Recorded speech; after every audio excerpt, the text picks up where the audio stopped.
All right. This stream is dedicated to Asmon, bro. I don't know Asmon, obviously, but he is one of my one of the people I do look up to as far as like streamers. I think he is probably the best streamer.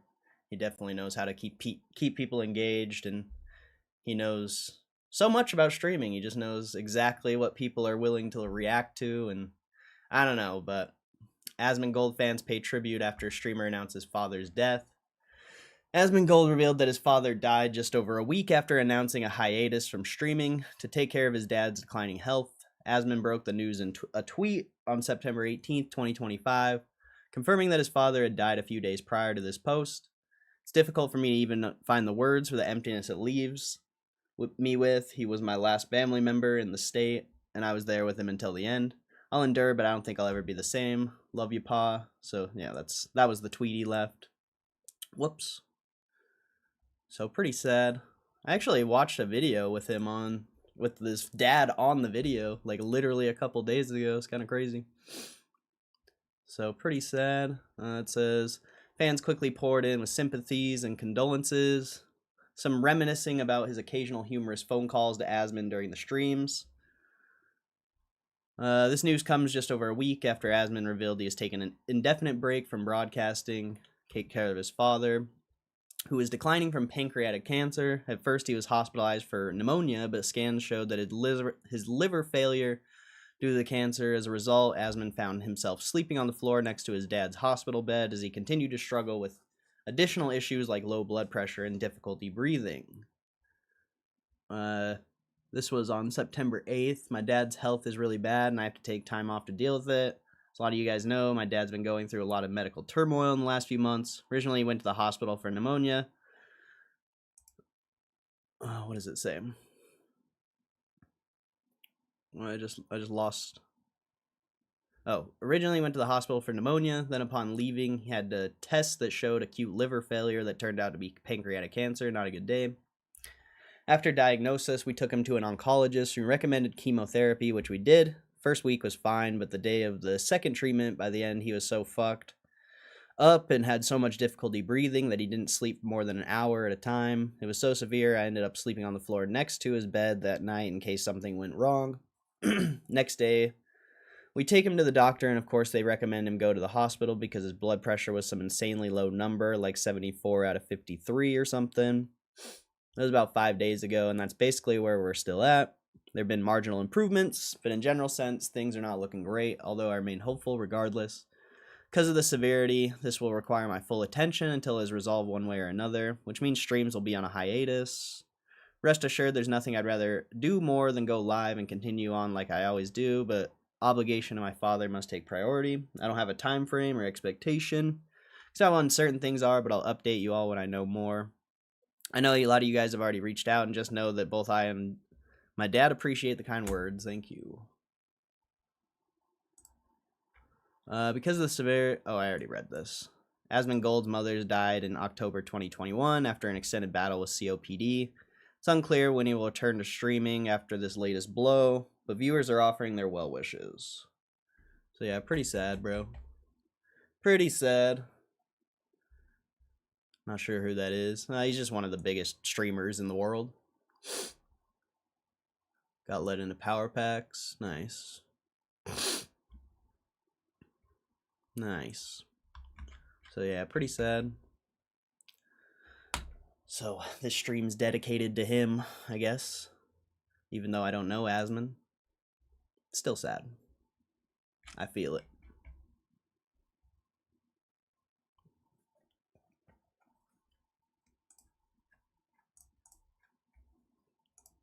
So no earnings, of course. It's Friday. Not gonna be much economic data either. You got retail sales in Britain, but nothing. I think you get like oil rig counts and total rig counts on Fridays for the US, but other than that, it's just foreign economic data. You don't get much on the Friday, usually. Let's see. Tech's up again. The market absolutely crushing again. It's flat. Russell 2000 hits high.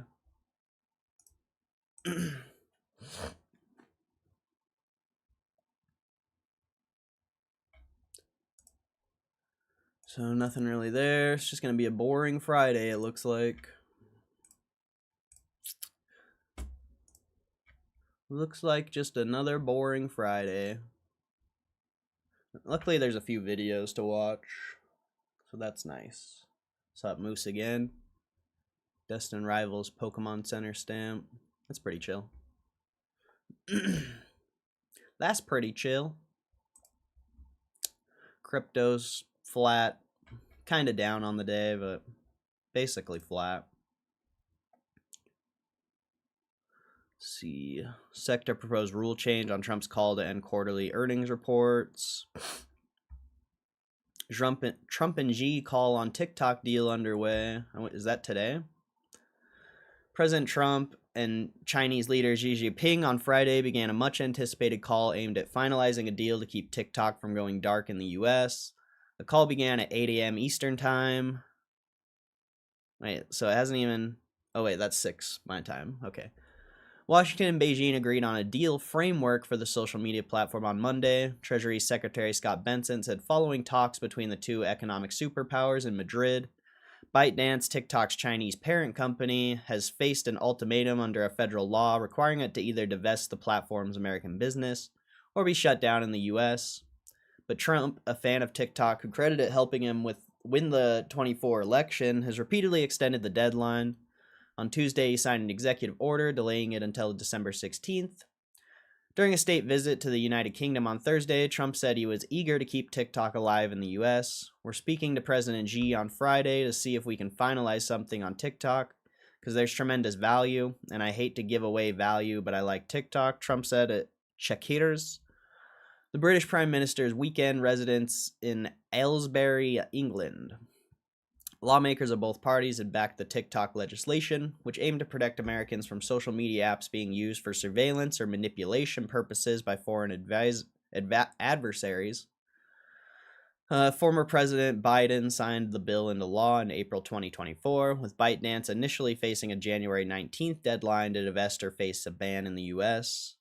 Trump extended the deadline on his first day in office, and he's done so 3 more times since then. And this should get more updates on this. It says live. I doubt they're having the call live. There's no way. Yeah, no way. There's no way they're having the call live. I just don't see that. Fed Kashkari advocates 2 more rate cuts this year as he sees limited tariff impact on inflation. Dude, if they do 2 more rate cuts this year, that's crazy. That's crazy if they do 2 more rate cuts. Straight up. That's actually insane. Treasury IRS released key details about Trump's no tax on tips deduction. Tonight we're all Jimmy Kimmel, Stephen Colbert says, calling Trump an autocrat. 10-year Treasury yields hit 2-week high despite Fed rate cut this week.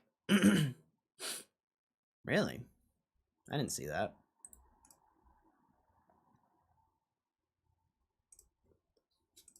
Wow, rates are going up. That's interesting. I would say that's I mean, it's short-term price action stuff, but this is more macro instruments. So, I mean, that's kind of saying that they're not going to do any more rate cuts if that keeps going up. We'll see, though. You know, it's short-term price action. It's tough to predict. I just don't see them doing 2 more rate cuts. That's like maybe 1 more, but 2 more? I don't know about all that. That just does not seem realistic. Damn. Tech is crushing right now. iPhone 17 goes on sale globally as Apple faces China rivals and AI doubts.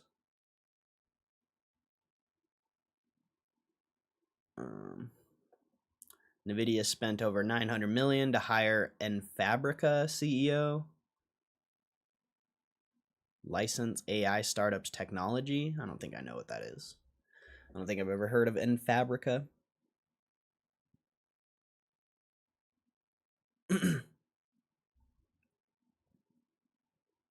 Trump floats pulling licenses if networks are against him after Jimmy Kimmel suspended. Just reminds me of that South Park episode, bro. Shut quiet the fuck down. Do you want to get us all killed? Quiet, you idiots! You're gonna get us all sued! Fed's rate cut masked large internal differences about where policy's going.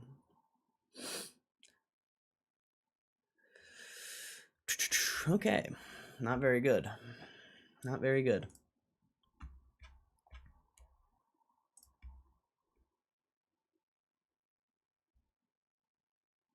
Of course, there's no crypto news. Like I said, there was like that one little blip in time where you had so much like government crypto news. And lately the crypto news has just not been good. It's just like nothing. It's pretty much just like, this company's bought more Bitcoin. This company bought more Bitcoin. It's like, okay, good luck. Good luck. Hopefully it works out for them. Because it's not looking like it. So far, you know, short term. Let's see.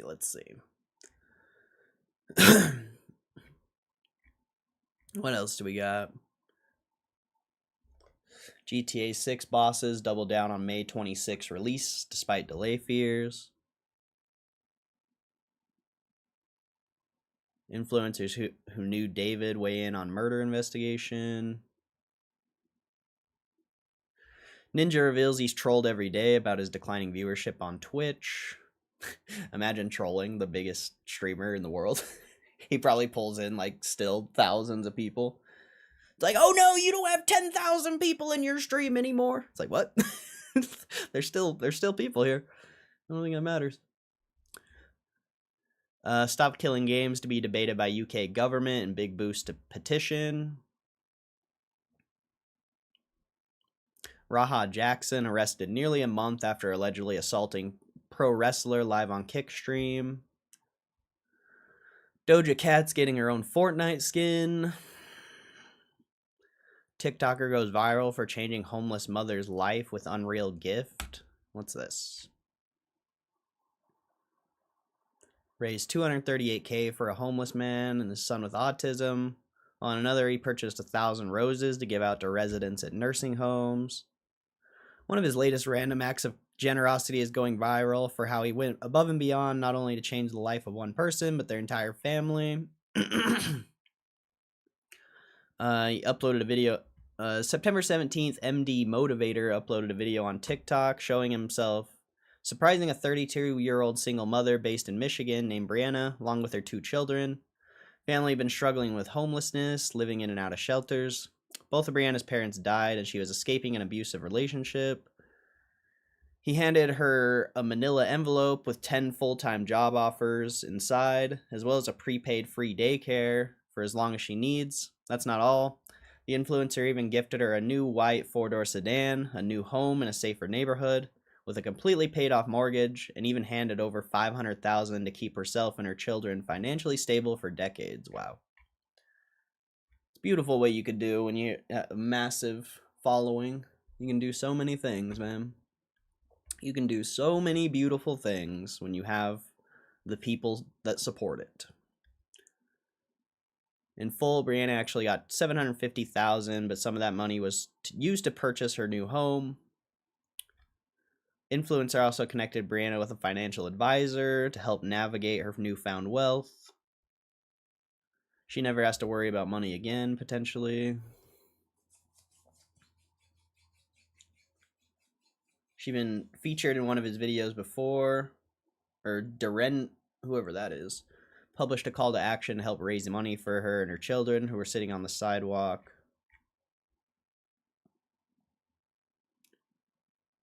Yeah, that's crazy. What's up, Survive and Thrive? How you doing?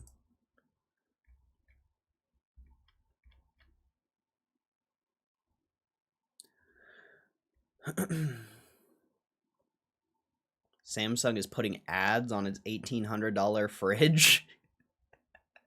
That's wild. That's wild, bro. Oh man, you get ads on your fridge, bro.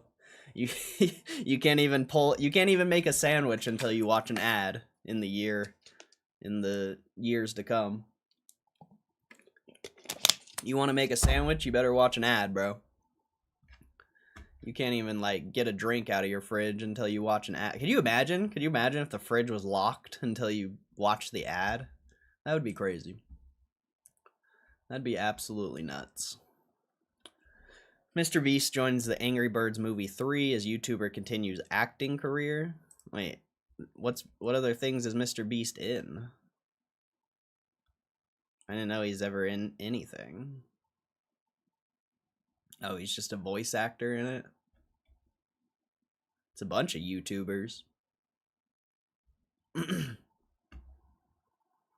Mr. Beast had a small role in Teenage Mutant Ninja Turtles Mutant Mayhem, and a year after that voiced Panda Pig in Kung Fu Panda 4. I didn't know that.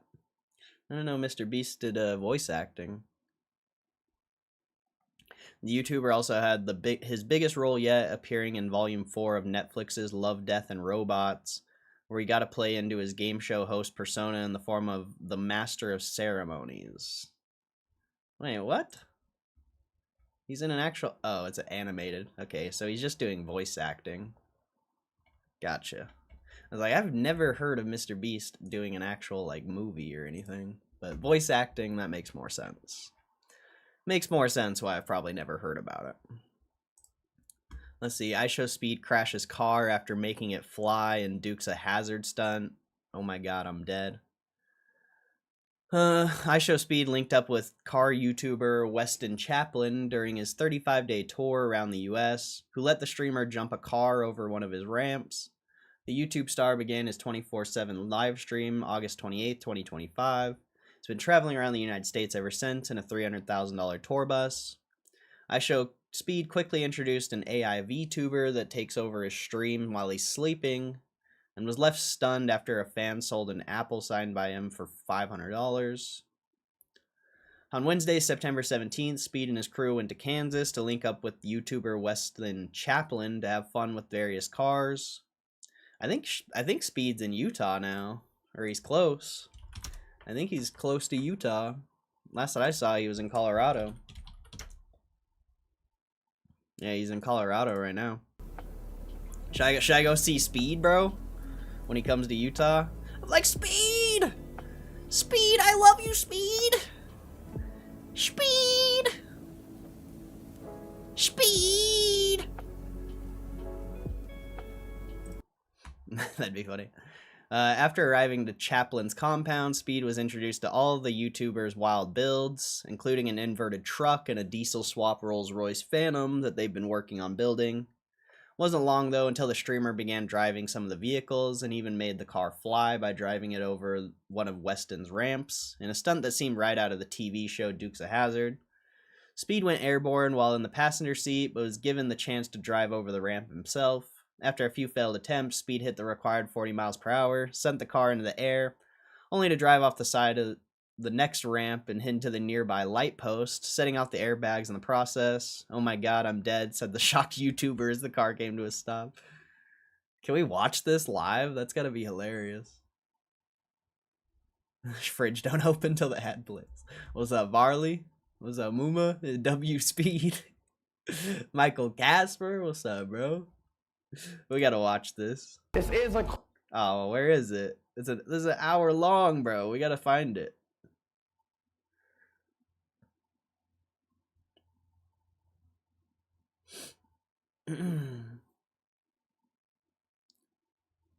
Making a car fly. I want to watch Speed do it. It's gonna be funny. Well, I gotta watch the one where he crashes. Where's it at? I think it's back here. It's gotta be like this. How does it look on the screen? I'm trying to get enough speed, but this car don't have that fucking speed. Let's see. Pushing it to the ground, too. I know. I was like, yeah, I'm gonna put the full. 3. All right, so hold on, wait, my fault. There you go. 3. All right, let's see. Oh shit! I skipped over it. My bad. Shit. Oh. Jesus, he almost hit that guy, dude. Oh my god, we're dead. Oh my fucking god. I'm dead. Oh my god.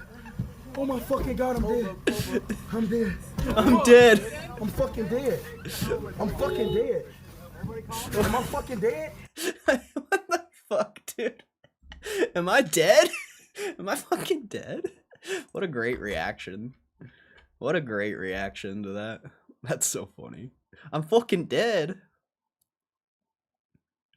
Hungary wins international grave digging competition? Grave diggers from around the world gathered to compete in the 8th International Grave Digging Championship in Hungary on September 6, 2025.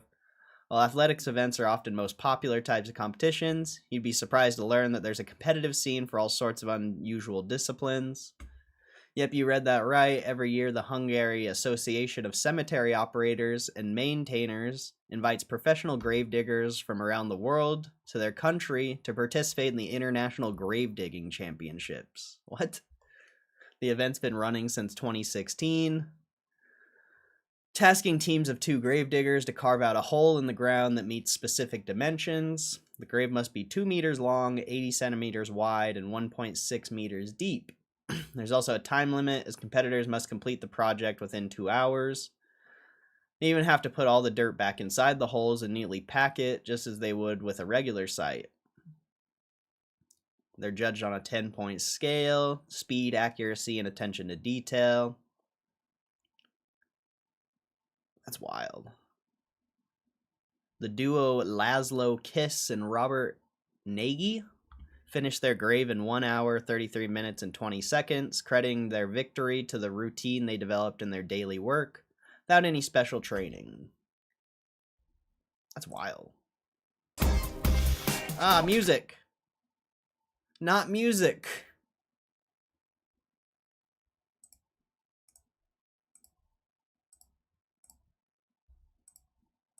I didn't know, I honestly didn't know this was a thing. I guess it makes sense, though. I guess I didn't know. It makes sense. It makes sense. I think we read about this yesterday. I don't know if we read the article, though. A woman's Grand Theft Auto session turned into reality when a car being chased by police smashed into her home while she was mid-game. Playing Grand Theft Auto on her PlayStation when chaos erupted. Okay, I don't want to read about this. A car just crashed into this lady's house while she was playing Grand Theft Auto. Not very, kind of crazy, but not very exciting. And the rest of this we've already read. Oh no, we're only 20 minutes in and we're about to run out of news. It's not a good sign. It's not a good sign. Not a good sign. Let's see. Blizzard denies AI art accusations after fans speculate Overwatch. Battlefield 6 devs have a button that blows up everything in a map. Wait, can I watch?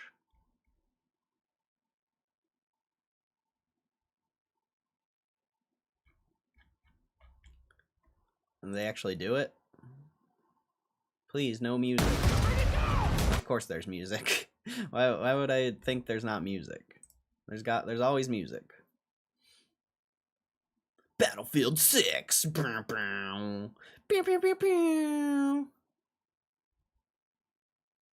Battlefield is such a good game. Wow, they brought C4 back? Oh man, I would play it just for that. They brought C4 back, bro. Oh, bro. C4 is the best part of that game. Or blowing up tanks in general. Like, well, they have a throwing knife. He just threw a knife. Bro, that's gangster. They have throwing knives now. Protected by Javelin anti-cheat. There's literally, you literally can't stop the cheaters.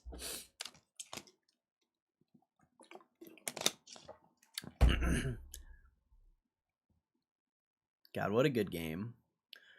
Battlefield's always been like the best shooter, I feel like. You gotta have people to play with, though. Battlefield is not fun if you don't have people to play with. Whereas, like, I feel like Call of Duty can be kind of fun to play by yourself. This game, not so much. Not so much. That's cool. They added like a build mode.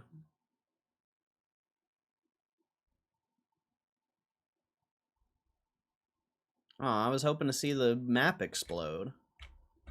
What was the point of watching that? I wanted to see the map blow up. COD killer. I mean, like I said, COD's actually kind of fun to play by yourself. Battlefield is not fun to play by yourself. You need a team.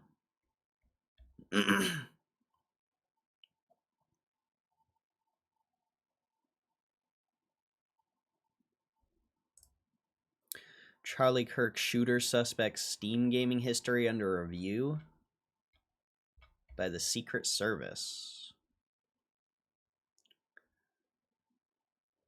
1,000 of hours spent playing games like Sea of Thieves, Deep Rock Galactic, and Counter-Strike. Of course it's Counter-Strike. Of course Counter-Strike.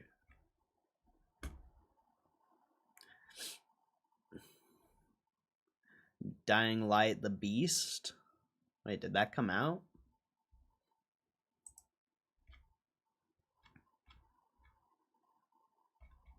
When did this come out? Dying Light's fun.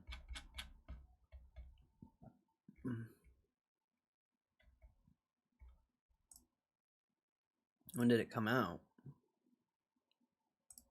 Oh, June 6th? Or it's not out yet? I swear I saw someone playing it the other day. Oh, August 12th. Wait, it's been out. It's been out for like a month now. Okay. That makes more sense.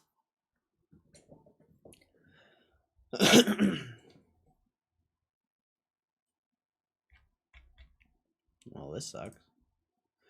We're gonna run out of stuff.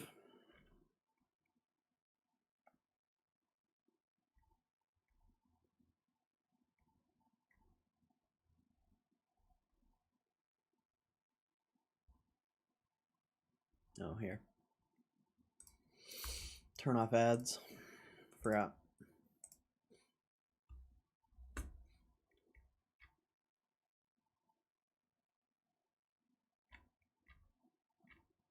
I think I might have had ads off on the Federal Reserve Day. I literally only made like $7 from that stream.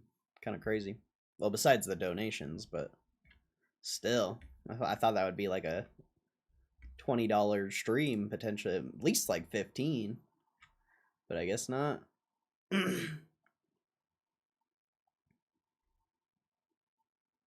FTC sues Ticketmaster for allegedly colluding with resellers. Discord will launch a native MetaQuest app next year. Gemini and Chrome no longer requires a subscription.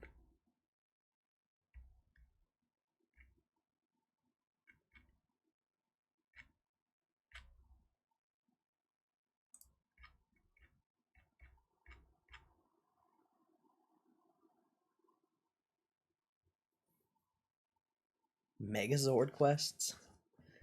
Oh, it's Fortnite. I was like, what? When did they make a Power Ranger game? But it's Fortnite.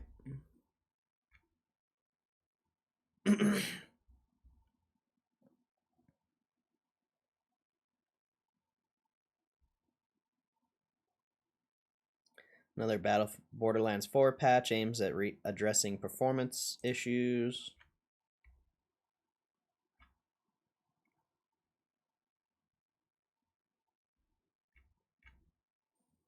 A lot of Fortnite news. A lot of Fortnite news.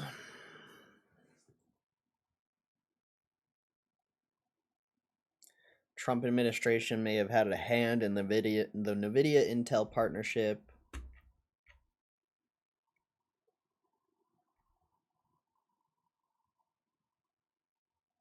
Critical. Let's see.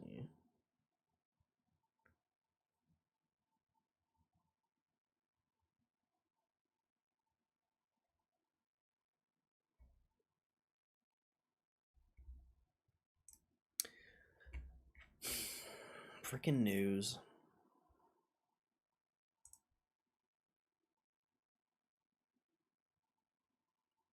If you used inverted camera controls, you might rotate shapes in your mind more slowly but more accurately. I used to play inverted.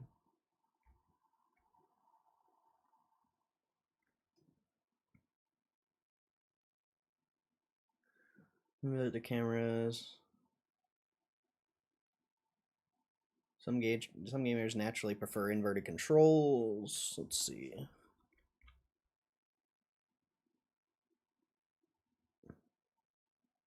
Neuroscience influencing whether or not you instinctively think up should be down. More complicated than conventional wisdom. If you prefer inverted camera controls, it might not just be because your instincts assume everything should control like an airplane. If you were playing flight sims, none of the reasons people gave us anything to do with whether they actually inverted.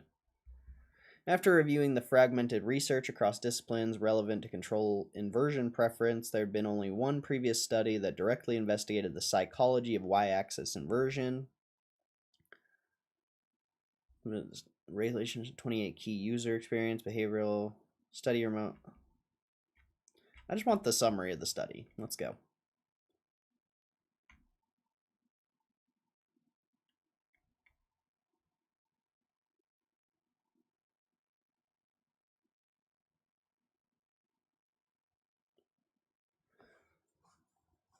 All right, so participants completed 4 Zoom administrated experiments designed to examine cognitive factors might influence y-axis inversion preferences, and more than any other factor, more than age or genre preference. The best predictor of participants' control inversion preferences was their performance on tasks related to processing visual and spatial information. Specifically, there was a strong correlation between inversion preferences and how quickly the subject could mentally rotate a 3D shape and complete a task where they had to overcome the Simon effect, psychological phenomena that shows people react more quickly when stimulus and response takes place on the same side of the screen. The faster they were, the less likely they were to invert. People who said they sometimes inverted were by far the slowest on these tasks. Interesting. Ends are more than inverters who were actually slided more accurate. In short, whether or not you use inverted camera controls might not be a product of habit. Y-axis inversion preferences are related to how we process conceptual, visual, and spatial information. Okay, that was a waste of time to read that.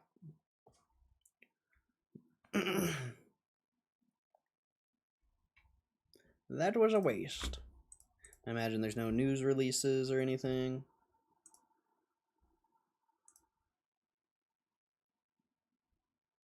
Don't look like it. Don't look like it.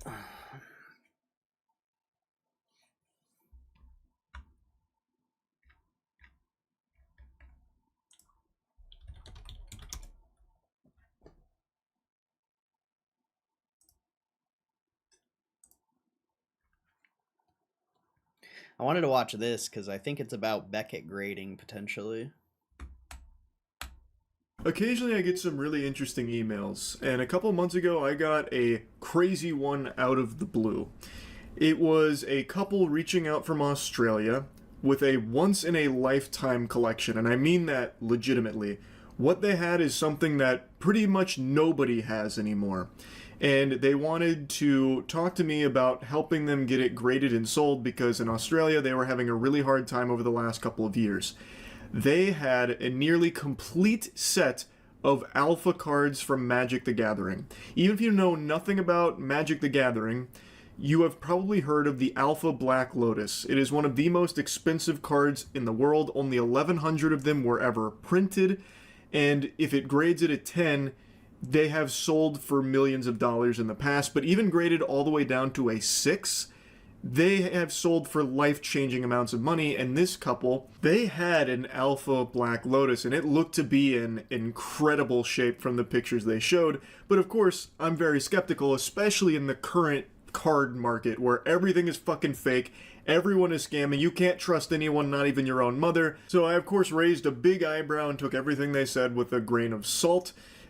But it was an incredible story, and I didn't want to let an opportunity like this slip through my fingertips to be part of history. I, of course, wanted no part of, like, any money that they would make from selling the cards. I just wanted to help out and just be able to see them and do what I can to help them.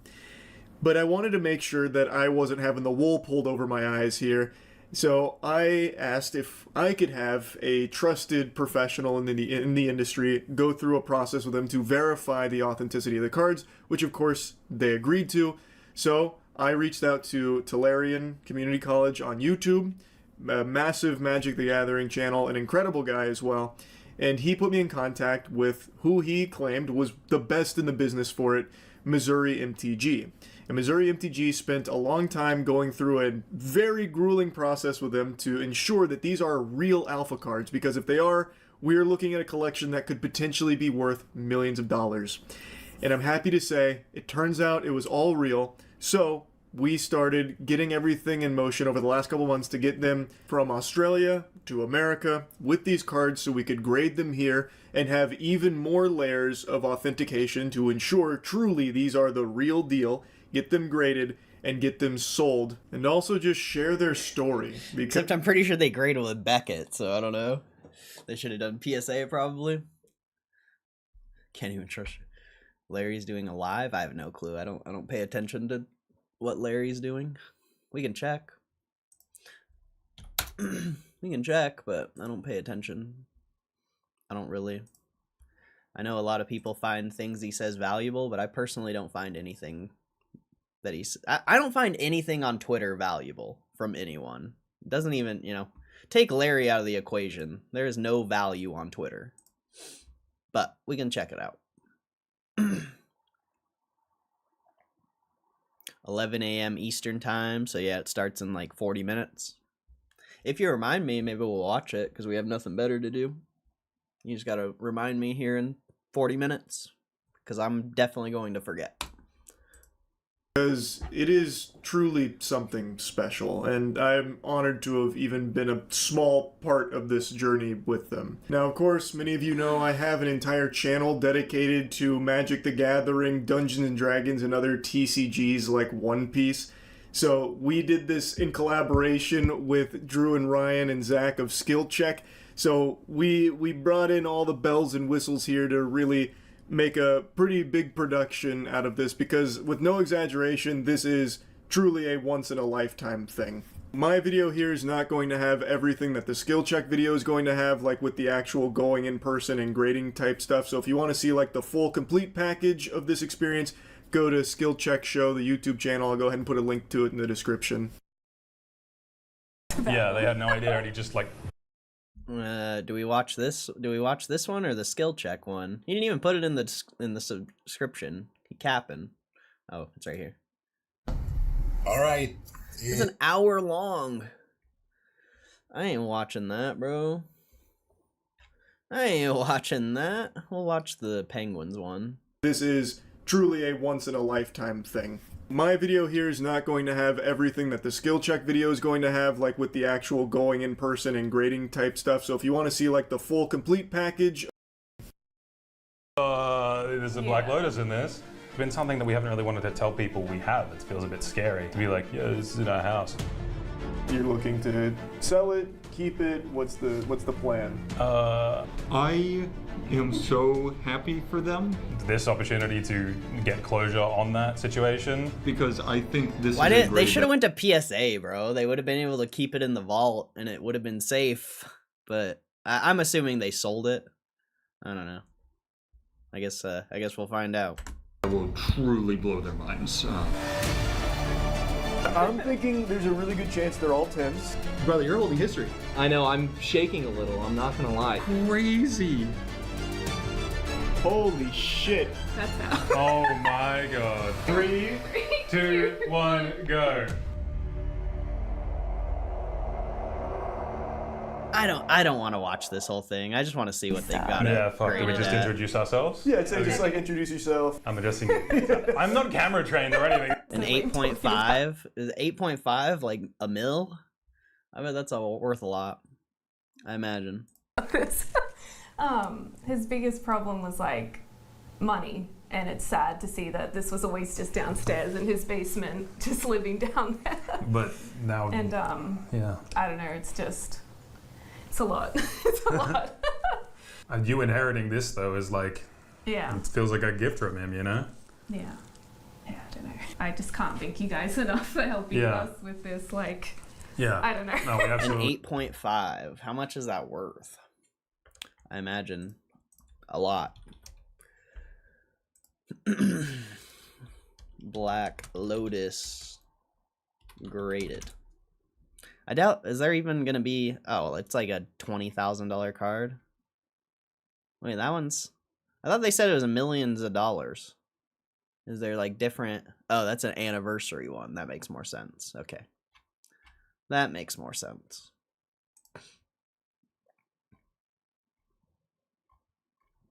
Yeah, there's not going to be any legit ones for sale, I imagine.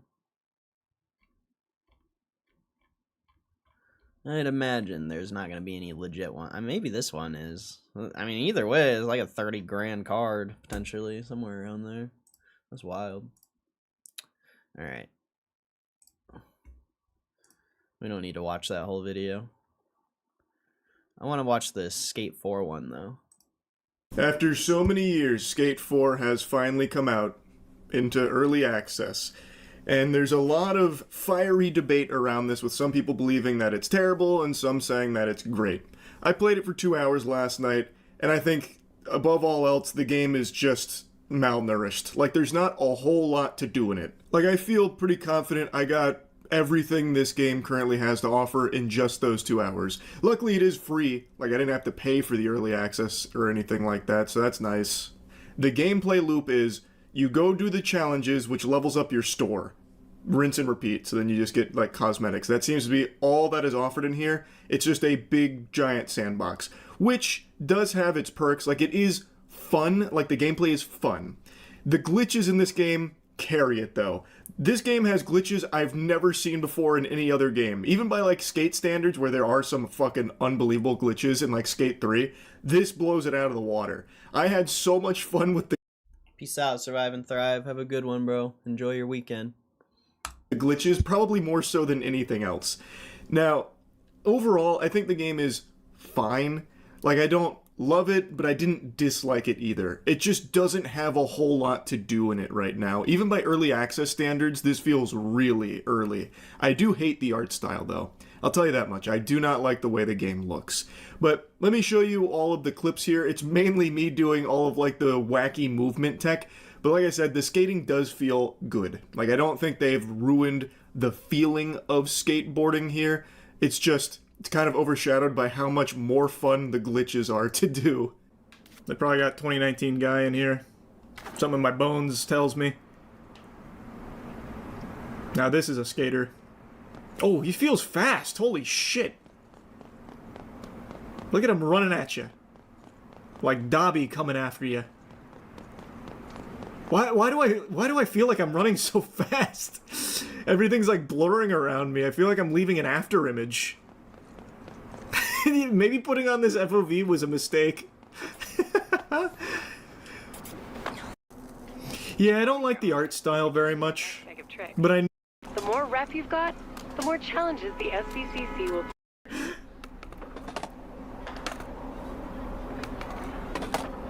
Those are some awesome tricks you're doing. What the fuck? I can't believe they still have that glitch in the game, bro. That's so funny. That was the most gnarly trick I've ever I wonder seen. I wonder if they have Hall of Meat still. That shit's funny, bro. Alright. I thought that was gonna be better than it was. I guess we'll watch this one now. I see the video of the New Jersey man breakdancing at town hall meeting to protest property taxes. Chat kept mentioning that, yes. Mr. Thilly, I started your time. With no music, he's doing it a cappella. What is going on? Stand the fuck back, this guy is serving. Hold on. Wait a minute. You've been served. Now he's looping animations now. He's hitting the same emotes.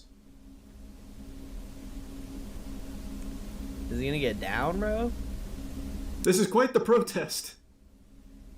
He And didn't no even one's get standing down. up and clapping? Hello?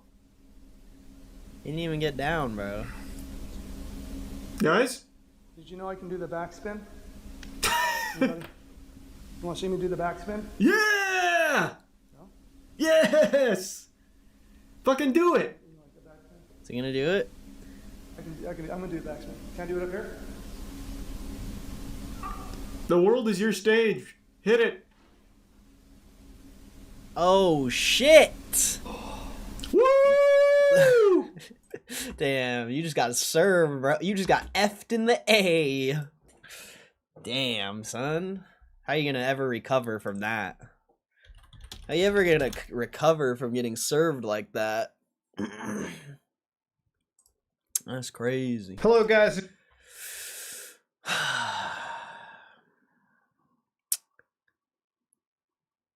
I guess we'll watch this. Hello guys and gals, me Mutahar. I've been up pretty much all night. The sun is up and I've been enamored with the most insane story that I think I've seen. So ladies and gentlemen, about a week ago on September 9th, there was a body that was found inside a Tesla. Now, this body was found in a Hollywood tow in Los Angeles, and of course, according to the medical examiner, the victim was a female woman who was wearing a tube top, black leggings, yellow metal chain bracelet, stud earrings, and weighed approximately 71 pounds. And the only reason it was reported was because in this impound lot, there was a foul odor coming from a vehicle, which is what the cops had said. Now, this belonged to a musician called D4VD. We're going to call it David because that's what it's stylized to be. Now, David at the time was in an actual tour, still is doing a tour.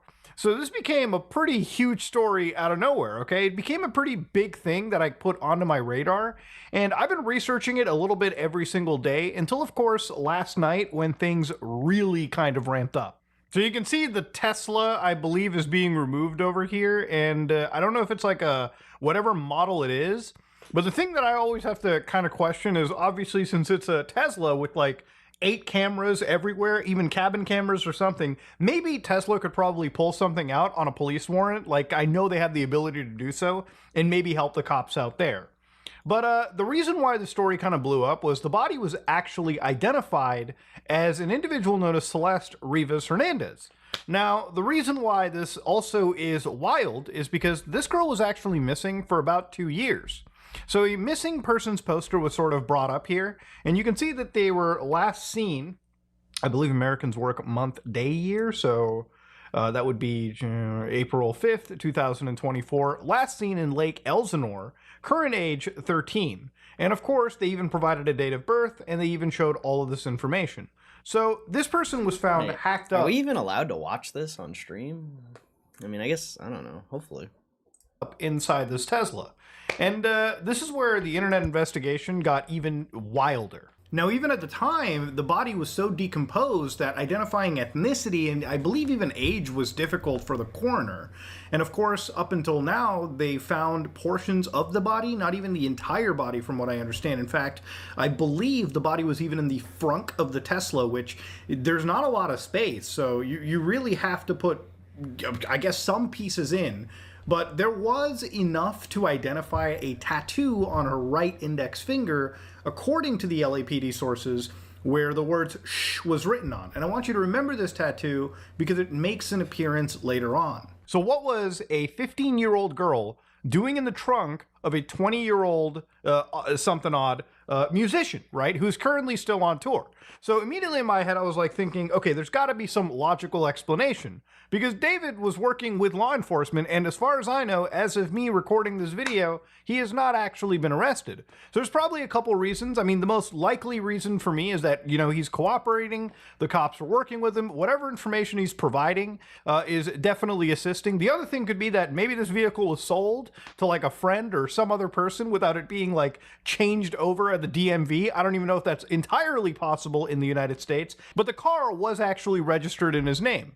So he's got to have some pretty airtight explanations for explaining to law enforcement agencies, lawyers, why there is an actual dead person in his car, a car registered under his name. So you can actually see that this was the lot that it was found in on Mansfield Avenue. And the thing about it is like, even if this is like, so a murder, right? Like a body is found. What's super odd about it is like, if you look closely into the map over here, it's not in a place that is remote. So let's assume this body was dead. It was dead in a pretty public area for a while. It was just sitting here until somebody picked up the smell of a decomposing body and went after it. Now, inside that impound lot, according to the actual, like, authorities, it was just sitting there for 2 days after being found abandoned on a Hollywood street. So it wasn't sitting, in a remote area, right? It was just towed up by, it was towed up by the city. And of course, obviously, after a while, sitting inside the Californian summer heat, which is pretty bad right now, you can actually, of course, pick up a whiff. And of course, that's how this was discovered.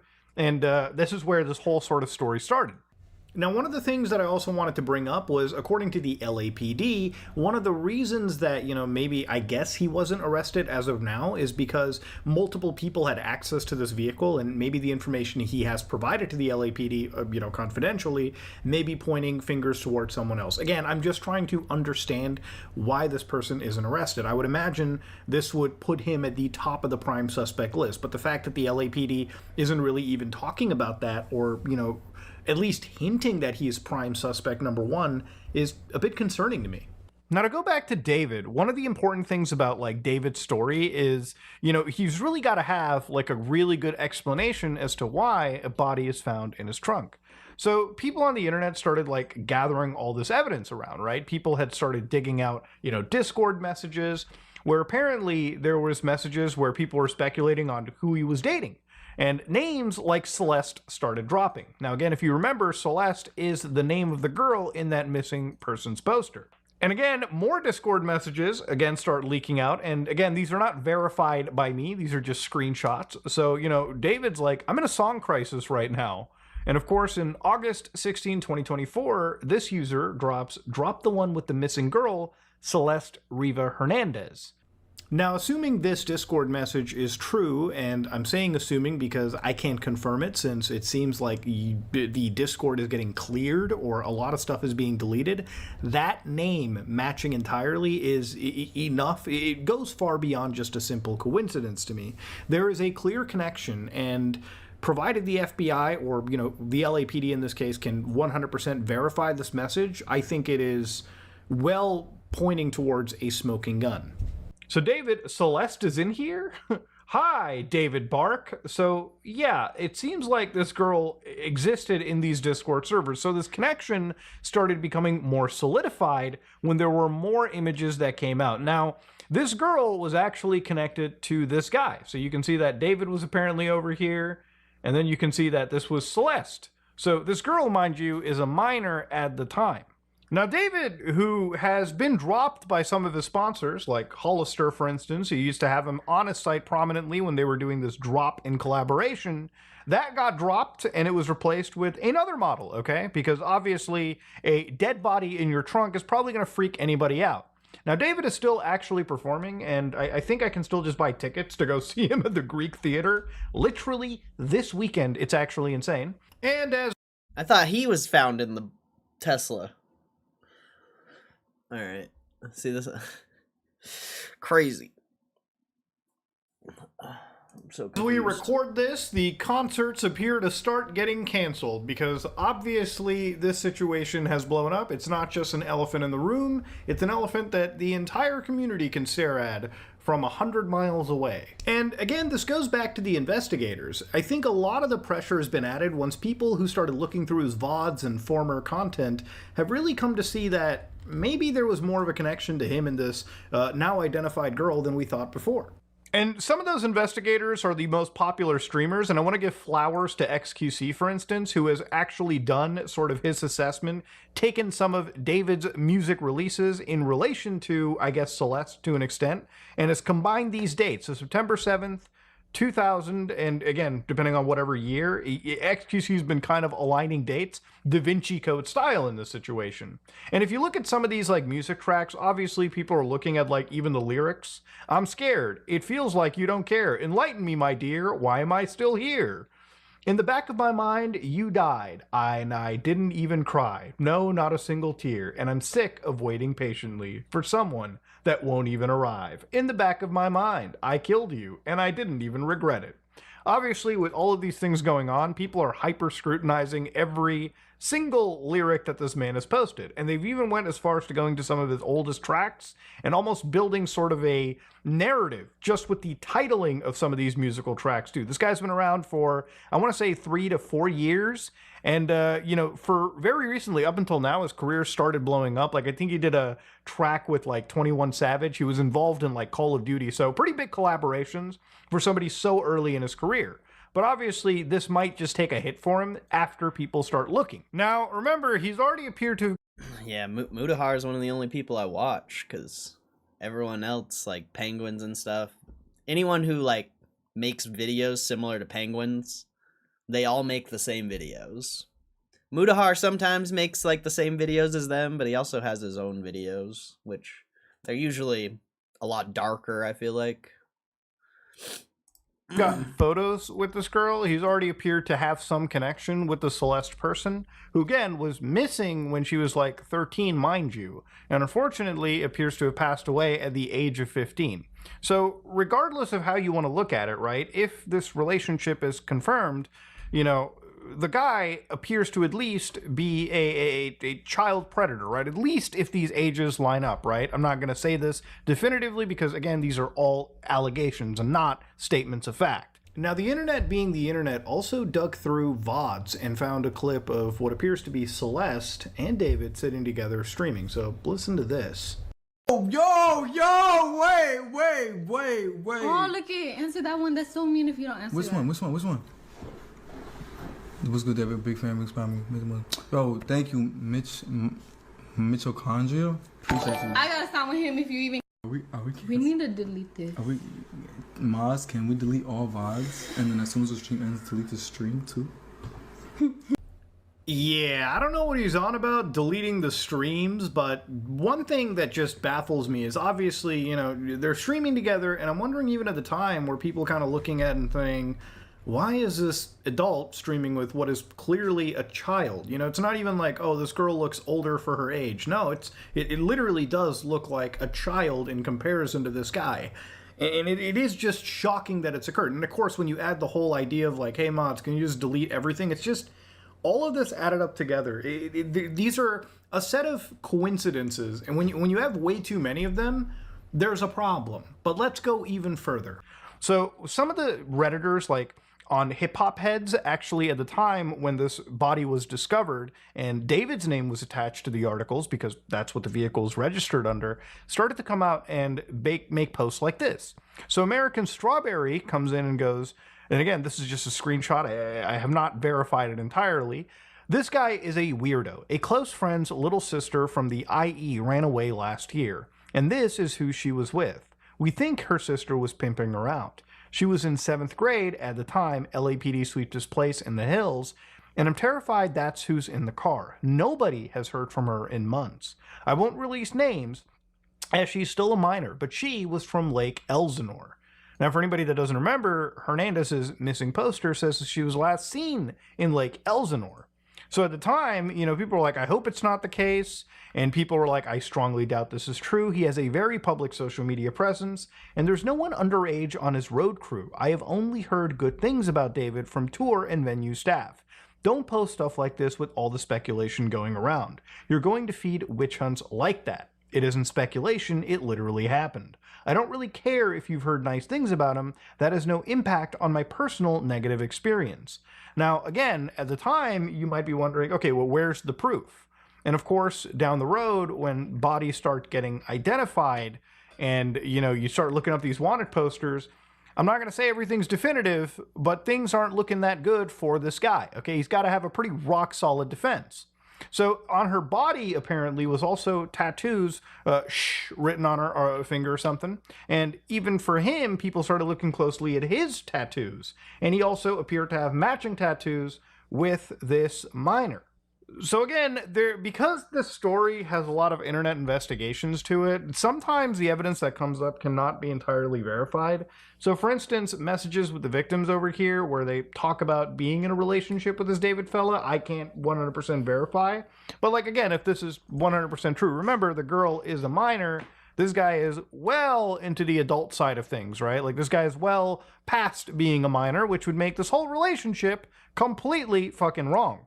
Now, I feel really bad for this girl because ultimately, obviously, at the end of the day, she's lost her life. She's a baby. That's what she was. She was what, like 15? And you know, one thing that kind of just burns me a little bit is like, obviously I'm assuming that her parents and like, you know, the family was really looking for her. But from what I understand, she did run away. She went away. She went missing, and she went with this guy. Apparently, allegedly. And obviously, she has now just been ceased to exist. She is found dead inside a Tesla in Hollywood. Now, people started looking at David's messages as well, too, and some things that I could verify, like this post, for instance, which you can still access if I reload it right here. You can see that, you know, David was apparently saying, when I was writing this, I got a notie from you. As you were talking about wanting to be with your mom and your sister again, take me where I belong. But our circumstances won't allow us to be in our ideal situations. We got to push through it, bro. Of course, you've got the fingers crossed heart emoji. Now, this is May 10th, 2022, and it's difficult because I can't confirm who this post was made to. But it does sound just odd. Okay, again, this is somebody that probably blew up way too quickly. And now that he's got an entire career, you know, David's been exceptionally quiet. Now, David has done the smart thing in the social media circuit. He has stayed completely fucking quiet. I think the last post that he made before any of the stuff came to light, you know, a dead body was found inside a car registered to him, was the numbers 6 and 7. And of course, it's an elephant that I'm sure that he's not willing to talk about. I'm sure that David probably has lawyers granted to him through his music label, or just he's went out and got lawyers. Because talking anything about the situation, especially when a whole bunch of this information that we've looked at has come up, is just really detrimental. It's like you should not be opening your mouth. Now, it's also really wild about this too, is that there is also another Celeste in this story as well provided. So according to this situation, according to streams that were pulled from IRL streams from other streamers, you can see that there is a Celeste Herrera, for instance, right, who also got brought into the story. So again, people have been kind of theory crafting about this. People have been kind of trying to identify what things can be here. But to me, all right, I'm just going to say it like it is. Is everybody innocent until proven guilty? Absolutely. I'm not going to say that David is a murderer or anything like that. Now, after having a bit of time to sleep on it a little bit, I actually did talk to Jen about this, my partner, and she had come up with an interesting theory, a little bit of a motive, if you will, about this. Now, mind you, these are two young individuals, and I imagine for a man that has a career entirely in front of him with tons on the line, you know, in relationships, people do get pregnant, right? That tends to happen, whether it be planned or, at least when it comes to their age, it's usually unplanned.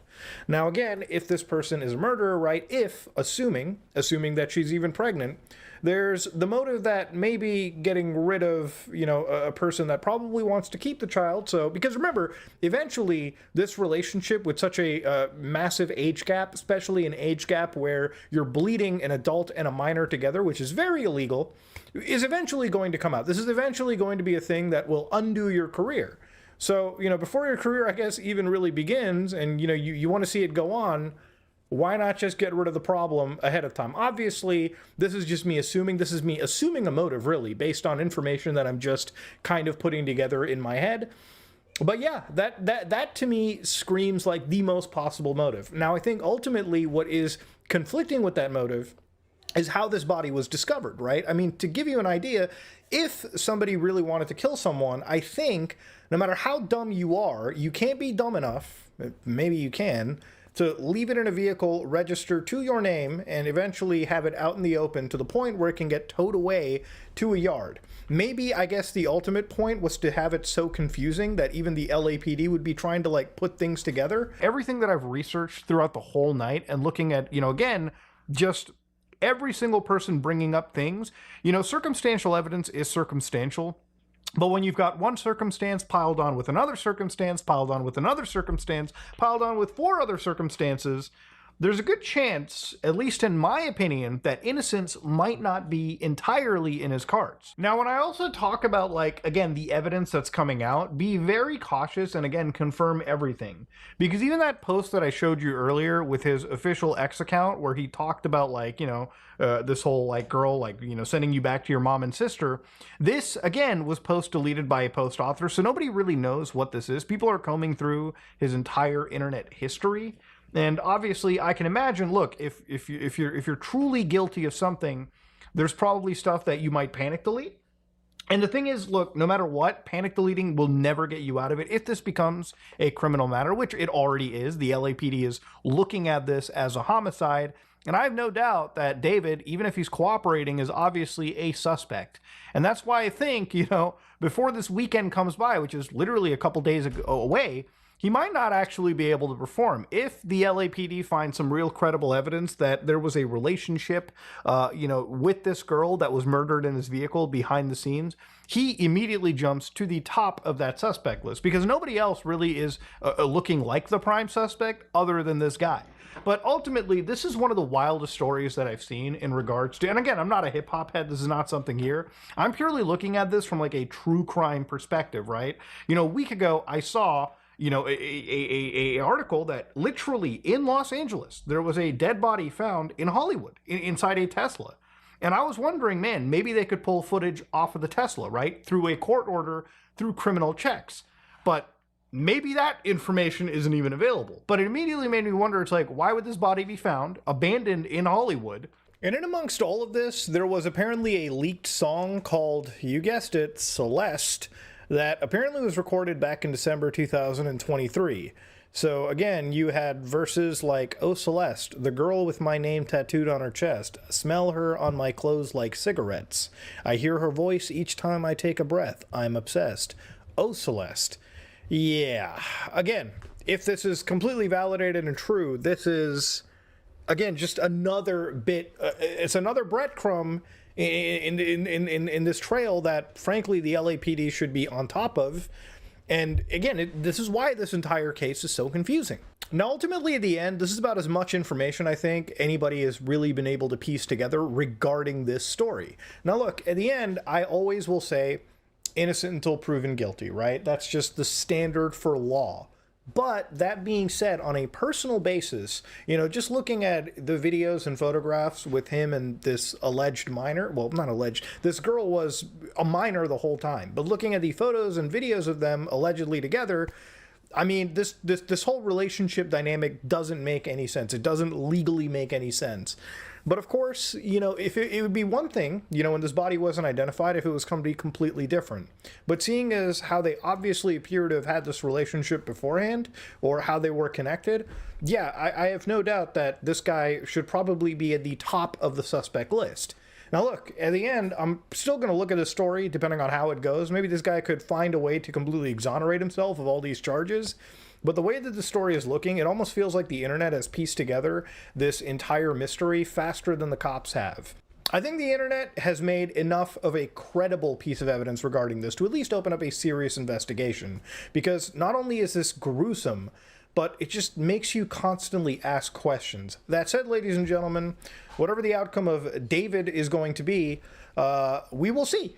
But this is by far one of the most mysterious murders that I've seen, one of the most mysterious true crime pieces that I've seen just this year. It is. Yeah, that's wild. I thought it was David whose body was found in the Tesla. I didn't know all that.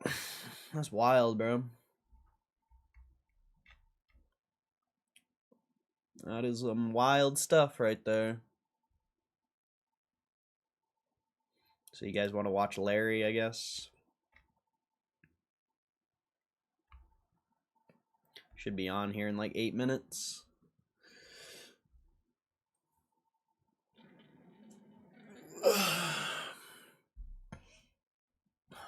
Should we ask him a question? Do you guys have a question you want to ask Larry? I don't know what I would ask him.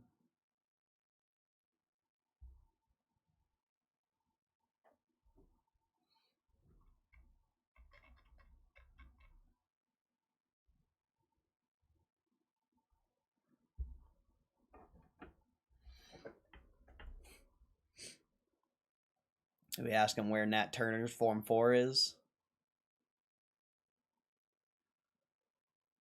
It's the hold on price discovery. We already talked about it. This is the price. Just because you don't agree with the price doesn't mean that it's not the price.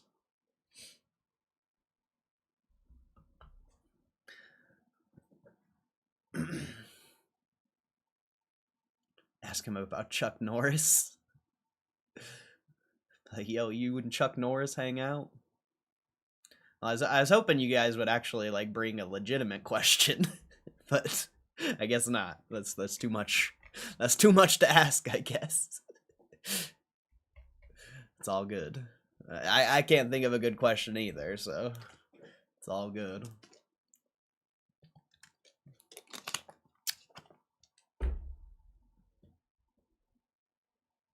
What's up, Ryan? How you doing, bro?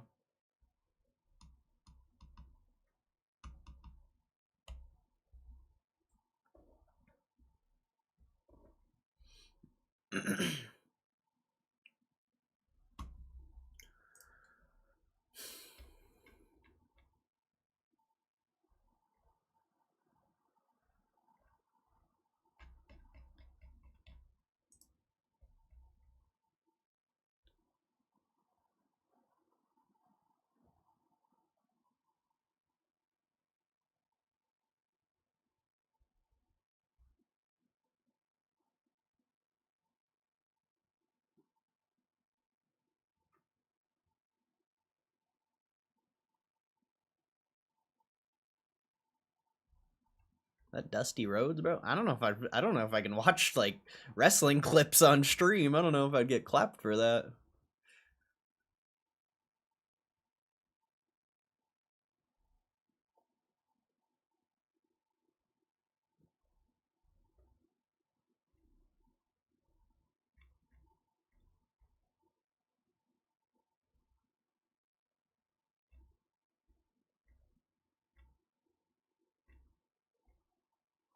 There's like legitimately no good Twitter posts.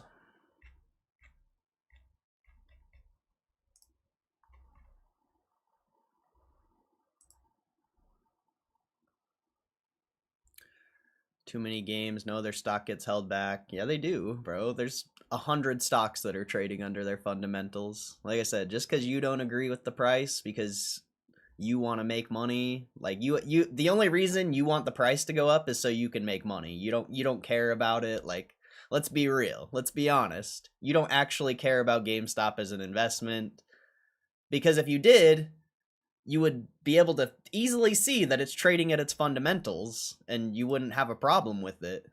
The only reason you want GameStop to go up is so you can get your bag and sell. I can find you a bunch of companies that aren't trading on their or are trading below their fundamentals. Like, it's common. Like, just like I said, just because you don't agree with the price doesn't mean anything. Kohl's trading, I think they have 5-6 billion in assets, and it's trading at 2 billion market cap. This is a retail company, similar. They have a lot of debt, but like,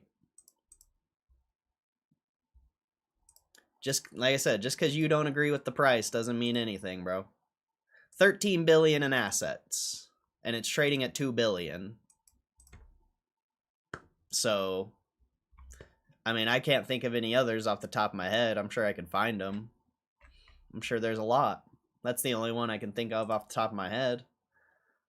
SoFi. I think SoFi's one, but SoFi's up a lot lately. 34 billion. SoFi might be overvalued at this point now.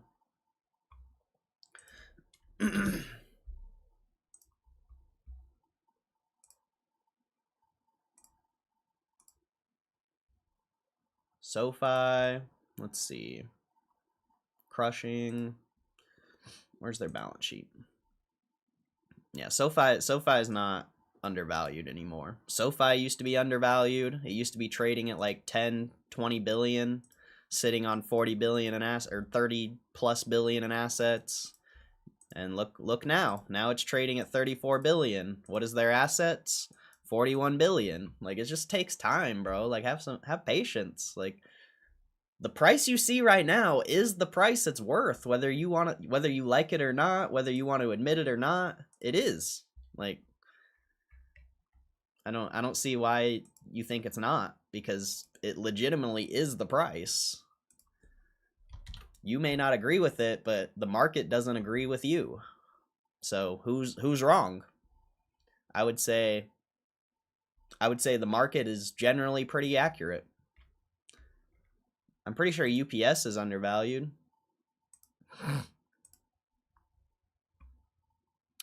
UPS 71 billion market cap. Pretty sure.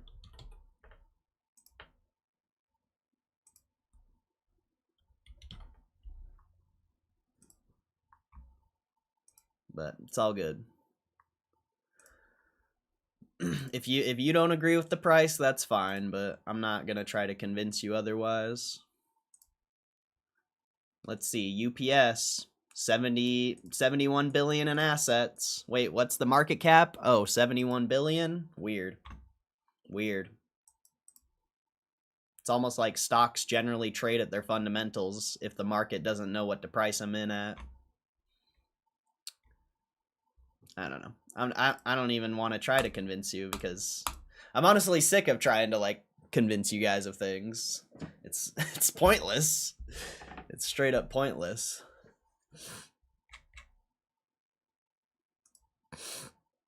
So we'll just watch Larry when he comes live, and it'll be all good. It'll be all good. SoFi will be added to the S&P 500 soon. Someday GameStop will be added too. I'm surprised SoFi is not already in, honestly. But I think they did just barely like hit the market cap. Maybe next year. I don't know how often they rebalance it.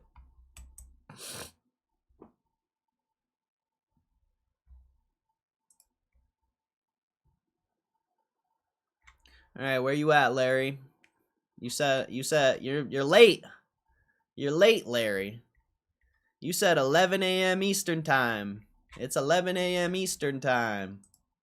My guy is late, bro. Oh, there he is. Okay, he's not late.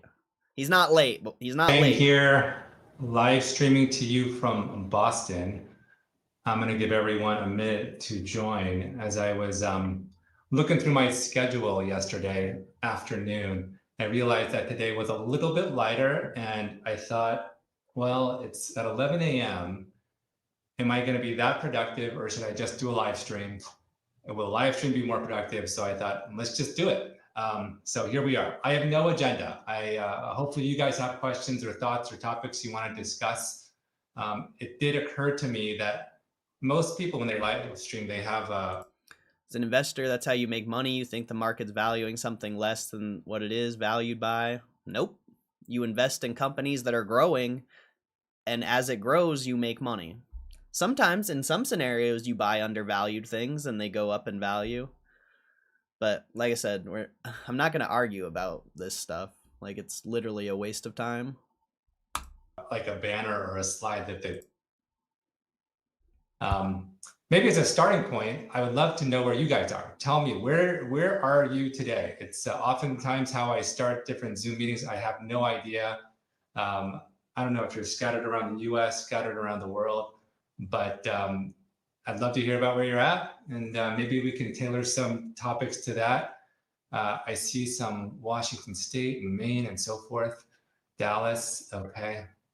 Actually, now that I think about it, I had a very funny conversation yesterday, a fun conversation with an entrepreneur who was literally in our office from Australia.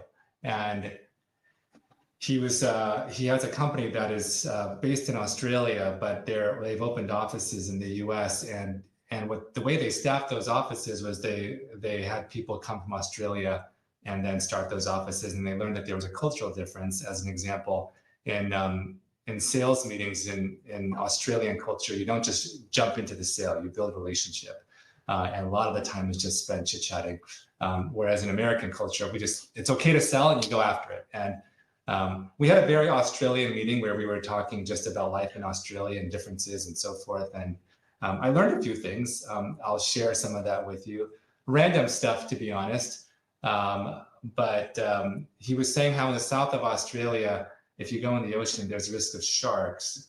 And so what they do is they actually net out swimming areas so the sharks can't enter it. But he would literally spend time fishing from the shore, catching sharks when he was growing up. But if you go to the north of Australia, there's crocodiles in the ocean. To be honest, I didn't know crocodiles could be in the ocean, but he was saying there's a big risk of that. So you kind of, and you can't see them, so you don't go into the water. And I asked him the question that I've never asked any entrepreneur ever in the history of all the times I've met with entrepreneurs, which is, would you rather be attacked by a shark or a crocodile? And he said, definitely a shark, because when a crocodile gets you, you can't get out of it and they start rolling and you're in trouble. So I don't know, something I learned from an Australian entrepreneur yesterday. I see we have Louise from Ireland, someone from Detroit. We got a decent Dallas representation, Spain, Oklahoma, nice, Portugal, Quebec. Good contingent. Sweden, Vendrome coming from Sweden. Thank you for joining from Sweden. I kind of think the 11 a.m. time is good because the west coast of the U.S. is open, is up and about. And the folks in Europe, you haven't kind of closed down shop for the day. Looks like a good group has joined. All right. Pazanda Bear is agreeing with my comment that crocodiles will take you down. I think that's true. I'm always open for any questions. If you have any thoughts, topics you want me to chat about, this is your time. I'm happy to hear from you. So feel free to just pop in any questions. I'm going to take a look. I asked for questions on my Twitter post just this morning. So I'm going to file through some of those as some of the questions build here. Let's see what we got.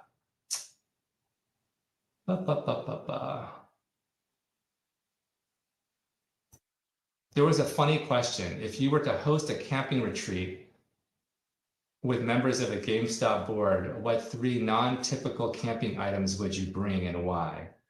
Maybe I'll ask that generically. I'll answer that generically because perhaps non-typical items I might bring for camping just in general. I'm kind of a safety guy, to be honest. This was asked by Just KJ. I would probably bring some sort of satellite transponder.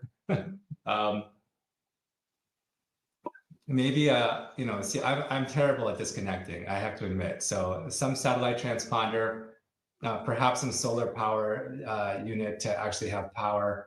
Those would be probably 2 of my 3. It's a terrible answer, I know, because you're supposed to disconnect, but that's how I roll. Congrats to DJ Dixon. His daughter is looking to move to Boston. It sounds like she's a lawyer.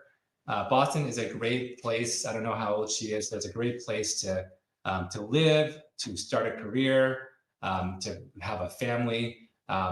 If you're okay with the weather, which I think is not bad. I'm from San Diego and I'm totally fine with the Boston weather. There's great hospitals here. There's great schools here. There's great sports teams here. There's good enough food here. It's like a small, big city, so it's not overwhelming, but you have all the amenities of a big city. I'm a big fan of Boston, so DJ, congrats to your daughter, and I hope she does well. I'm sure she will.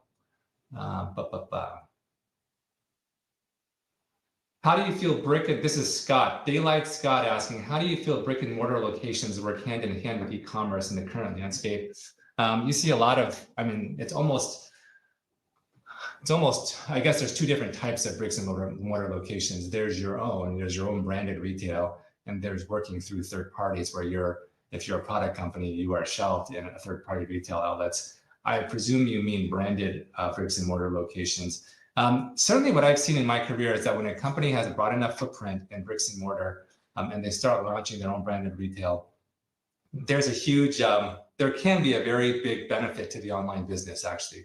What you start to see is once you put down a physical retail location in an area, the volume of online traffic, conversion, sales, referrals, et cetera, in that regional area tends to grow. So I've definitely seen where brick and mortar can be very complementary and synergistic with online retail.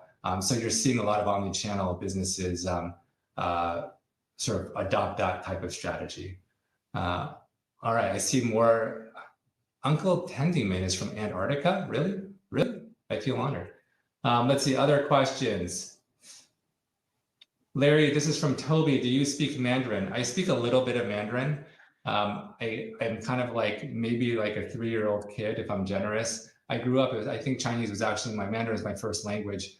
I was born here, but my parents immigrated here. And so, but I think quickly over time, Mandarin sort of dissipated as the primary language in the home, and it was replaced by English. But I still have some resident up here. I think if I spent some time just living in a Mandarin immersive environment, if I was in China or something, it would come back pretty quickly. Let's see, what do we have?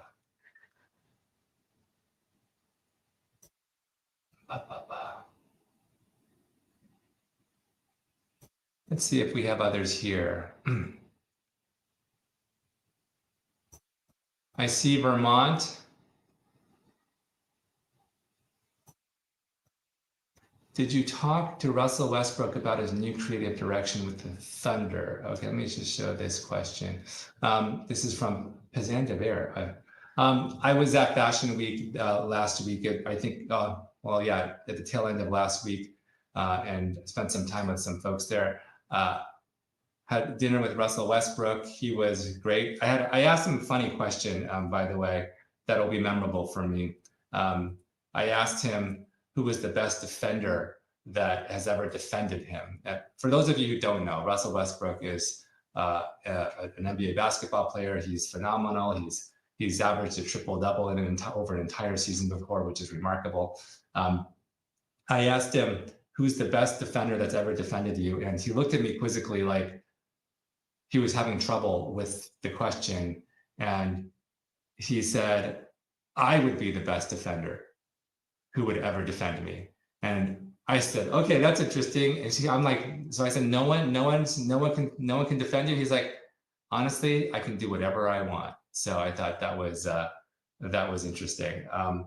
He has his own fashion brand. That's why he's getting involved with Fashion Week. And I think his focus is on helping to establish LA Fashion Week, which has, there've been a couple rounds of that. So excited to see what he does with that. I'll ask him that was a lot of fun. Fashion Week was interesting as I pull back this question.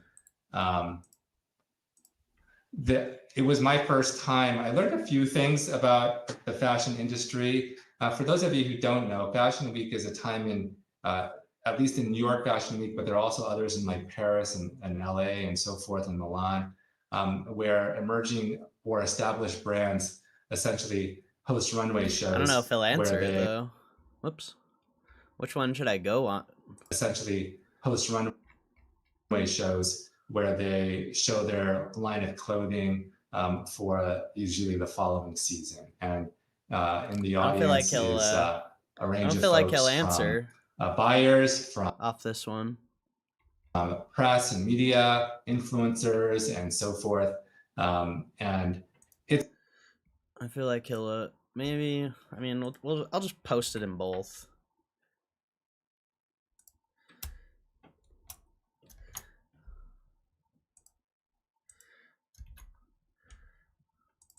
Maybe he'll answer it. Who knows?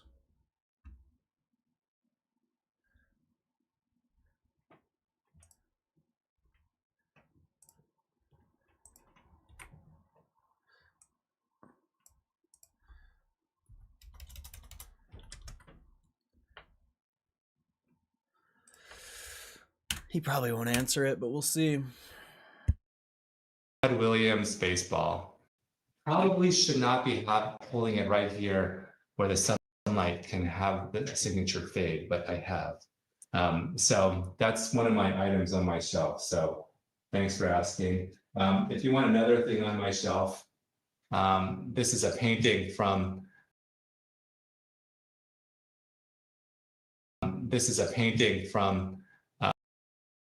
the pet food e-commerce space was profound levels of customer service.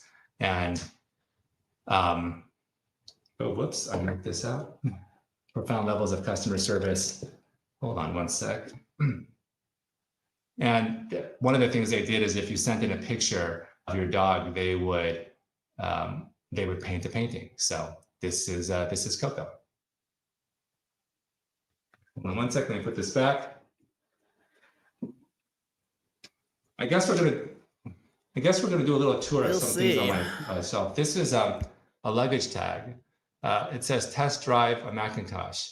I don't know if you know what a Macintosh is. It's the original Apple computer. Oh my gosh, this is really old as I look in the address on the back. But in my parents, when I was younger, they started an Apple computer store when the Macintosh first came out. And this is like in the mid 80s. And don't imagine the Apple stores that you see today. Imagine more a total mom and pop shop in a strip mall type of thing. That's what the Apple store was. And my parents, 2 immigrants, didn't speak English that well, took a risk and started an Apple computer store.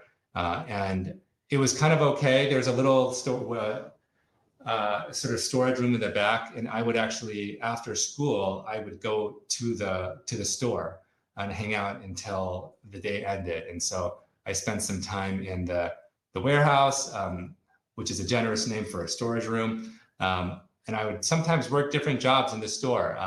So I did AP and AR. Sometimes I did sales at the front of the store. Sometimes I would just play games in the back room. So the way that you would do it back then, games, were obviously wrapped in physical boxes. I would unwrap. All I gotta say is this chat and play the game in Larry's live stream is computer, and then a terrible chat. After I was done, I put the diskette back in the box and then rewrap the box. I'm glad this isn't my chat. That's all I'm saying. That's kind of stuff that I did when I like was my younger. chat. All right. That's probably good for items on my bookshelf. Not something I plan to talk about today, but all right. Let's see, what else do we have? Any questions from you guys? There's a lot going on. I have to catch up.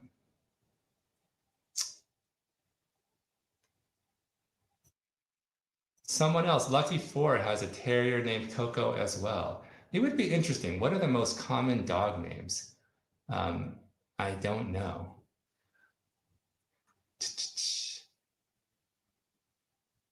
It'll be hype if he actually answers it. How many of you have tried the power packs on GameStop and given it a shot? As you know, I have tried it. I actually did. I did. I'm just going to tell you, I did $1,000 pull. I did that. I should probably post a video of it. I don't know why I haven't yet, but I'm trying to remember what I got here. I've never pulled a power pack. Like a $600 card, so it was not a winning hand.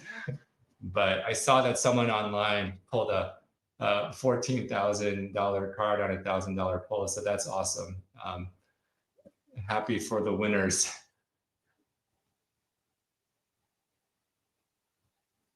All right, let's see if we have other topics.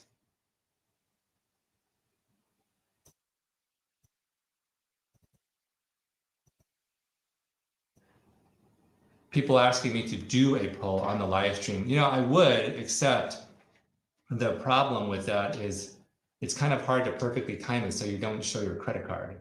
The screen right before the card pops up shows your credit card, at least the last 4 digits in your security code. So that's why I would rather not do that live in front of everybody.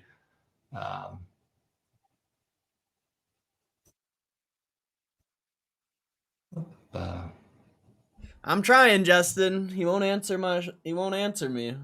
There's too many fucking weirdos in this chat. Some of the tweets and questions.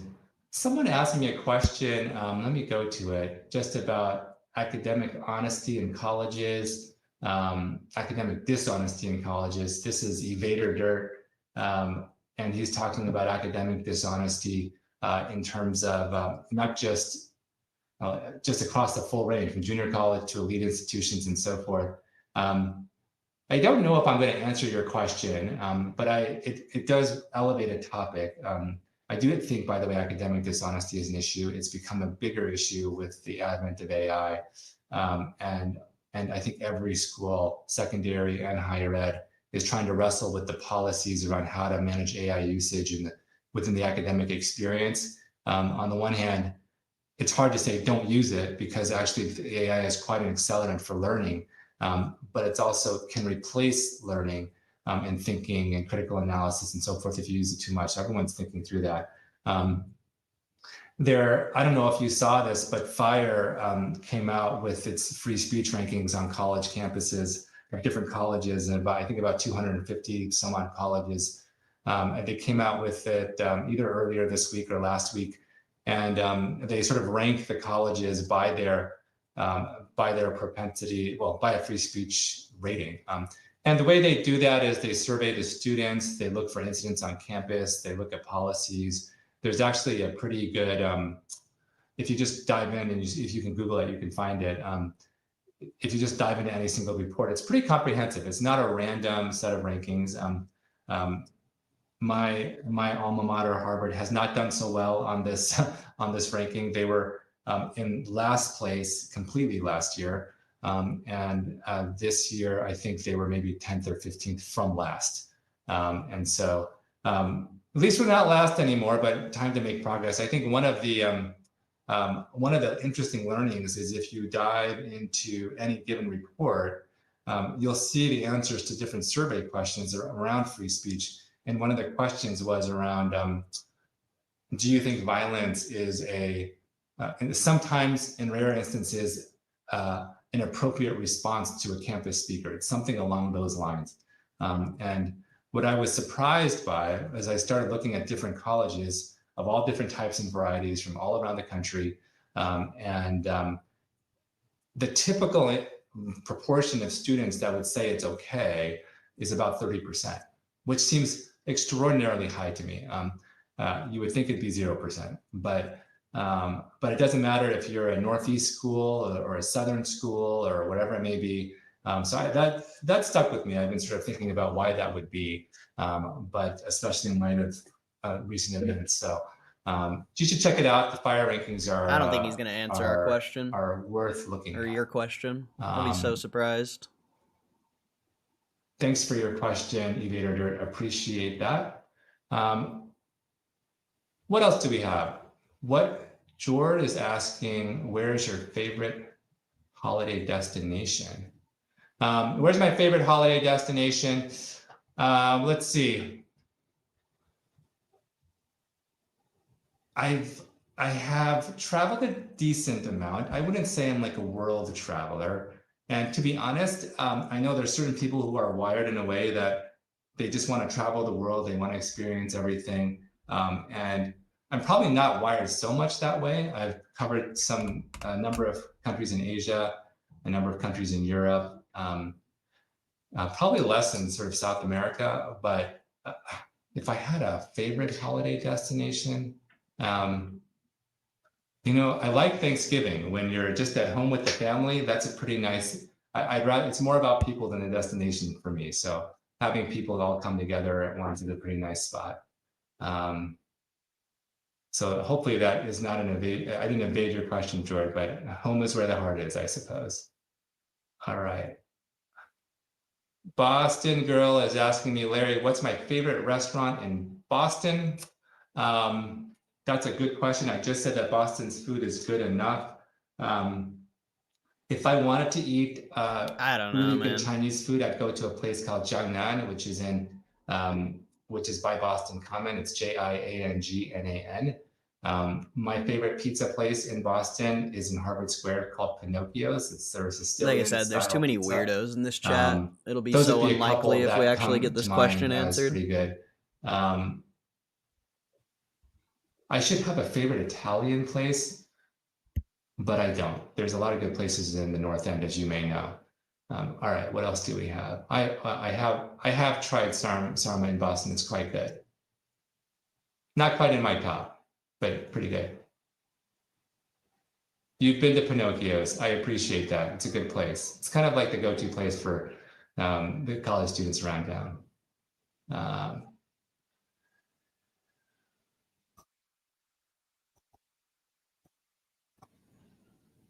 All right, what else do we have? Well, let me ask you guys this while I scroll through your questions. Tell me what job you do. Like, what profession are you in? How do you spend your day? I'm always sort of curious. So you can answer that while I answer. Nice job, Brett's question. How much water do you drink every day? How many hours of sleep? How much caffeine? I don't drink caffeine. I'm not a coffee guy. I don't drink like caffeinated tea. I'm kind of a no caffeine guy.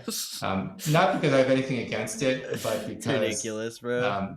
It impacts me. So I don't really. I mean, it's not GameStop related. It's just asking like maybe 6 hours of what sleep it's like max, working with like Ryan. I wouldn't say that's. I don't know how much water. I wouldn't say that's drink every GameStop day. related. Probably not enough. But it's probably a good question, is. Brett, to open up health topics.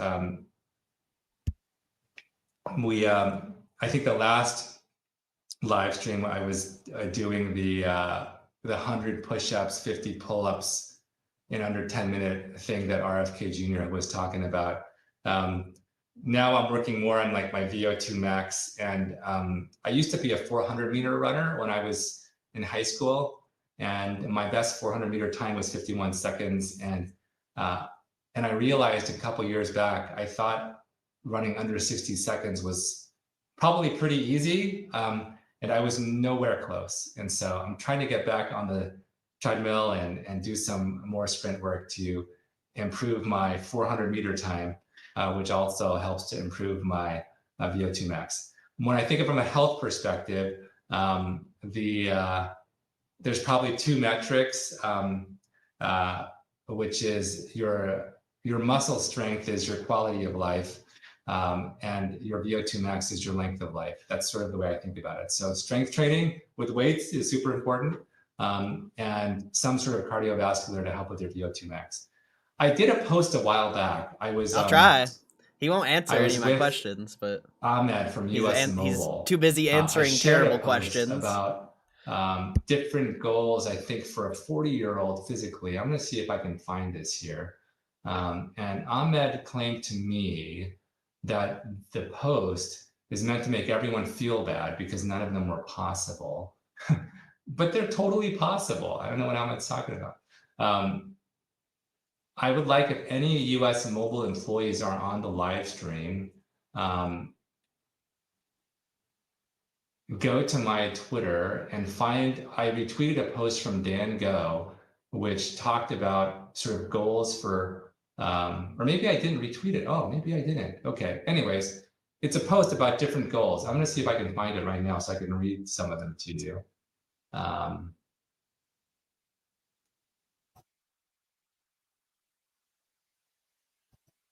So it was sort of things like, if you're 40, you should be able to run a mile in less than 10 minutes. You should be able to hang from a bar for over a minute. You should be able to, oh man, I don't know, do 5 or 10 consecutive What's your favorite pull-ups. color? Very interesting. Okay.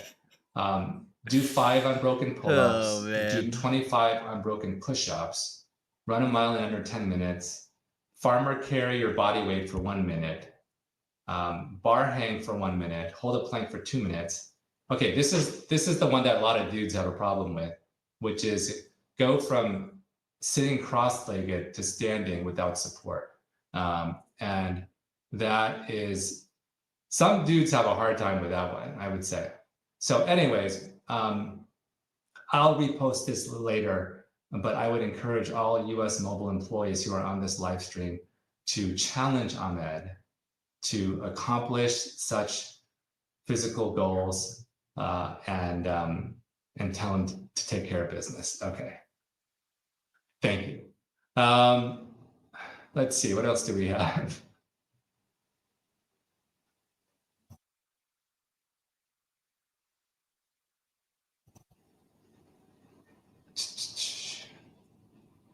Oh boy, I'm way behind on your comments and questions. I'm catching up, and you guys are already commenting on my prior answers. I have to catch up. Okay, we're into the place where you guys are doing different, you guys are answering my question about different jobs. So what do I see? A landscape architect, Cool. A union electrician. Yes. Software tester. Cool. A data administrator. Just a data administrator. Medical research. Paul does business development for high performance computing. I feel like I see Paul Branham on my LinkedIn feed every once in a while. Jester is a professional stockholder. Okay. Sheep and cattle farmer. Awesome. One of my dorm mates, my freshman year in college, was he's like literally avoiding my comments and shit. It seems like fresh air inspector. Cool. Oh man. Hosting Wild. Albanian concerts. Cool. At Fashion Week I sat next to a rapper R&B artist named Blast. He was awesome, really nice guy. You guys should check him out. He's going to be in Boston. He said in 2026, so I'll definitely check him out. I'm trying, chat. He won't answer any of my questions. I'm trying, bro. X-scroller, aren't we all?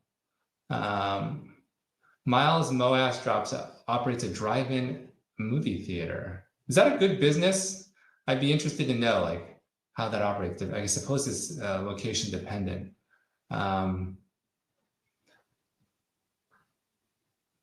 Let me just interrupt this thought process for Louise's question. Am I pro or con remote work? Pretty con, to be honest. We, at least at Volition, in the pandemic, which kind of really like started in March 2020, we started bringing people back into the office in June 2020. It was, I probably did 3 or 4 weeks of remote work and I couldn't handle it. It was just driving me nuts. And so we basically brought people back in, half the company in on one day and half the other, and it was kind of a rotation. But a lot of companies that went why do people too watch long this with remote, like I'm being straight up, why do you guys like this? Back. They hired people in different areas. The culture has changed, and so if you went too long, that's it's hard to bring people back. So we did not do that. Partly because I couldn't stand remote work. Like I know Larry's a meme in our stream, but like seriously, why do you guys like this? The idea and the I don't understand. I think bro. partly I'm more of a creative person, so it's hard to sort of. There's over 4,000 people in this stream. Like why? I guess I just don't get it. Con remote work in a general sense. I just don't get it. I guess. All right, let me remove this.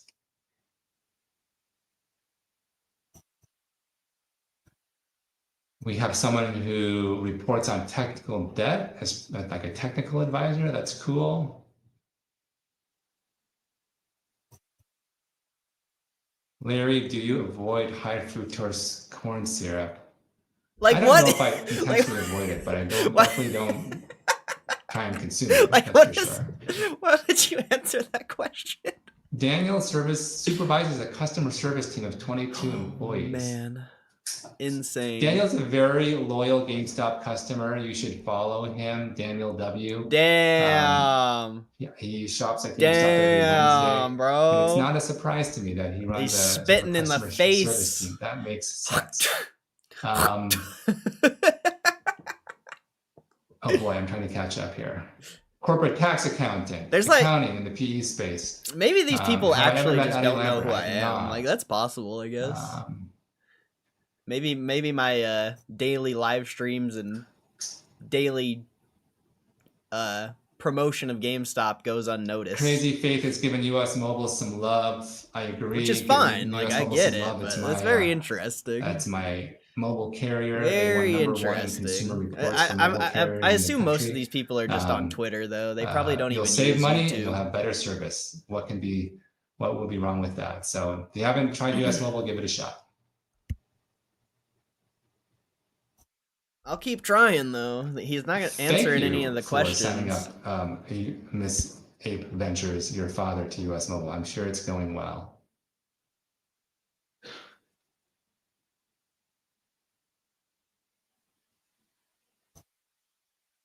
Let's see. What else? Send me an invite to Power Packs. I don't control the beta list for Power Packs, so but I probably shouldn't tell you who does because then you might flood that person with requests. Nat Turner. But I am not. I do not control that. Do I have pets? Yes, Coco. That's my dog. No, She's it's not 12 years old. pre-recorded. She's awesome.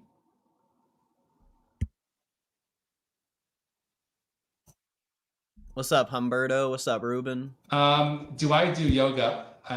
Anon Mab asks me that question. I really should. What you learn to appreciate over time, especially as you get older, is your mobility is super important. And your ability to do anything, your ability to do cardio, your ability to lift weights is very dependent on mobility. Yoga is a great way to sort of maintain or enhance your mobility. I don't do it enough, but I should. I kind of marvel at people who are rock stars at yoga. I don't know how they do what they do. It's quite impressive.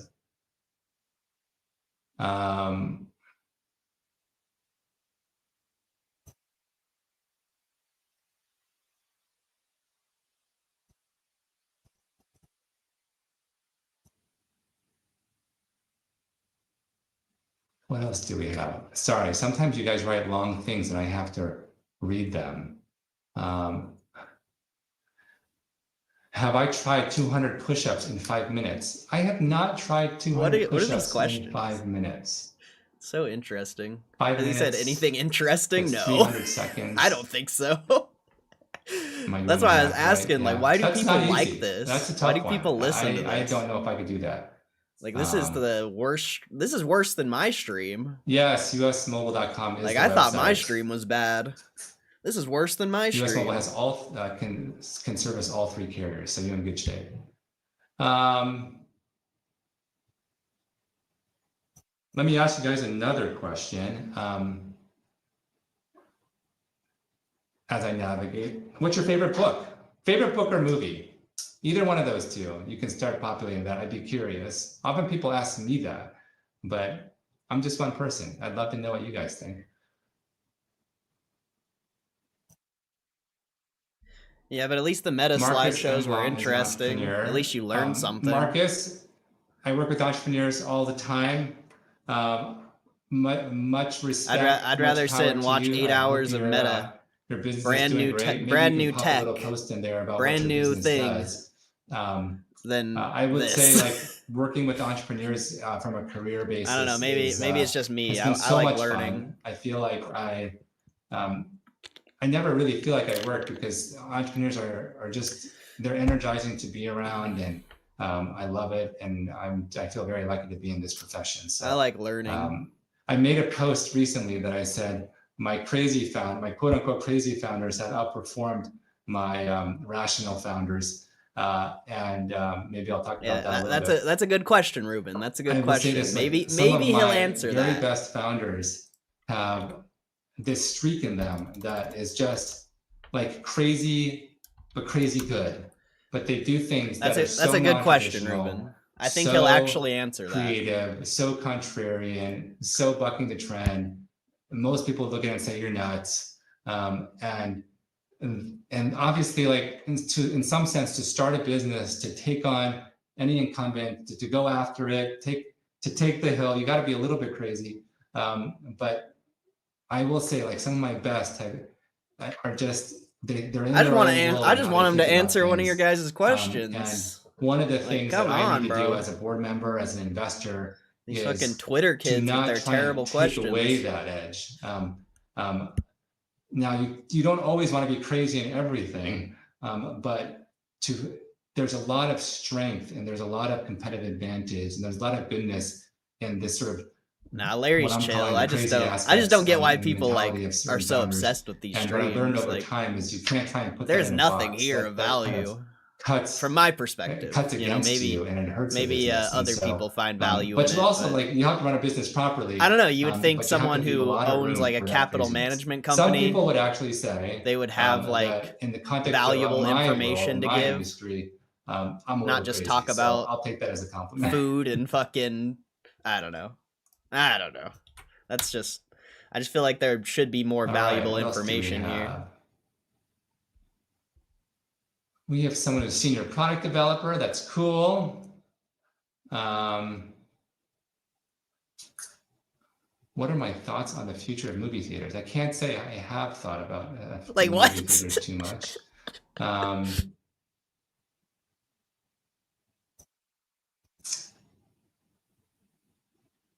How do I suggest starting to read the Bible? Probably. Oh, everyone leave! One of the first 4 books of the New Testament. Matthew, Everyone Mark, leave! Luke and John. They're called Gospels. He's talking about the Bible. Leave! 4 accounts of the story you better get out. Jesus' life. He's talking about the Bible. Probably a better place to start than say Genesis, which is the first book of the Bible. If you wanted me to give you one of the 4 to focus on, I might say Luke. Luke's a good one. So that's the story of Jesus' life. If you want to just know sort of the theology of Christianity, Romans is a great book to read.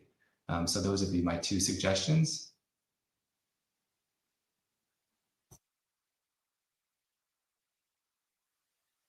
Swami asked me to join his podcast. I don't know what podcast that is, but if you guys have suggestions on podcasts I should participate in, feel free to drop those in. This is insane, on a comment in X or something. I'm going to start doing some more podcasting. Not of my own, but as a guest. So we need to get Larry on the stream, bro. We need Larry on the stream, son. All right, what else do we have?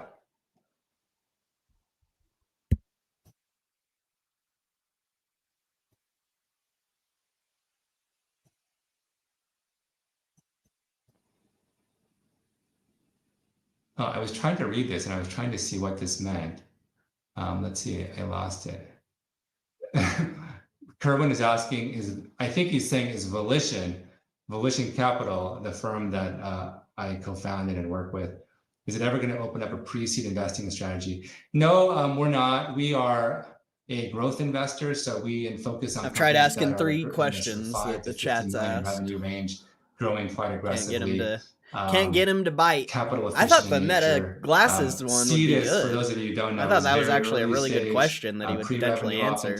Sometimes pre-product, and that's not where Volition plays. There's all these strains of seed, like pre-seed, seed, post-seed, whatever those are. As a growth equity investor, I have no idea what those mean.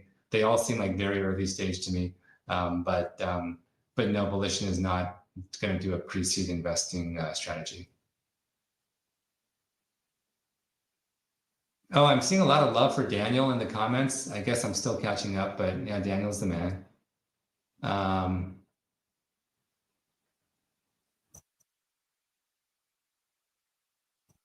Someone's asking me, do I use US Mobile myself? Yeah, I definitely use US Mobile myself, and my whole family does. US Mobile is actually legit. You know, I'll give him that. Same with like Mint Mobile and stuff like that.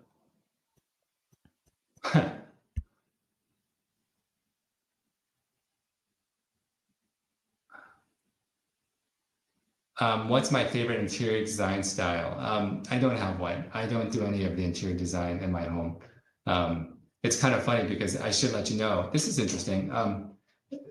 Is it interesting? I don't know how many more live streams I will do from this office. So this will change. In November, Volition is moving offices. We are right now, we are in the back bay of Boston and by the I'll try. But we're moving over to by the Boston Marathon finish line over on Boylston. So that's going to happen in November. It's going to be about twice the space. I have no idea what the backdrop will be exactly. I don't know where my office will be here, but I think we'll have some sort of podcast room. I'll try that one too, Ruben. So there's maybe 1 or 2 more left in this office. So we can be nostalgic about that. What is my favorite strategy game? Risk is a good game. Does it have that much strategy? It has some. And maybe if you play the board game Risk, you've probably never taken a risk in your life. I actually think more games have strategy than sort of first meets the eye. Even a game like Battleship, which seems and Monopoly holds a stranglehold on the board game market. Too, so, but maybe I'll go with Settlers of Catan. A little boy died of suffocation when he choked on a game piece from Operation. How are we doing here? Oh, it's 11:42. I have a noon call. Some of the favorite books: Poisonwood Bible, The Alchemist, The Price of Tomorrow, Dark Tower series, Super Troopers, Three Body Problem, Great Gatsby, a classic, The Last Lecture. That's a great one. I hope he answers that. Really? Okay. Out of all the questions, I hope he answers that one. Project Hail Mary, the Bible. Okay, fair. How to Make Friends and Influence People. I totally agree with that. That's a great book. Oh, I lost it.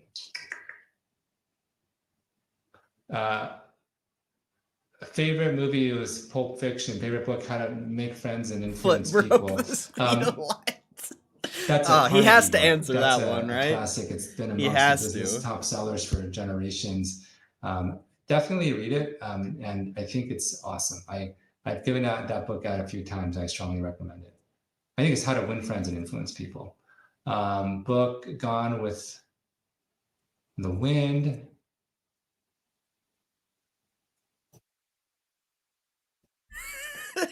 He has to answer that one. That's so funny, dude. Goonies. Goonies is the favorite book for Hulkster.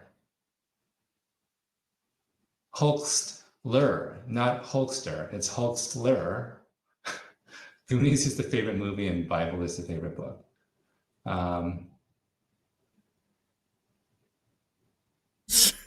I've spammed like 5 different This is an questions. interesting question, actually. How much weight do you put in culture when it comes to making? Bro, what kind of question is that?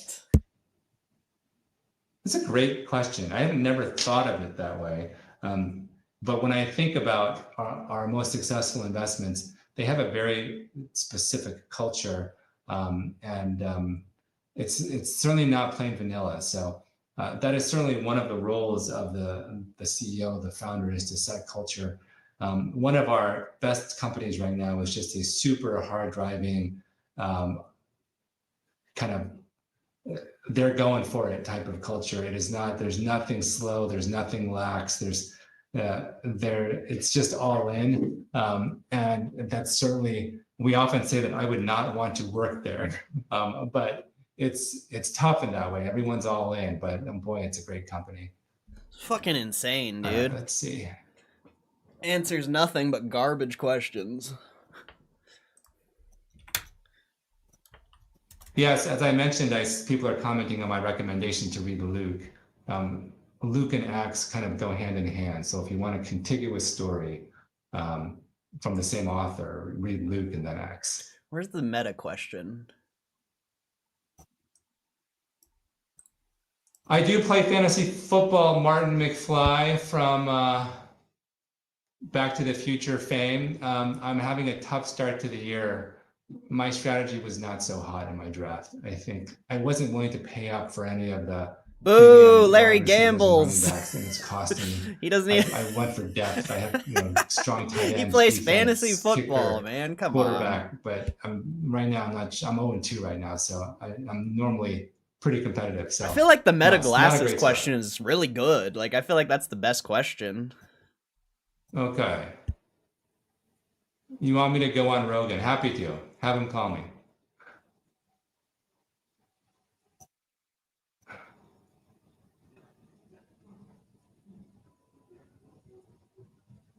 Do I ever want to start my own business instead of investing? I kind of did start my own business. It's a business of investing, which is Volition Capital. I started with my 2 colleagues and partners, Roger Hurwitz and Sean Cantwell.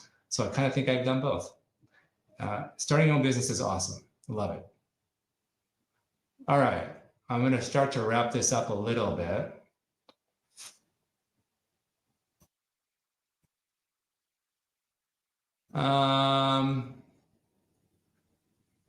This is kind of a random live stream, not even particularly focused on business. You guys can tell me later if you like that. It's kind of fun. I have answered this in the past, but I'll say hey, he answered one. Consistency. What's your favorite superpower? I think it is the underlying. Let's go. Superpower that drives all superpowers, because it's really hard to be great at something if you're not consistent. And and consistently working at it and so forth. So I highly respect people who are quite consistent. Thank you, Larry. Thank you for answering our question. Who wrote that one? Wasn't it Ruben? I forgot who wrote that one. Or was it Kev? Oh, this was a question. Who wrote that one? Was asked in my Twitter, my X account. So I'll answer it. It's actually a business question. When I'm evaluating growth stage companies, how much do cyclical or seasonal industry patterns factor into my forecasting and timing? Do you view cycles primarily as a way to fine-tune entry timing once the fundamentals are already established? Okay, let me. Yeah, Ruben made that one. I don't know that our businesses are inherently cyclical. Some of our e-com business and he picked consistency, can have, which is funny because he answered my question because I've been spamming questions the whole stream as you go through the year. But most of our other businesses aren't particularly seasonal. I mean, some businesses that sort of revolve around the school calendar might be a little bit seasonal, but again, those would be one-offs. I don't feel like we're sort of inherently. Is that what he said? I thought he said his superpower was consistency. Hopefully that answers your question to a degree. All right, we have maybe a few minutes left. Oh, okay. I'm gonna go with what are your at least he answered one? I'm gonna go dude. with good lord, took long enough. Non-standard answer, which is Burger King French fries are underrated. Burger King as a whole is underrated. I think Burger King, maybe this is sacrilegious to say, is better than McDonald's on almost every dimension. Is that fair? Their soft serve cone is better. Their burgers are better. Their fries are better. They have like ices. Yeah, I might stick with that. It's my hot take for the day. You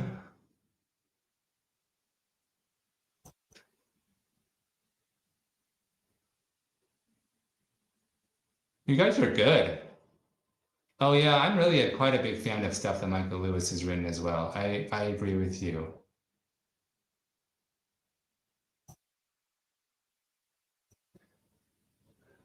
Lion, the Witch, and the Wardrobe, a C.S. Lewis classic, definitely worth reading. Oh boy, I'm behind on the comments.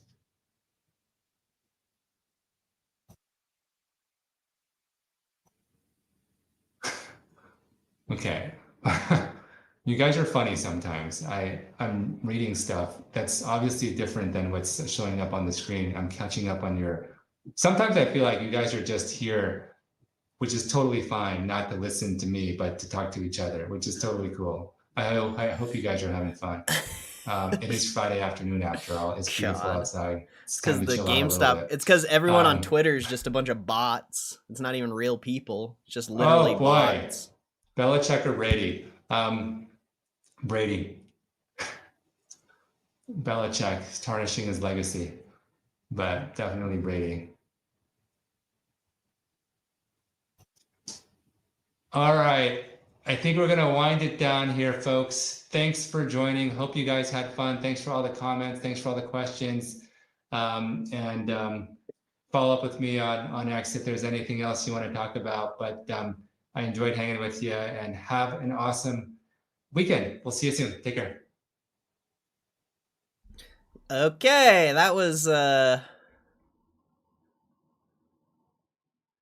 someone liked my question. I didn't know you could like people's questions in a live stream. How does that work?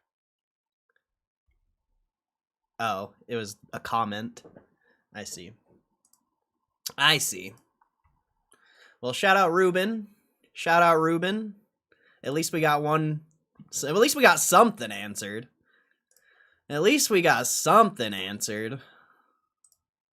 We only asked him like 6 different questions. Fucking in the sea of bots. What did he even say to my question? I didn't even listen. Favorite Hulkster tomorrow. Asked me, and consistent. I I have answered this in the past, but I'll say it again. My favorite superpower is consistency. I think it is the underlying superpower that drives all superpowers, because it's really hard to be great at something if you're not consistent and consistently working on it and so forth. So I highly respect people who are quite consistent. Well, there you go. There you go. There you go. Let's see. I missed some of the chat. This was a question. Wait, what is going on? Chill. Chill. I'm trying to read my chat now, bro. Trying to read my chat now. I missed some stuff. Pretty sure he answers the same questions every time. That's why we're seeing Larry Chang live and Corey's live stream, because Corey's stream is less boring. That's what his views are. I wish he would have answered the Meta glasses one. That was actually a really good question. Seems like a genuine nice guy. Yeah, he's chill. I was just talking shit. But honestly, that stream wasn't that good. Like, I don't know. I hope when you guys watch my streams, you find some sort of value. You know, if it's not like you don't learn something, I hope it's at least like entertaining, or that's all I hope. You know, I hope when you guys watch my streams, you find it valuable in some way. Like I didn't even think that was entertaining. I just wanted him to answer my question. Like, I don't know.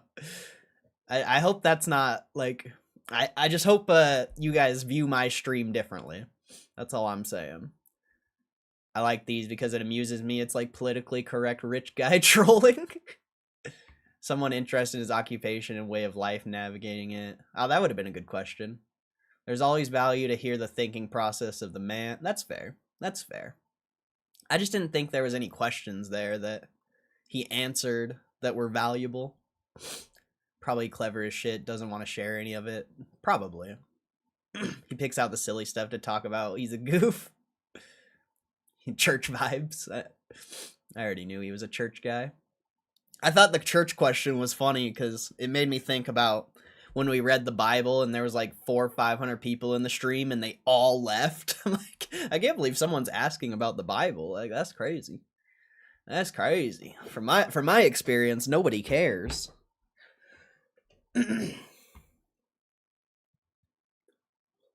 How long is this? Maybe he's easing. It was like an hour.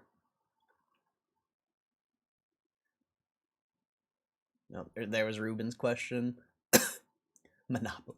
Maybe he tried to do the question with a gift card. I don't think you can do supers or like, yeah, I don't think you can do gift chats on there. I'm not sure.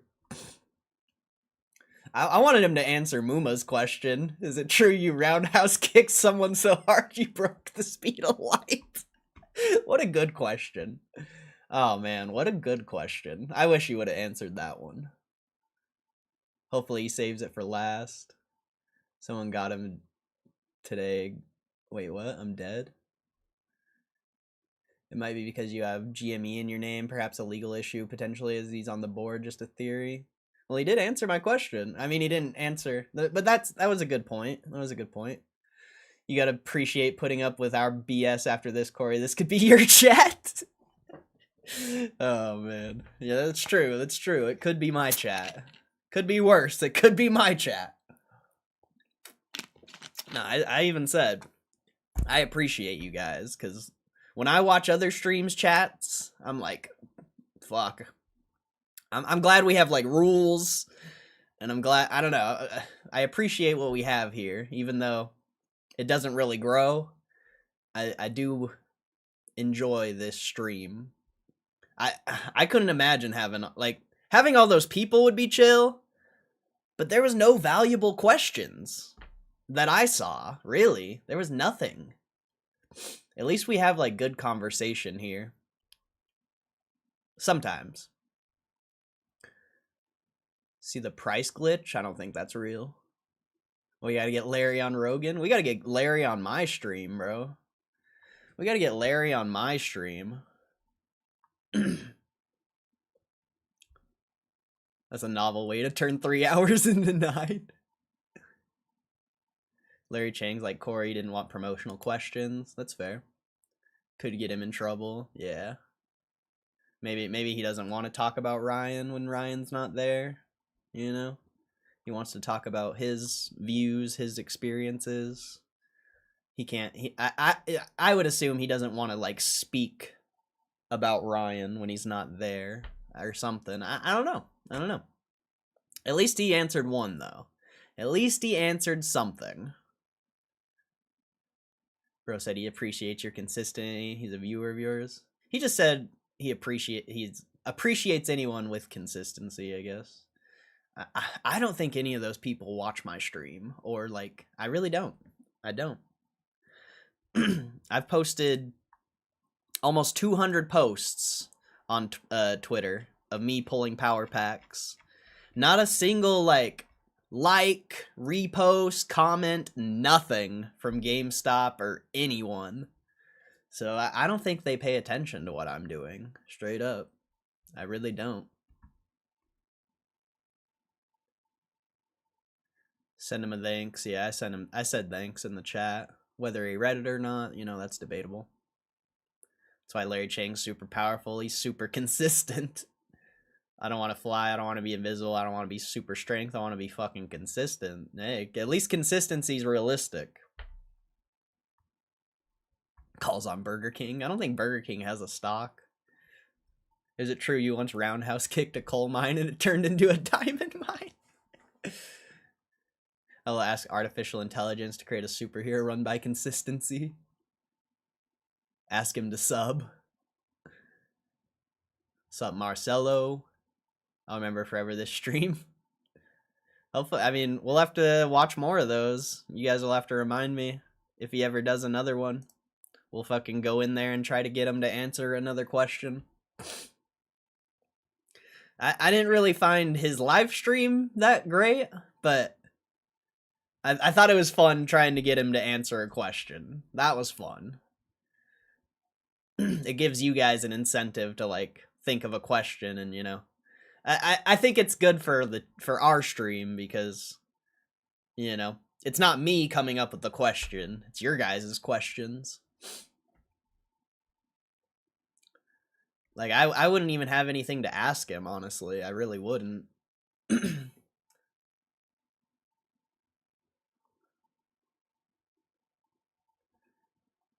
Bots find a way. I was hoping to start the lore of Larry with making him a badass. Yeah, bro, Larry should be a boss on Borderlands because he's badass.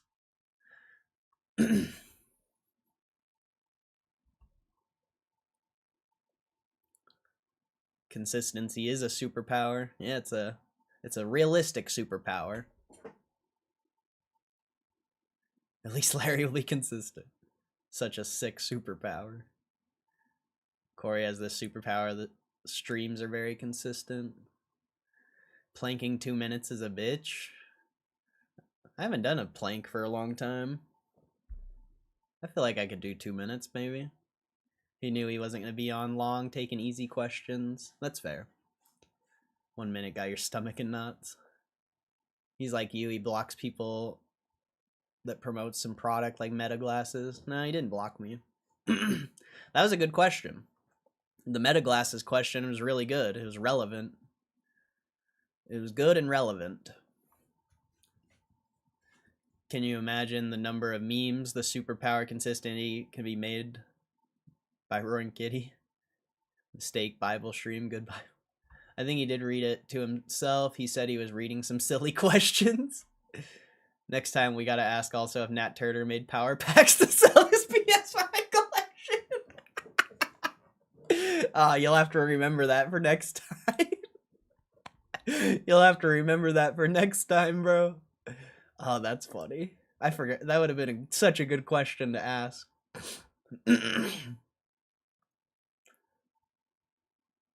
Sometime Larry Chang will come here in the stream just to do silly questions. I hope so. I hope one day someone does. I want Nat Turner to come in. Out of anyone, I want Nat Turner to come. Because that would be hilarious. I'd be like, so Nat Turner!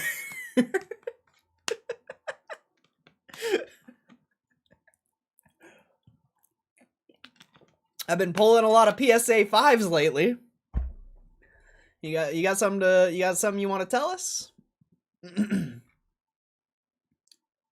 Stock price loves Larry. No, the stock price just loves getting the dip bought. You got to think how many people missed out on that little rally. And anytime it dips, people are going to buy it up. It's bullish. For now, it's buy the dip. It's just the dip's not going to go that low.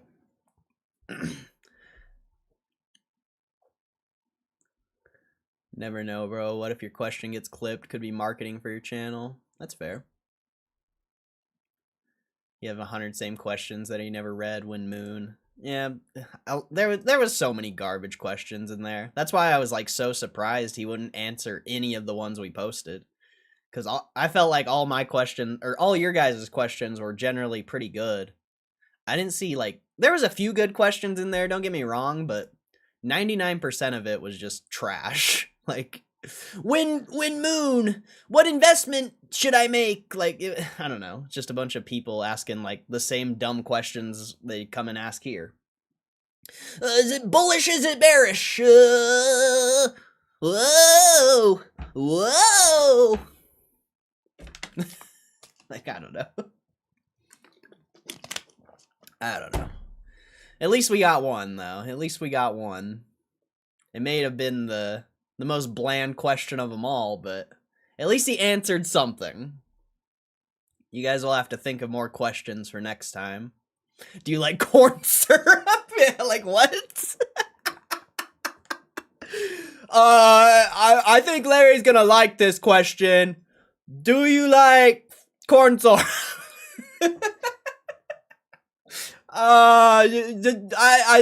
Do you like corn syrup, Larry? You drink a Coca-Cola every now and then, Larry? I like Coca-Cola, Larry. I love Coca-Cola. Coca-Cola take good. Lots of corn syrup. Very good corn syrup. Thank you. Thank you. Very good. Very good corn syrup. Yes, yes. I love corn syrup.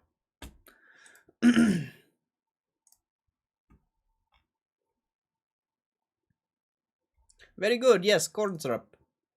What a fantastic question. Thank you. Thank you for your wonderful insight about corn syrup. Thank you. Thank you. Crazy. Actually insane.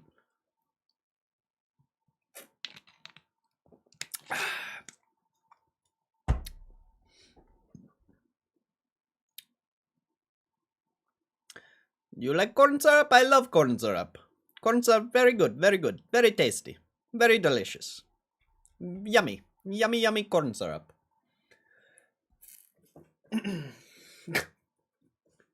What the heck, dude? What the heck? It's only 10, dude. It's only 10? What the hell are we gonna do? Bro, it's only 10. What are we gonna do? Hey, I show speeds in South Dakota now. I guess he's not going to Utah. He's got to be coming soon, though. Should I actually go see... He might be here this weekend. Should I actually go find I show speed? Be like, Speed! Speed! I love you, Speed! I don't even watch you, but I love you, Speed!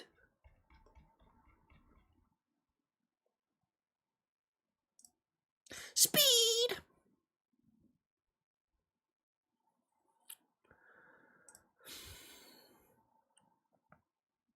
Damn, bro. I posted this short last night, and it's literally the best short I've ever posted, and it's 2 of the worst cards we pulled. Literally. It's literally 2 of the worst cards we pulled. I just put them together. This is the first time I've done 2 cards in one short, and it's absolutely crushing. Kind of wild. I think it might be the most viewed short. Straight up. I literally think it might be the most viewed one. Well, besides Umbreon. Umbreon V. Oh no, $1,000 Diamond is the most viewed one. That's crazy, though. I guess I gotta start putting 2 together or something. It's wild. That thing is cooking. It's doing like 3 times better than every other short I've posted. Kind of wild. Kind of wild.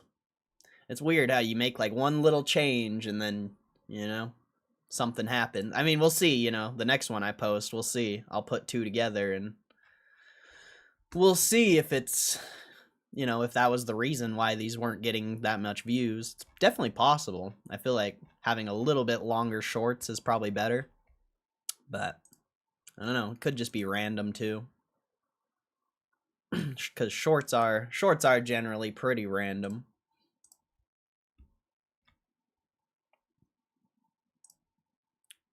Man, what are we gonna do though? What are we gonna do though? Oh yeah, I finally my shares on DRS finally, I can finally look at them. I had 9.9999 shares. They literally bought at like 2601 or like 2602. So I didn't even get 10 shares, but I put in another like $300. So I should have 20 shares before October 3rd that are DRS'd. Kind of annoying though. Kind of annoying how long it takes for them to purchase.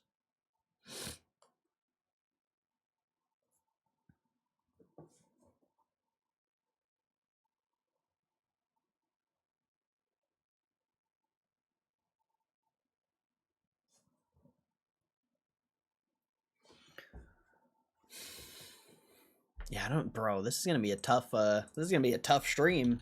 I don't know what the hell we're gonna do for the next 4 hours. We'll have to we can look on Reddit, I guess, even though there's literally nothing in this.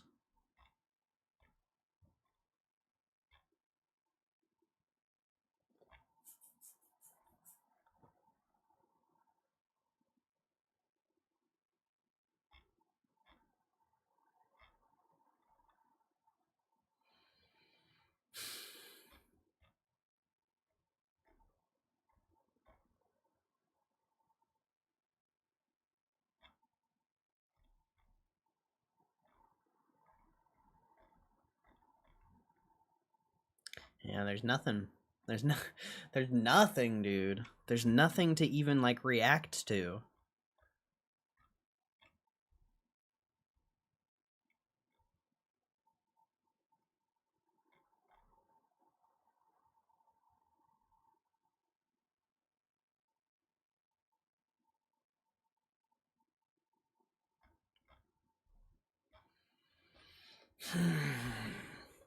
I didn't like that questioning do you take into consideration culture for an investment decision? It's like, fuck no. If you took in consideration culture for the GameStop investment, I personally wouldn't invest. If that was, you know, if that was all I was looking at was the culture, I wouldn't invest, bro. No way. No way, no how.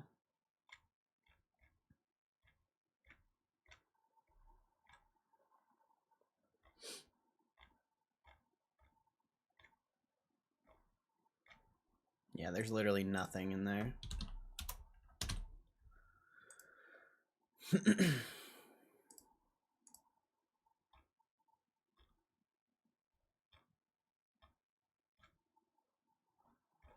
Like, how is there not a single post? A single valuable post? There should at least be, like, one.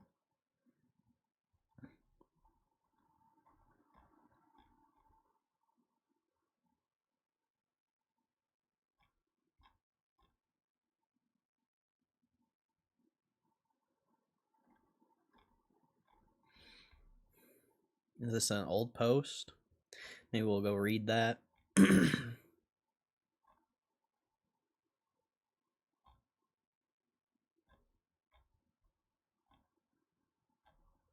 Yeah, I've pulled that card before.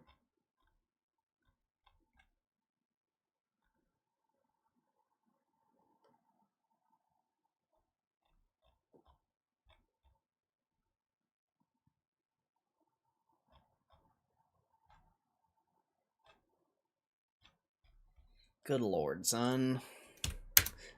I hope we don't have to end the stream early today. I gotta find something. There's gotta be something to do.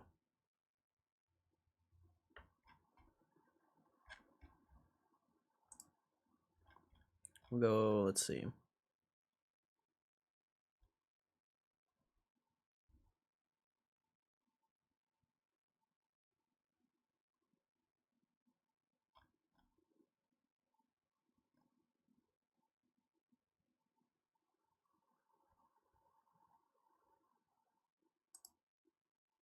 Just met with a company that ingests an influencer's content into a conversational AI platform, so followers can text one-on-one with that influencer's AI chatbot and get responses in what influencer's voice. What do you think? Would you want that? Which influencers, if any?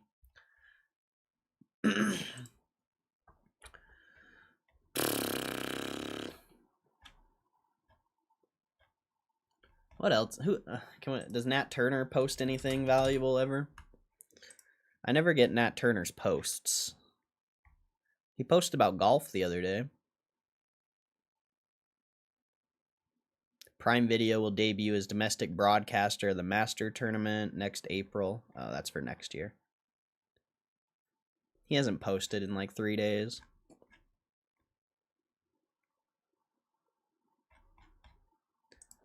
Who else? I guess I can just look through my followers and see, but I don't think this guy unfollowed me. I must have pissed this guy off in the stream one day. It is what it is. Sensitive little GameStop babies. Sensitive little GameStop babies. Honestly, I'm gonna try to like. I know I've said this a million times, but I'm just gonna stop like responding to people in the chat unless it's, you know, someone who's here all the time, and I know I can respond in a way that won't make them cry. Like if it's just some random, I'm not responding to anything they say anymore.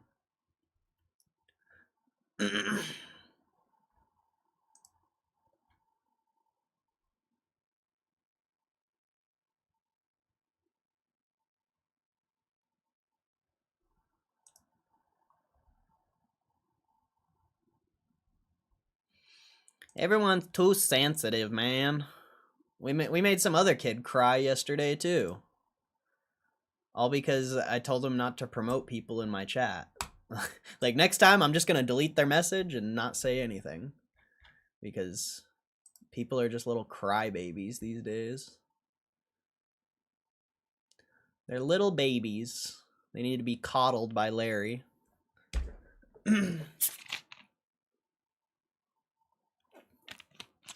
They need to be coddled by Larry.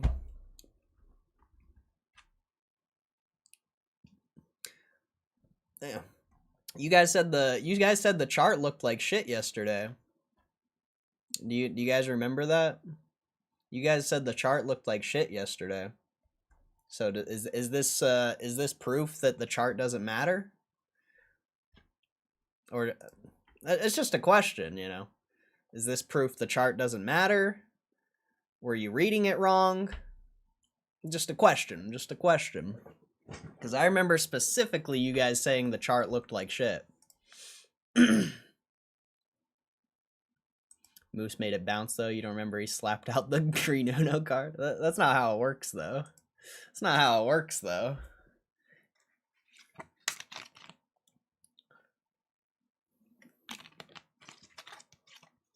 If the chart looks like shit, the price should be going down.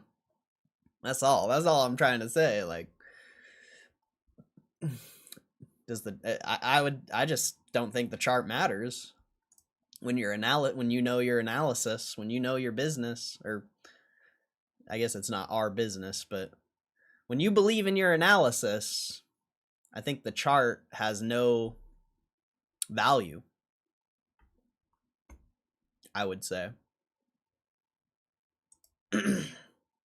I would say the chart has no value if your analysis is correct.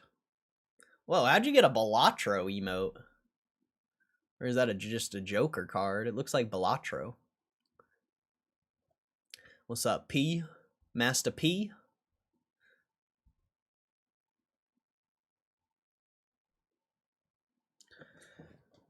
Master P. Whoa, my stream just crashed. Look at this. The stream just crashed. It says there's one person here. It's a glitch, but that was weird. The stream be crashing. It does that sometimes. It's just a little glitch. The game's emojis next to the chess piece. Ah, I see. Looked like Balatro. Balatro!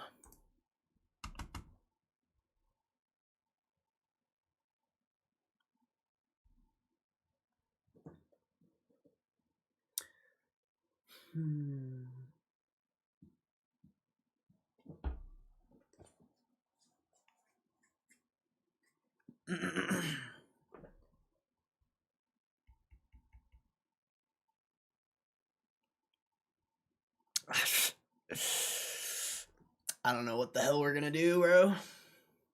We have 4 hours till the market closes. And we're already out of news.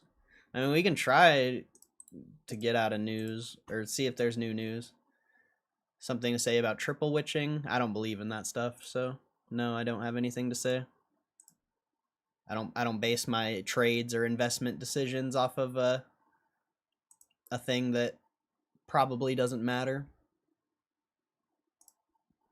I like to make money, not assume things.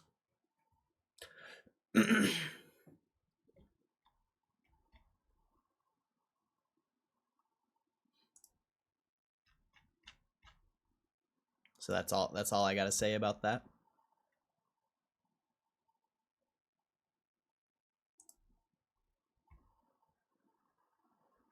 The markets are crazy.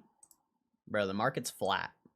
The market's not moving, so like I said, your assumption, I mean, it's not your assumption. Every single person who thinks they're a trader is talking about that. But majority of people lose money trading, so does it really matter? That's all. That's all. You know, if it actually mattered, and I don't think that stuff matters. Personally. The things every other person cares about in the stock market, I don't believe is relevant. If you're not buying and you're not selling, that's how you make money in the market. It's not by thinking about weird little trading things that may or may not even have an effect.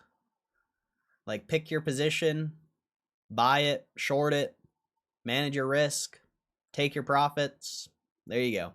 That's what matters in the stock market.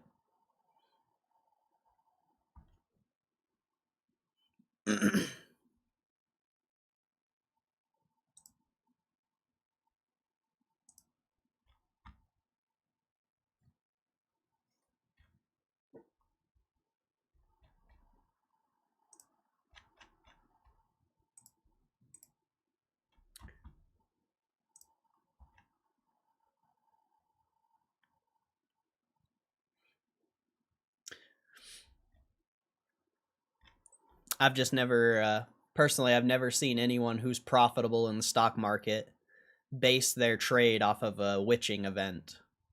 So, from my perspective, it seems irrelevant. Like I said, I like to make money, not like assume things.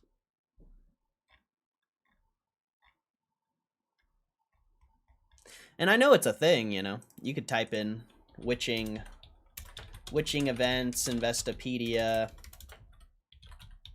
and, you know, it is like an actual thing, but I don't find any value in this. For one, I don't trade options, I don't trade futures. Like, it doesn't do anything for me.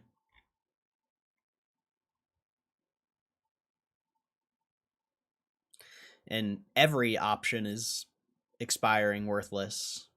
Puts and calls. people who are long futures, people who are short futures. So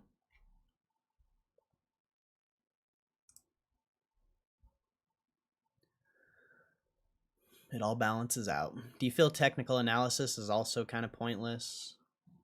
Depends what your trading style is. Like if you're a day trader, I think in a lot of ways you need technical analysis to be able to manage your risk and take your profits properly. Same with swing trading. But if you're investing, technical analysis is useless. I mean, it goes back to that, what I was talking about with, or what I was saying to Muma and Moose earlier. Like, Muma and Moose were talking about how shit the chart looked yesterday. The stock just hit another high today. So, like, your perception on what the chart is and what it looks like is irrelevant from a investing standpoint. And even sometimes in a trading standpoint, because if you would have thought the chart was shit and you shorted it, you would have got clapped. So, like, the most important thing is being able to manage your risk. You know your risk to reward, know when to take the trade. It doesn't matter really what the chart looks like or what the price is. Like, if you're at a support level, you buy. If you're at a resistance level, you sell. Like, I don't think it really has to be much more complicated than that, but people try to make it seem more complicated than that, so you'll buy their course and think they're smarter than they actually are. But most people who use technical analysis they're all using the same indicators, and all these indicators are lagging. Like, every single technical indicator besides volume profile is a lagging indicator. You're getting information late. You're making your trades based on lagging information. So if you're making your trades based on lagging information, you're not ahead of the market. You're not making a trade that is unique or potentially long-term profitable unless you've done the, what is it called, the back testing to prove that your strategy is profitable. But nobody does back testing. There's not a single person you know who does back testing. I promise. I don't even do it. The way I trade is based off of risk to reward, 2-to-1, 3-to-1. Well, honestly, I haven't traded in God knows how long, but if I was trading, my trades are all based on risk to reward. If I'm trading 3-to-1 trades, I can take I can lose 3 trades, but if I win on that 4th one, I make all my money back. Like, I don't, there's so many different ways to trade, but the way the masses trades off of like RSI and Bollinger Band shit, like moving averages can be useful in some way. You got to know what you're doing and know what you're looking at, but like VWAP's okay for day trading. Like, there's profitable day traders who trade off of the VWAP. It's mostly scalpers, but like, there are people that trade profitably, but a majority of what you see is just nonsense. Honestly, it's really nonsense.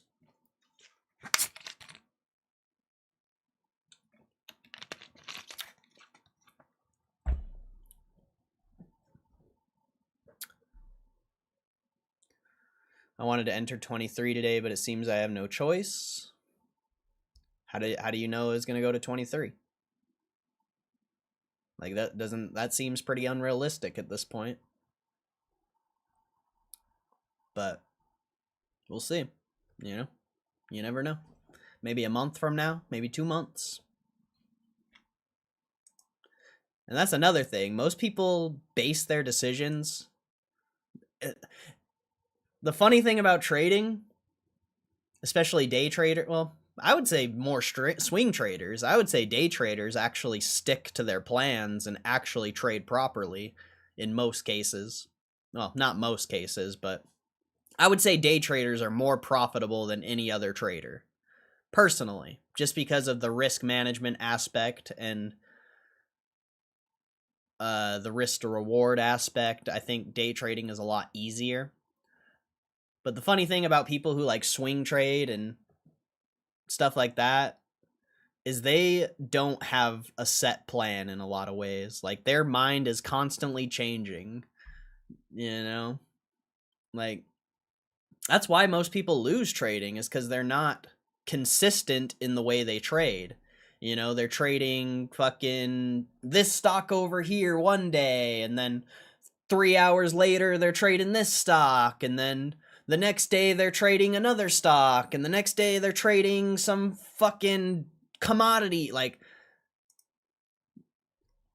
you need to have consistency in your trading if you want to be profitable.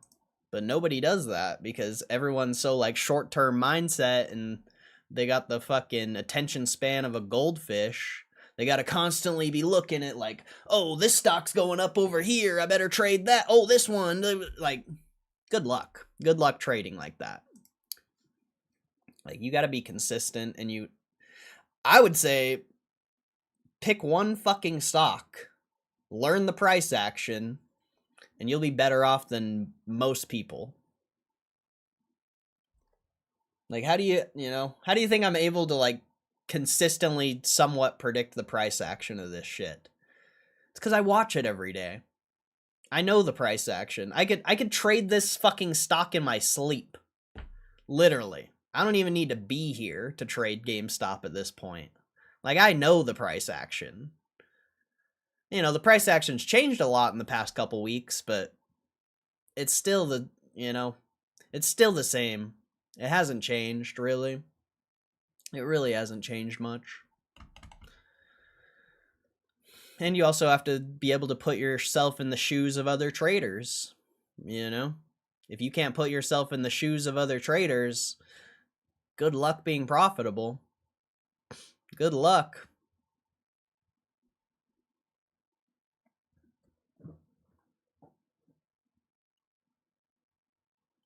Good luck. Knowing where other people position is probably more important than where you yourself are going to position. Do you have a trade plan to trade a stock in time, for example, week, month, year, diamond hand? Nah, day trading. Day trading or investing?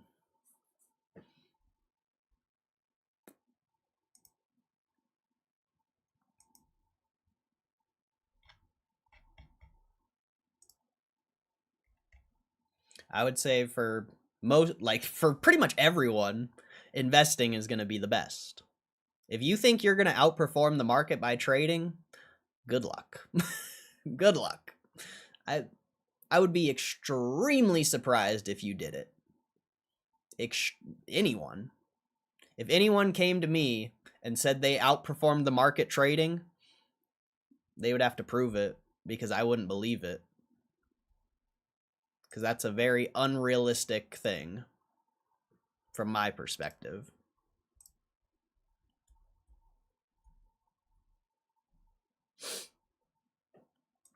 And if you did it one year, I'd love to see you do it again. And I'd love to see how much you lost before you finally had that profitable year.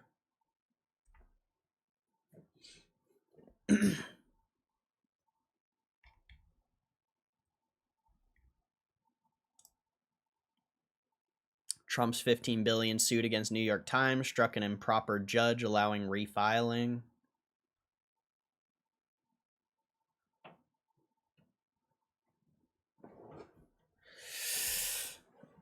But yeah, I don't know. Like, the best thing to do is just not trade, especially if the market makes you feel emotion.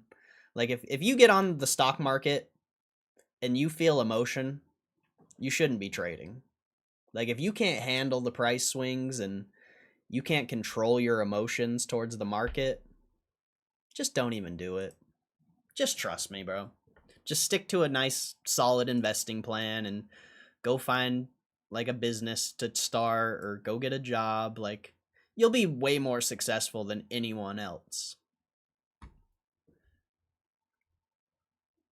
Why can't mix in a strategy, different time frame trades? Time is money. Most people lose trading, so why would you waste your time on a losing game?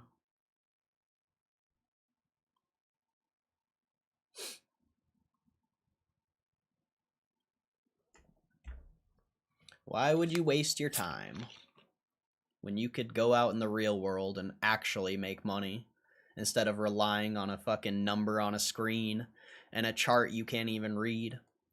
A chart you think you can read, but you actually can't read because the chart is designed to make you... The chart taps into your psychology? Yeah. The chart taps into your psychology in such a way that all your decisions are based on emotion. So if you're not able to see that, you're not going to win. You're not going to win.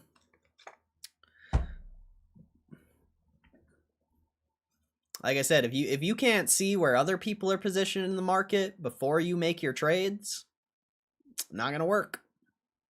But you can get lucky, you know? Anyone can make money in the market. Anyone, literally. Anyone can come into the market, press a button, and make money.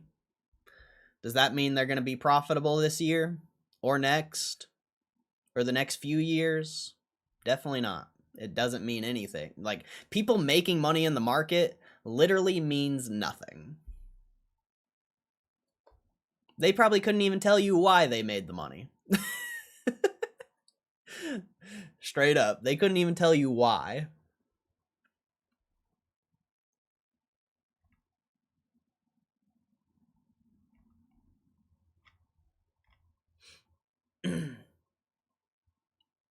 Yeah, some luck. Some luck, but there's strategies out there that are profitable. But you got to backtest. You have to know what you're trading, and you have to consistently trade the same exact way every single time. Like, nobody's doing that, bro. Nobody, not a single person you know is doing that.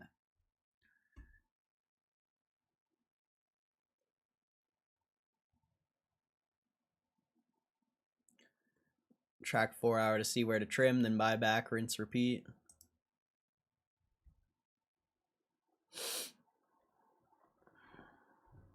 How long is that going to work for, though? That's all I would say. How long does that work for?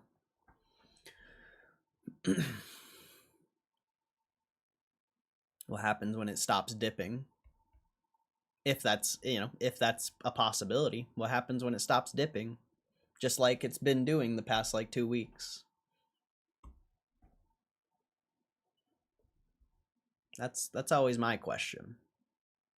Don't get me wrong, you know, I take profits too, but I'm well aware that there's going to be a time where it stops dipping. And it's probably now. I mean, potentially. I don't know, but how many people are just waiting on the dip at this point? Everyone? Literally everyone?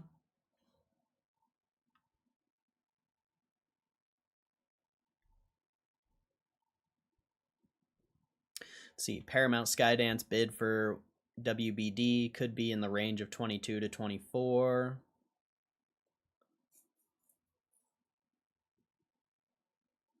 Apple CEO Tim Cook says iPhone price hikes are not tied to tariffs.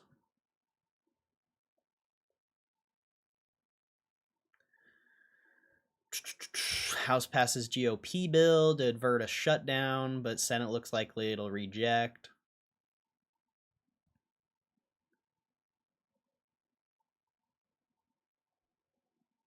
Panama Canal making major play to win back lost LNG tanker business.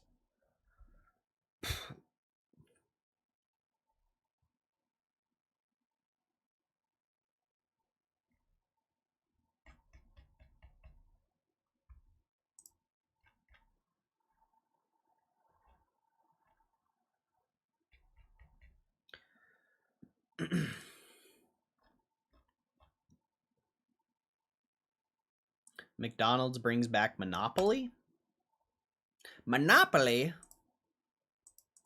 Why won't it let me click on the link? I want to read about Monopoly. There we go.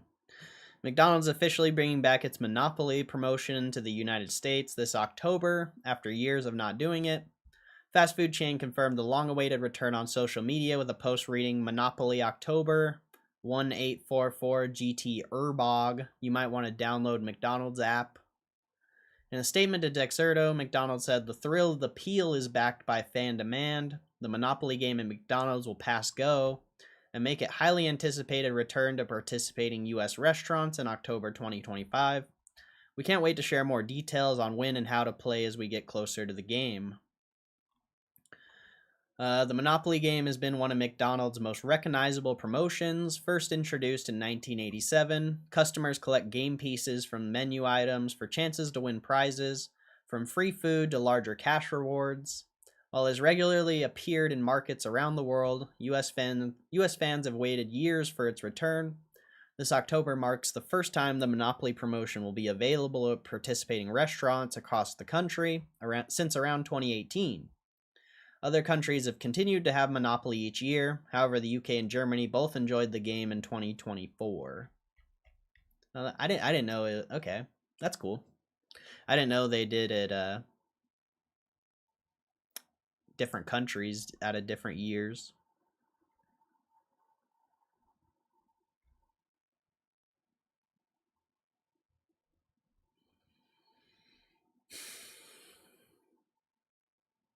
Jeez, man.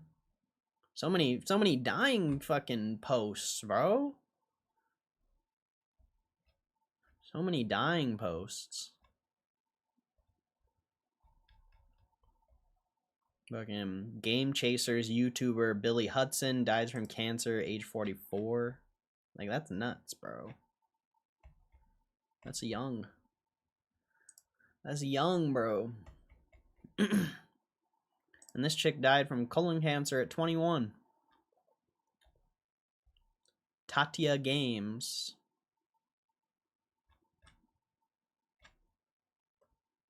Fucking wild, bro. Fucking wild, mate.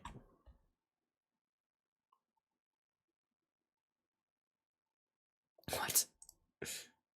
Battlefield 6 reportedly contains not one, not two, but 3 Limp Bizkit songs.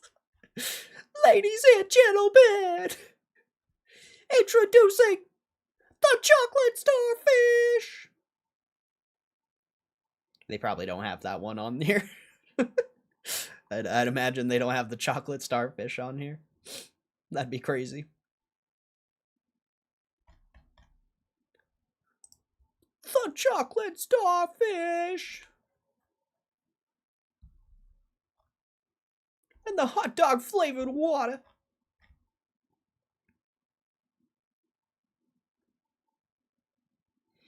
Dying Light the Beast is one of the best open world games of 2025.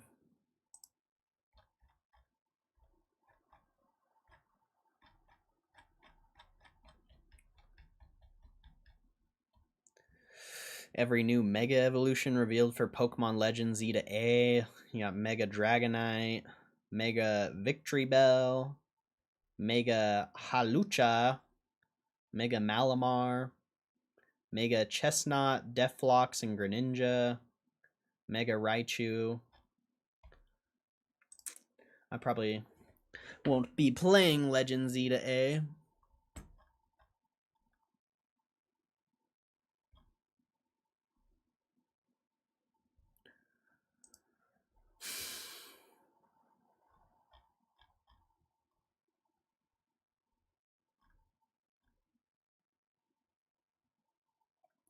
Football Manager 26 will feature women's soccer for the first time.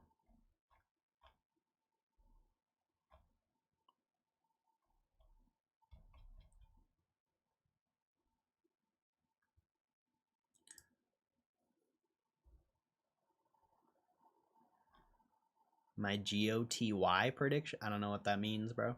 I don't know what GOTY is. But I don't make predictions.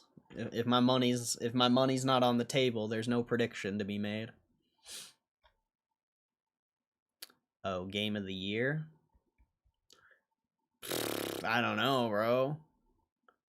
That's tough. Game of the year. I don't really play games, so I don't really know.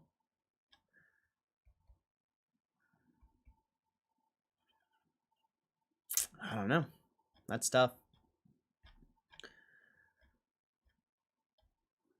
I don't think I have an answer. Straight up, I don't think I have an answer.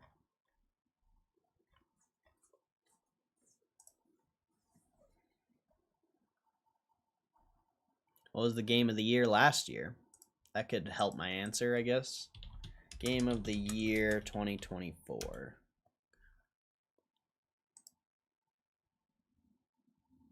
Astrobot was the winner last year.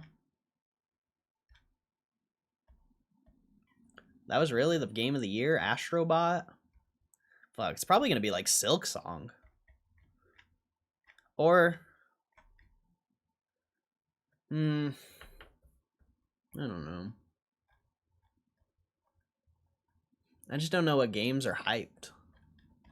Like, I usually see them come out, and then I don't really pay attention after that.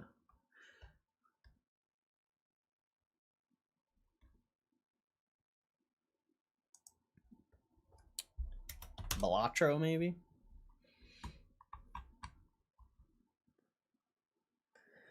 AI says Claire Obscure, Expedition 33, Death Stranding 2, and Split Fiction. I guess Split Fiction, maybe. I don't think Split Fiction, though. Yeah, see, I don't even know, bro. I don't even have an answer for that, straight up. I don't even know. I would say Silk Song. But I don't know.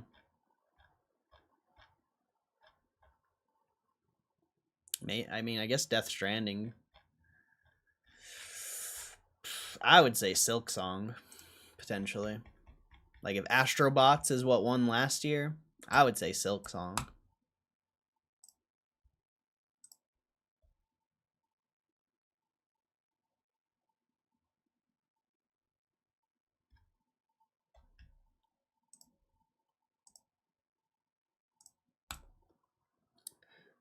Expedition 33, its favorite.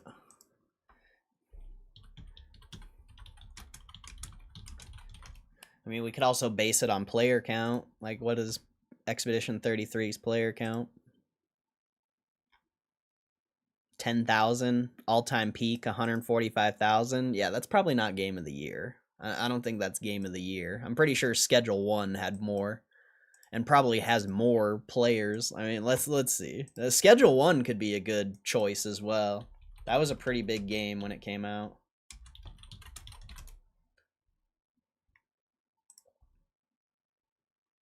Yeah, bro. Schedule 1 was a bigger game than that.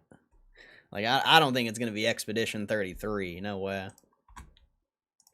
That doesn't seem... It got outpaced by... People today are still like, it's almost double people playing Schedule 1 than Expedition 33 today. And their all-time peak is 4 times higher. Like, if we're basing it off of stats, I don't think it's going to be Expedition 33.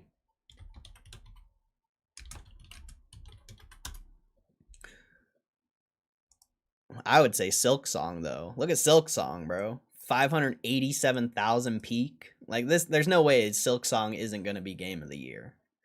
Like, what other game is bigger than Silk Song? Maybe Split... I don't know how big Split Fiction was, actually. Split Fiction... player count. Yeah, it's got to be Silk Song. It's got to be Silk Song. If you're just strictly going off of player count. There's no way it's Death Stranding. Or wait, you got to do Death Stranding 2. Is this even out yet? I don't even know if this is out yet. I would say Silk Song.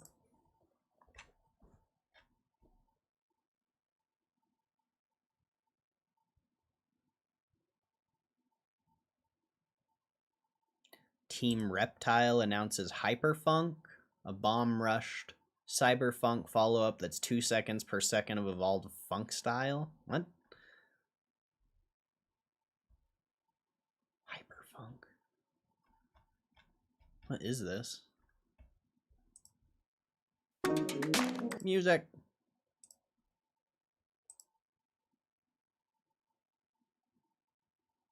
Has some crazy art.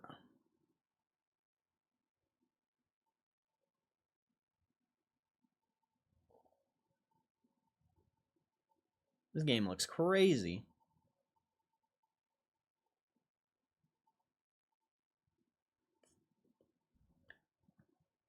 That looks wild. Hyperfunk and Team Reptile says it's 2 seconds per second of evolved funk style. Based purely on Steam page description, the developer achieved 100% funk style increase since Bomb Rush Cyberfunk. I don't know if they do a Nobel Prizes for that kind of thing, but I think they should consider it. If you don't find evolved funk style a particularly informative bit of phraseology, let me put it in a more digestible term. Team Reptile says Hyperfunk is an extreme trick and graffiti game from a bright future, where graffiti crews battle with style and ideology of how to interpret this new world. Sounds like Jet Set Radio. Isn't that the game, Jet Set Radio? Jet Set Radio? That's what it seems like. That's like immediately what I thought of. Jet Set! Jet Set! Jet Set Radio. Does anyone in here remember Jet Set Radio? It's a good game right there. It's a good game right there.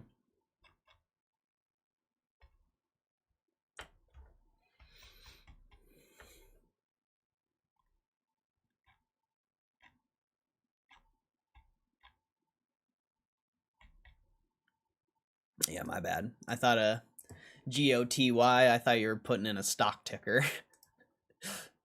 Cause yeah, I wasn't expecting it to be game of the year. But I would say Silk Song. I think Silk Song is a good guess. A good prediction, I guess. I would say it's probably the best prediction.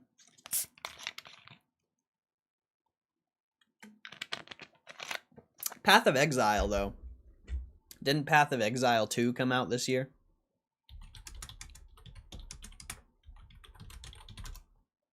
I'm pretty sure. Oh no, it might have came out. It might have came out at the end of last year. Yeah, Path of Exile. If this could be it. Path of Exile was a pretty massive game too. Borderlands 4. It's possible. I don't know. A lot of controversy with that game. I don't know about that. I actually want to change, and I want to say Path of Exile. I think Path of Exile is probably it. That's probably your game of the year. It's either going to be Path of Exile or Silk Song. But I'm going to say Path of Exile.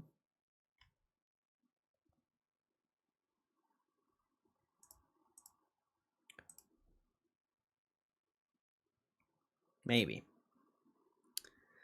I don't know. It's tough. It's either Silk Song or this, though.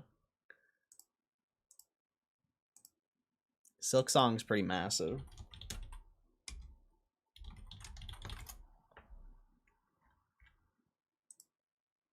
What's up, Rosh? How you doing, bro? But Silk Song's only been out for like a week, so... You know, how long is it going to be hyped? We'll see. Controversies Borderlands 4 got. The game crashes all the time on PC, I guess.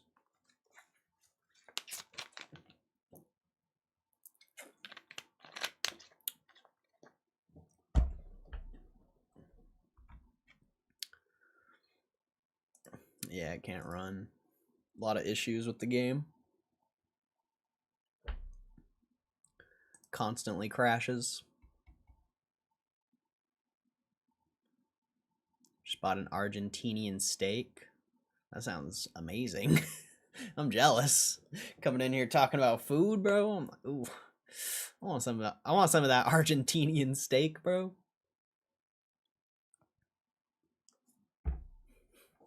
Whip me up some.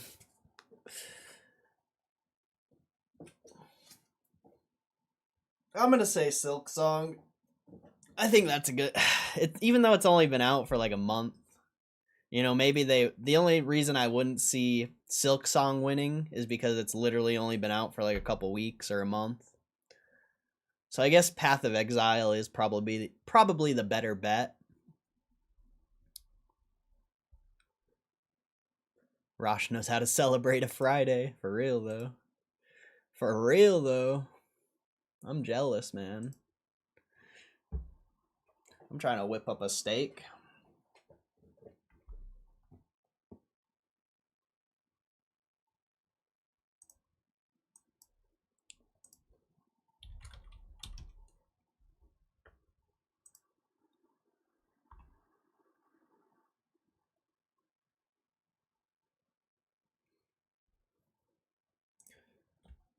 Oh, excuse me.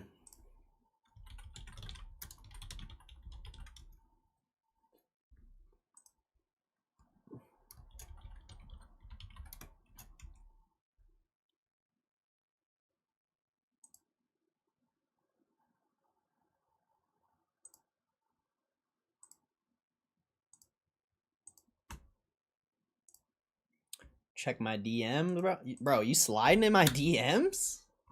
Damn, Rosh is sliding in, bro. Rosh is sliding in? Oh yeah, that looks fire. You're gonna have to send me the after. You gave me the before picture. You're gonna have to send me. You're gonna have to send me the after picture, bro.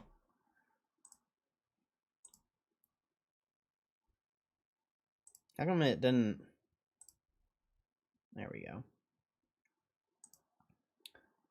Larry got hosed on his diamond pack pull. Did he post it? Oh, here it is.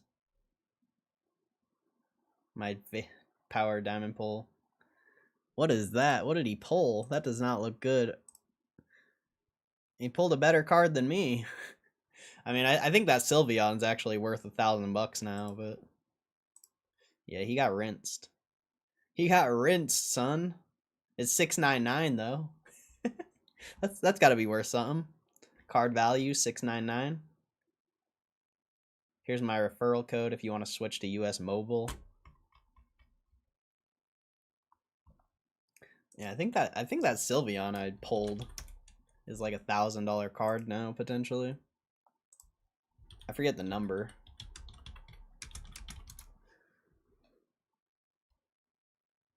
Yeah, I think it's $1,000 card now. Is what it is. Yeah, one sold for $12.50. Rip. Apparently we should have kept it. Or was it a not? I don't remember actually. Damn, it's a $1,400 card now. I got rinsed. Guess that's just what happens when you sell your shit, bro. You just get rinsed. Oh wait, that's not what we're looking for. We're looking for powder packs. I'm pretty sure that's the card I pulled. That's wild. If that's it. That's actually wild. That means I literally scammed myself. Quite literally scammed myself. Which I don't really care, but it's funny. Yeah, it was that card. Damn. I got wrecked. This fucking $1,300 card now. I sold it for $600. You gotta love that shit. You gotta love that shit. That's funny, bro. That's funny.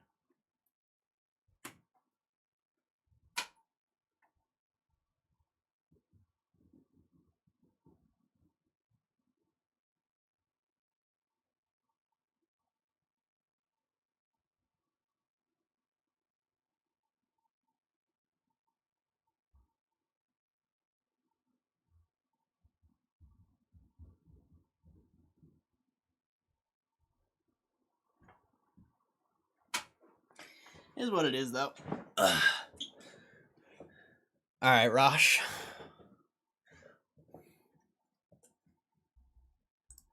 We'll be here for another few hours. Hopefully we can find something to do.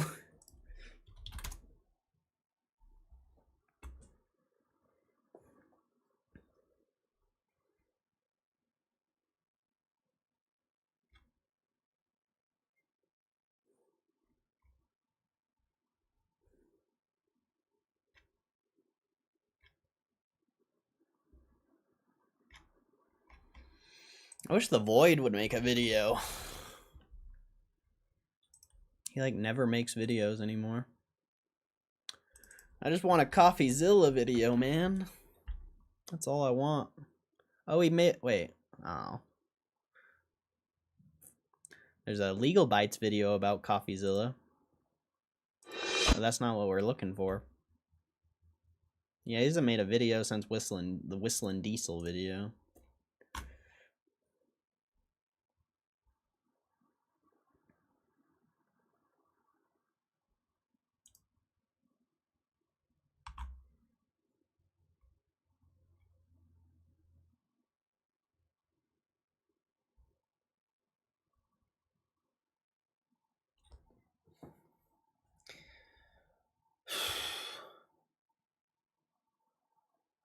Trump threatens TV networks over negative portrayals, hints at license revocation. I think we read about that earlier.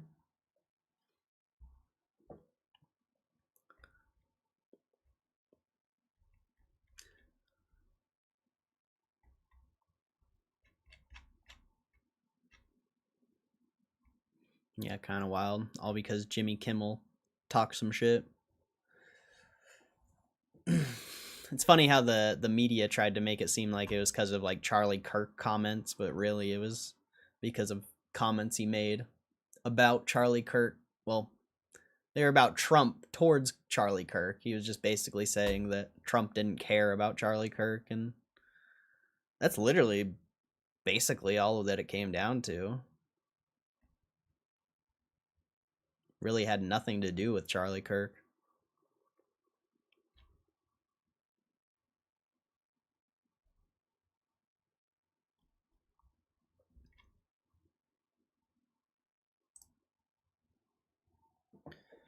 Man.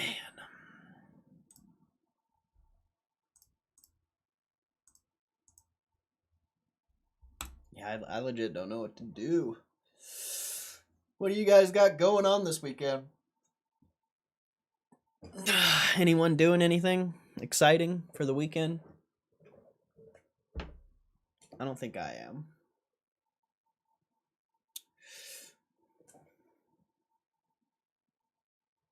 Trying to think. I don't think I have anything going on. Probably just gonna be a boring weekend. Pulling power packs, nice. I might pull some power packs next week. We might make the $100 gold video. Pull like, I don't know, like 10 of them maybe. We'll see. Not really sure. But I should be able to pull some next week. Make some more videos. So that'll be nice. That'll be nice. It's been a while since we made one. And the last video we made, I accidentally deleted the stream, so I wasn't able to edit it. Unfortunately.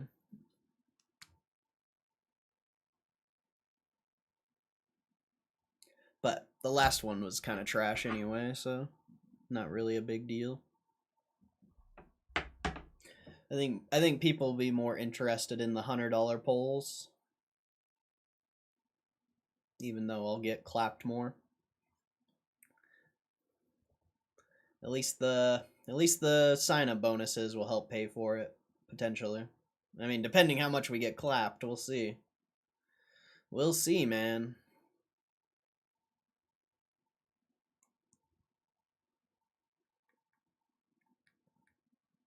Not really, I don't know. I'm gonna end up keeping all the cards this time, most likely. But I'm not really excited about it. Working, started part-time delivering for Amazon, 4 a.m. start time, get off at like 10:30 a.m. It's chill as fuck. Damn, 4 a.m.? That's sick, though. You can make bank doing that shit, bro. Especially as the holidays come around. Bro, they should have a... if you stay there long enough, they should have a promotion around like Christmas time where it's like thank my driver, and if you like get people to tell their Alexa to thank you or some shit like that, they'll give you a bonus. Like, I almost won a $10,000 bonus. Because I literally I think I made like $300 or $400 in bonuses just because every single delivery, if I didn't see the person, I would text them and I'd be like, yo, you know, I had a preset thing. It was like, be sure to thank your driver with your Amazon Alexa device, blah blah blah. Like every single delivery, I would send a text to get him to do it. And I ended up getting like $300-400 in bonuses. And if you were like one of the top people who got thanked, it was like a $10,000 bonus or something. So definitely keep an eye out for that promotion if you plan on working there for a while. But that's sick. I think Amazon's a sick job, especially if you can grind overtime. If you can grind out overtime, that shit's fire. And you're not being like supervised or anything really. Well, besides the AI, obviously the AI supervises you, but yeah, if you can stay in that job for a while, you could crush on some bonuses.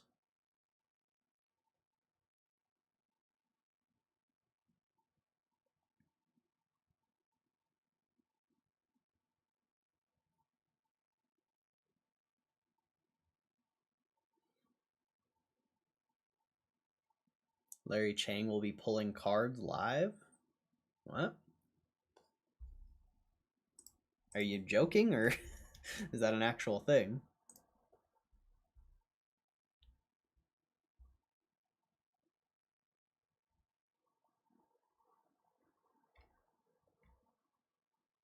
Okay, I was like, what? I mean, that'd be cool.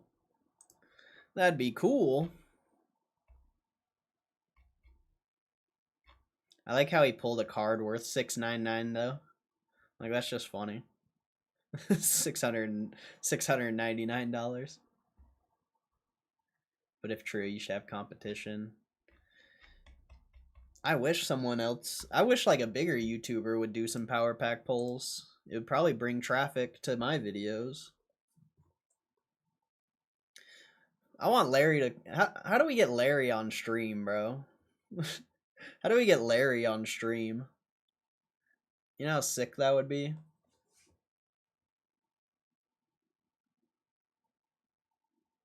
I wish. I wish. I would love that.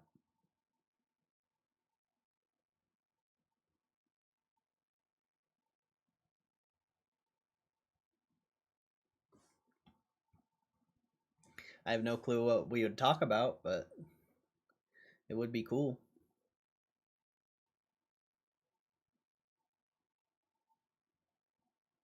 Not promote other people, but there are some YouTubers pulling power packs. Yeah, I know. Believe me, I know. They have their little bots come in here and promote them every single day.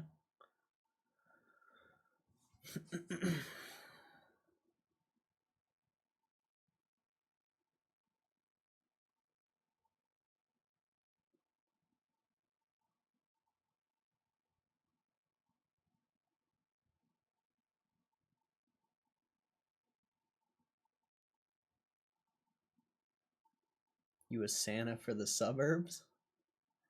Wait, what? What are you talking about? Santa for the suburbs? What? What are you talking about?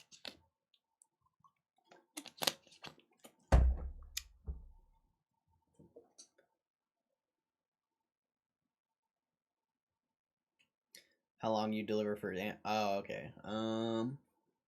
Not that long. I worked there twice actually. The first time I was there for like 2 or 3 months, I think, and then my grandma started having it just started going really downhill and I just stopped going. And then the second time I kept getting like clapped by the AI because I would do something wrong and then the AI snitches you out. So the second time literally was not long at all. But I've done a bunch of like Amazon Flex and stuff, which is delivering Amazon packages in your own car. I've done hella Amazon Flex. Well, last year. I haven't worked at all this year. It's been straight YouTube and streaming this year. I haven't worked at all. I haven't even touched DoorDash, haven't touched Amazon Flex. I haven't done anything but YouTube. But yeah, it wasn't that long. I wish I would have. I honestly wish I was still working there. It's a good ass job. Like, a lot of people complain about it because, you know, it is long hours. It's not like an easy job by any means, you know, you have to walk a lot, and there's a lot of, you know, there's a lot of negative aspects to it, but out of any other job I've ever had, I liked it. Will you reform yourself when you have a 1 or more million? I don't have any millions, and I don't know what you're asking. Using your car put a lot of wear on it. A little bit. My car's kind of trash anyway. That's mainly why I haven't done it at all this year, is because, you know, I don't necessarily need my car, but it is convenient, and to me, I don't think I would make enough money in the time that my car would like break down. Like, if I thought I could make like a few $1,000s, I'd probably continue doing Amazon Flex, but I don't know really how long my car is gonna last, so it's just not worth it for me to put all those miles on it. Because if I make like, I don't know, $2,000 or $3,000 and then my car dies, like, all that money goes into buying a new car. Like, in my mind, it just doesn't make sense to do it anymore. And in general, like, unless you really enjoy it, you know, I just don't think it makes too much sense to do it with your own vehicle. That's why, you know, it's nice doing it with the company, because, and another issue is when you're doing Amazon Flex, you only go deliver for like a couple hours, maybe like 3 at the most. Whereas if you're doing it with Amazon, the company, and you're driving their vans, you know, you're doing that shit like 7, 8, 10 hours a day. So there's a lot more gain, a lot more profit, I guess. And, you know, you're not putting wear and tear on your own vehicle. It's all on theirs.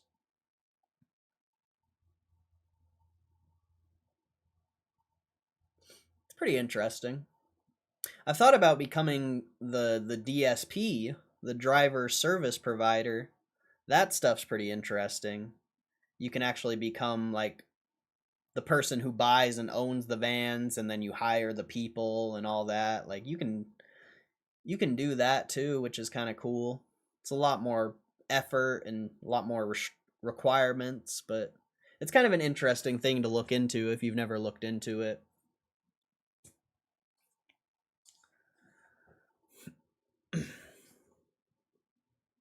You will stop working after having $1 million selling GameStop? Well, I'm never selling GameStop, so I don't know. I don't think I'll ever stop working. I just choose to work in the way I want to. You know, this stream is, you know, the stream's not work, but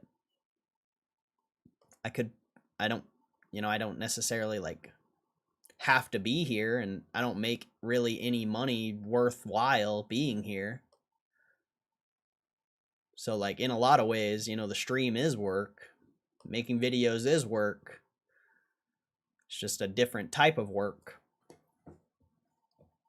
And I don't really make money doing it. It's more of like a startup business that who knows if it'll ever pop off, you know? It's a risk. There's a lot of luck involved when it comes to making this content and stuff like that. But nah, I'll never stop working, bro. If I make $1 million on GameStop, that's just the beginning, bro.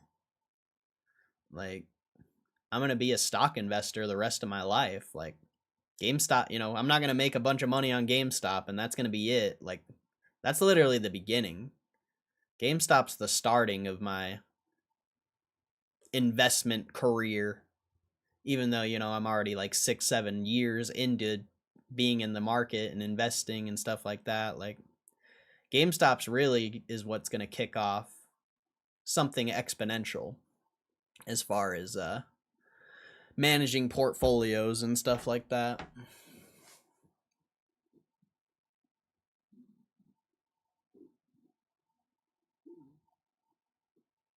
But yeah, I'll never stop working. I don't think I'll ever stop making videos or ever stop streaming. I mean, we'll see, you know. We'll see about the streaming part. I would love to stream forever, honestly. I would love to stream forever. But I don't know how realistic it is. You know, we'll see.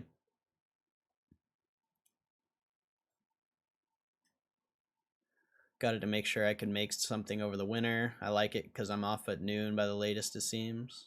Bro, I mean, if you're willing to grind out overtime too, bro, you'll crush. You'll absolutely crush over the winter. And you can still be doing your real estate and shit on the side.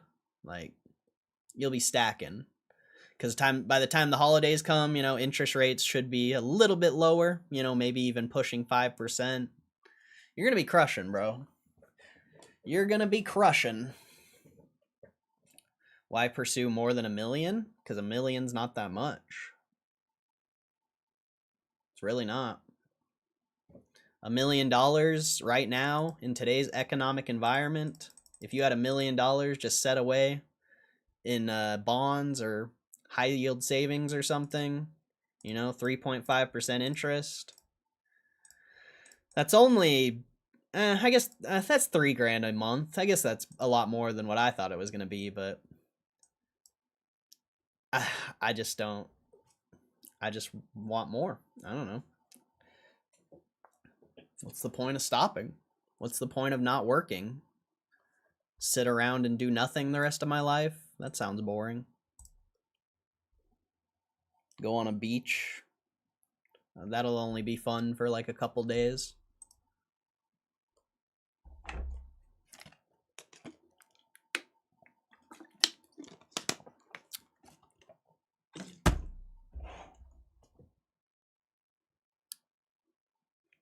I think the better question is why is your goal $1 million? Why is $1 million all you want? I think that's the better question. Like, is that like, from my perspective, to only make $1 million throughout your lifetime, it's a pretty low target. I think. Of course, you know, that'd be a dope goal to achieve. Like, straight up, that'd be awesome. But from my perspective, I don't think $1 million is that much. That's one house, 2 houses, maybe 3 if you buy really cheap houses. Like, I don't think that's enough. Like, I don't think that's enough. I really don't. Maybe I'm crazy, but I'm trying to be a billionaire, bro. I'm trying to be Warren Buffett. Like, when I'm 80, 90 years old, I hope to be a billionaire. Like, straight up, call me crazy, but if I'm not a billionaire by the time I'm about to die, I probably didn't invest that well.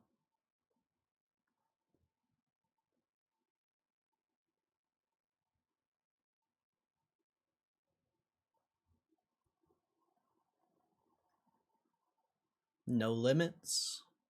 No limits, bro. There's no limits.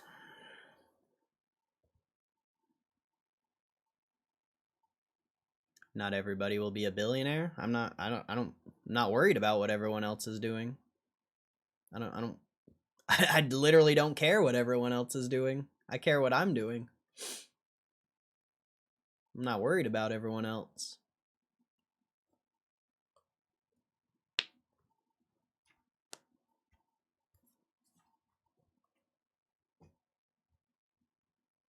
If $1 million feels small to you, I hope your wallet comes with wheels like a suitcase. It does feel small. I don't have $1 million. But if I'm looking out decades, I don't think $1 million's really that much. I really don't.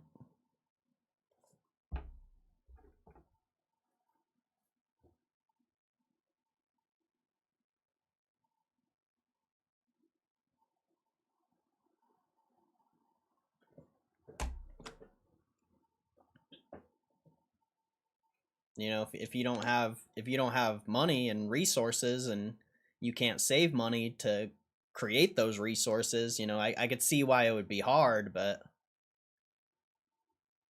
in the position I'm in right now, I think it's possible. It will take a long time.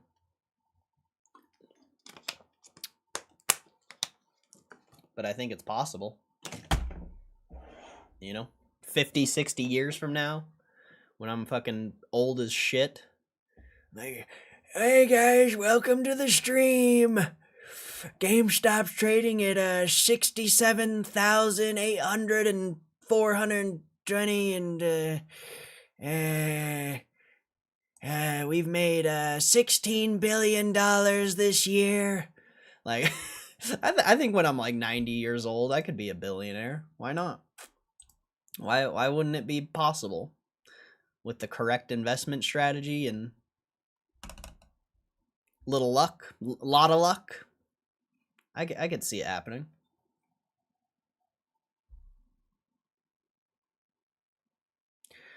Today is another stream. Thank you guys for being here. Last week I lost all my teeth, but here we are, another stream. I just pooped myself. I'll be right back.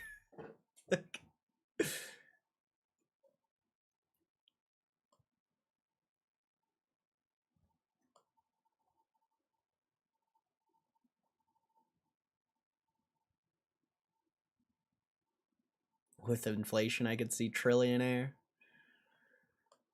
I don't know about that. Trillionaire would be nuts. I'd have to create some like insane business or something. I think a trillionaire, that's pushing it. That's where it's like, fuck, you really have to like do something revolutionary, start some sort of like crazy business or something. I don't know, like, I don't know if a trillionaire is there for me. That would be crazy. That'd be crazy if I could become a trillionaire in my lifetime, but I don't know how realistic that is. I think billionaire, you know, even though billionaire seems unrealistic as well, I think that's at least achievable.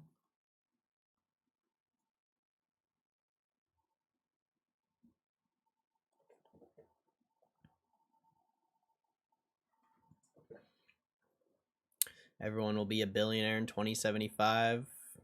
Definitely not.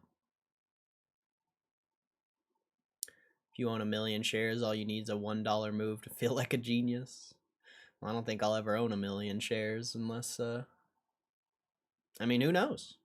Who knows? I already feel like a genius.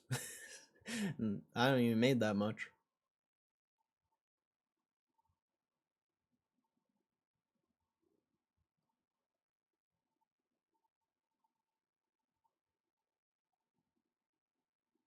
I was a millionaire in my old coin, but then the coin changed and now I'm poor. If you were a millionaire and you're now poor, that has something to do with terrible decisions. Has nothing to do with inflation. But I assume you're joking. $1 million 30 years ago is still $1 million today. Might not be able to buy you what it bought 30 years ago, but it's still $1 million. I identify as a rich person. I mean, you're going to be richer than all of us, most likely, if you continue on the path you've been going down. I don't think you really have anything to worry about. I don't know anyone who's 20 years old that is investing and grinding the way you've been grinding. I don't know a single person. I know a lot of people that be grinding, but there's a difference between grinding and grinding and investing, I guess. Like, you can grind all you want, you can make all the money you want, but if you're in massive debt, you know, say you're making like 5-10 grand a month, but your bills are 5-10 grand a month, like, you might as well just be poor. Like, straight up. You might as well be poor.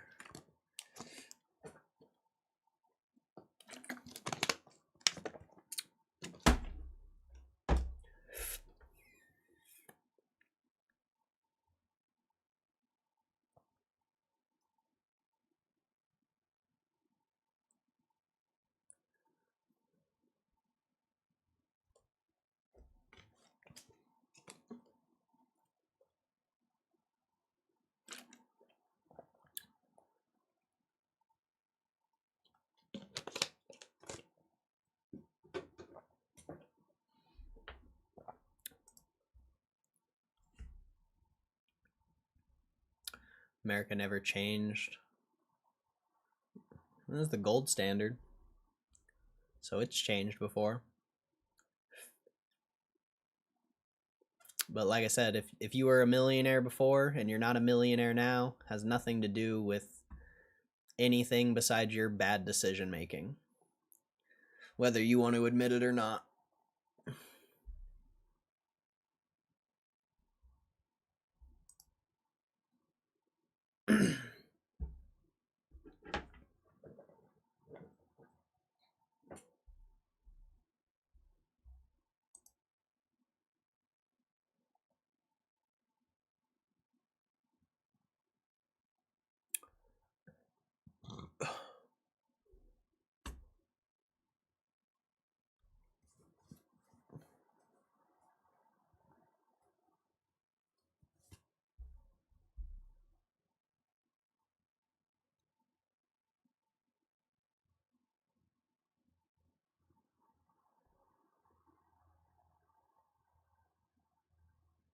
Humberto's saying his country switched currencies.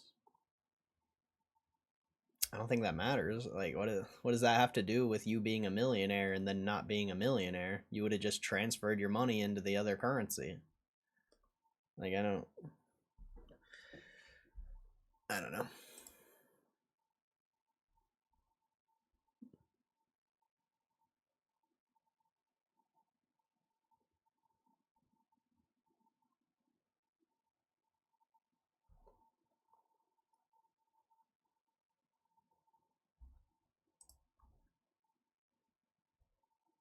Wonder how Rosh's steak is. I don't know. Let's see. Let's see if he DM me. No DM yet, so it's not done cooking.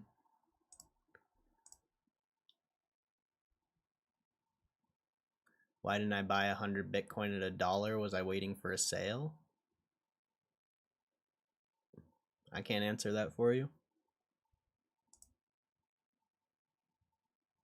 The only reason you think about that is because of what you see today. Back when Bitcoin was $1, you probably thought it was stupid. You probably thought it was a scam. You probably thought a lot of different things. Or you didn't even know what it was.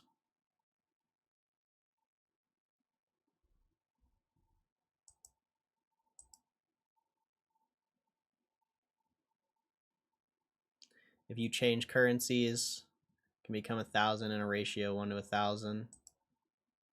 So you were a millionaire in a worthless currency? I wouldn't say that's a millionaire.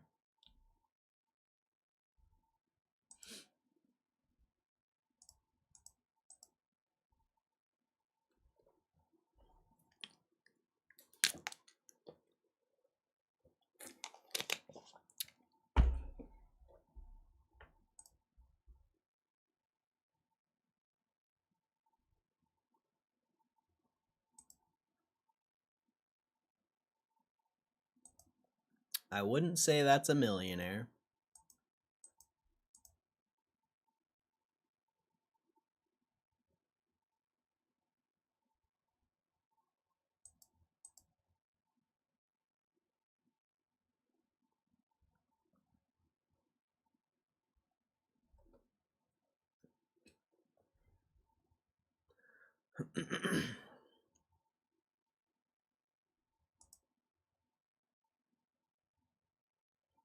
I mean, if you want to put it that way, then I'm already a millionaire. I might not be a millionaire in the US currency, but somewhere I am. I'm sure a lot of people are, but that I don't think that's a good counter argument.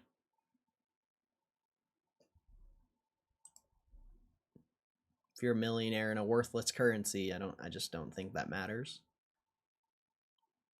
$500K gets you 1,000,000 pesos. I mean, $500K is still a lot, though.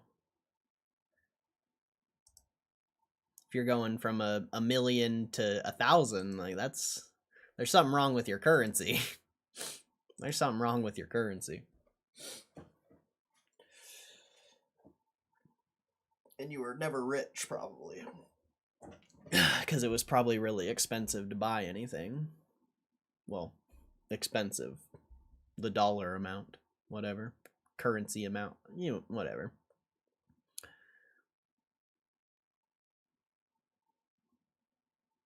So maybe millionaire is a bad word for it then.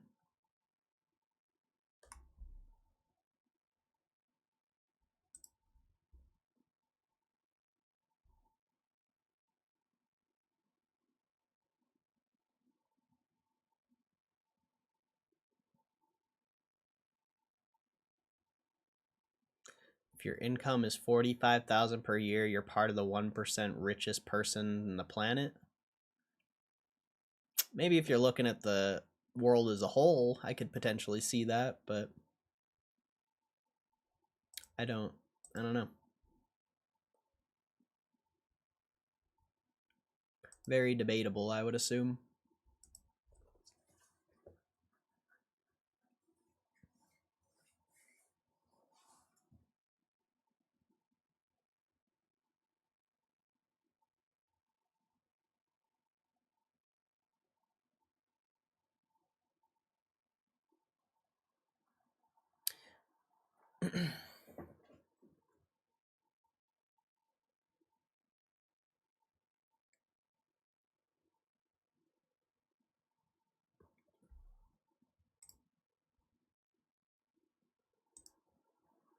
Hey, I told you guys gold was gonna go. I told you gold was gonna skyrocket, bro. Look at that. It's going to the moon. Just kidding. I don't even. I was 100% joking during that. But it's going to the moon. I told you.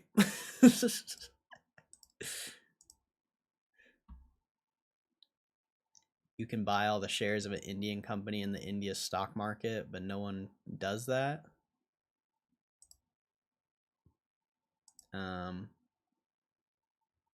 Okay. I'm sure there's companies you can buy on the US market.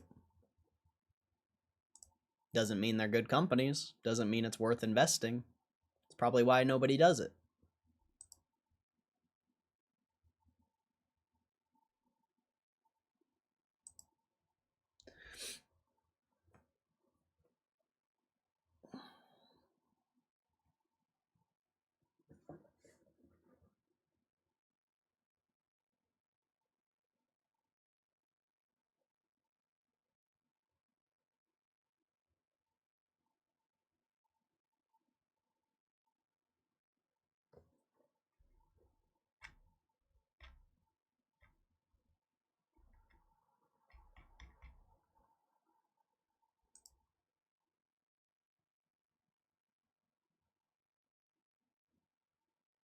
It's not even 12 yet, man. Rip.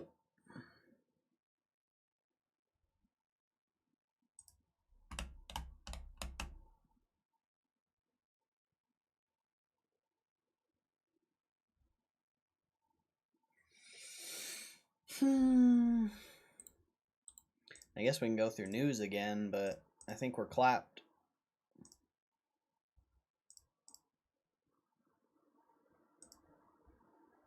I don't know how I'm going to push another 2 hours.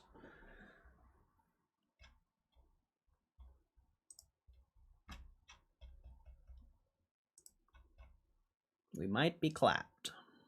Energy's down. Another inside buy on NRGV. Didn't we see one of those recently? Yeah. The CEO. Yep, CEO again.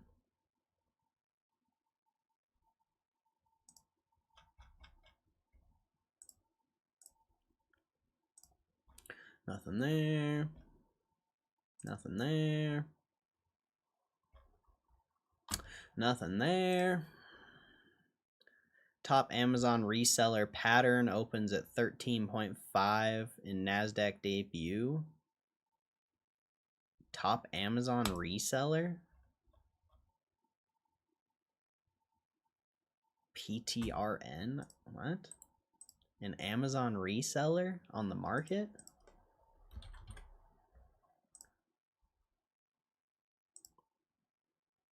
It's valued at $2 billion? Huh. Never heard about that. Took the plunge. Utah, it's a Utah company. Utah-based company was founded by husband and wife David Wright and Melena Alder in 2013 as iServe Products before changing its name to Pattern in 2019. Pattern currently ranks as #2 Amazon seller in the US based on the number of customer reviews, according to research firm Marketplace Pulse. The company describes itself as an e-commerce accelerator that helps more than 200 brands optimize their sales on online marketplaces like Amazon, Walmart, Target, and TikTok Shop. Sells tens of thousands of products across categories ranging from health and wellness, consumer electronics, as well as beauty and personal care. Some of its brand partners include Nestle, Panasonic, and Skechers. In the second quarter, Pattern reported revenue growth of 39% from a year earlier to $598 million. Company recorded net income of $16.4 million. How is that fucking priced in at $2 billion? There ain't no way. There ain't no way that company's worth $2 billion. There's absolutely no way. Judge tosses Trump's $15 billion suit against the New York Times. I think we already read that. Senate rejects both parties' bills to avoid a shutdown, leaving next step uncertain.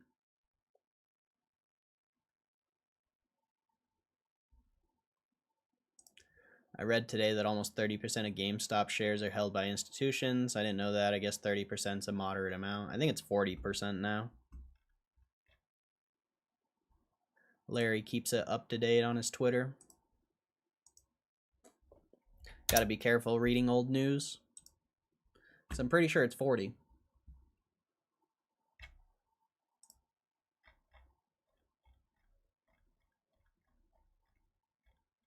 Pretty sure he posted it recently. Yeah, it's right here. September 10th. 40%. Total shares 447 million. Total value 4.16 billion. Or yeah. Got to be careful reading old articles. Back in May it was at 30%.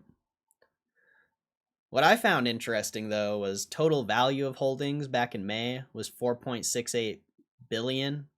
With 34% institutional holding, but now the total value of holdings is lower with 40% of institutional holdings. Like, that's weird. It's almost like shorts are closing, so people aren't like, people aren't really building, or institutions aren't really building a position, but if shorts are closing, it should increase the institutional ownership potentially. Not really sure. That just seems weird. But yeah, it's 40%.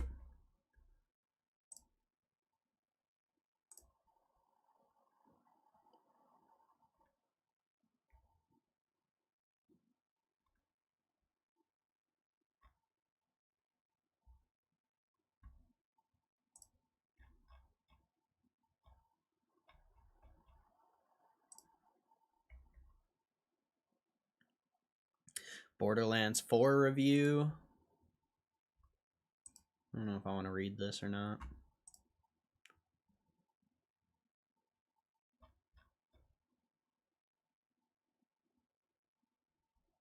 because the price of the stock on May was around 30 plus. Was it? That can make sense.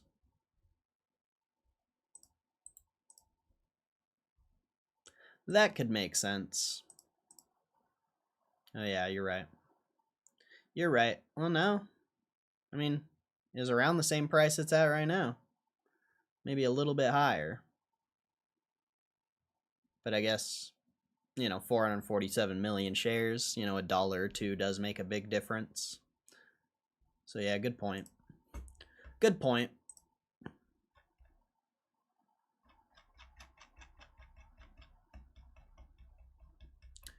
Maybe we'll read that Borderlands 4 review if we can't find something else.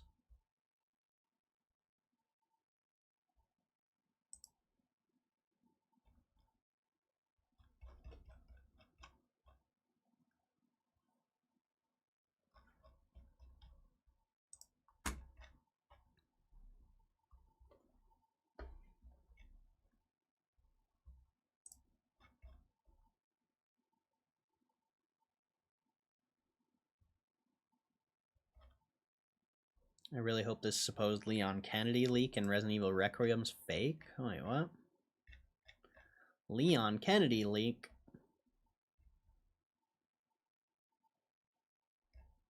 That looks like a girl, not Leon.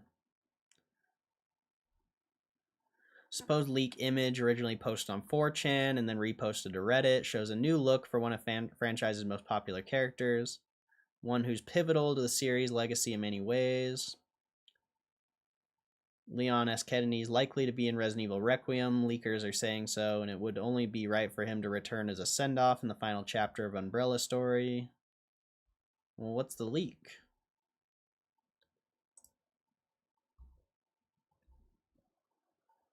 Am I about to get rickrolled? Oh, he's a zombie. Potentially a zombie. Thought I was about to get rickrolled.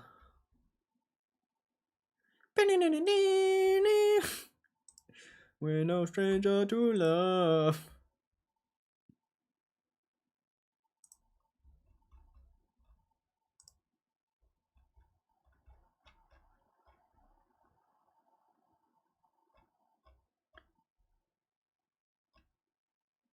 You know the rules, and so do I.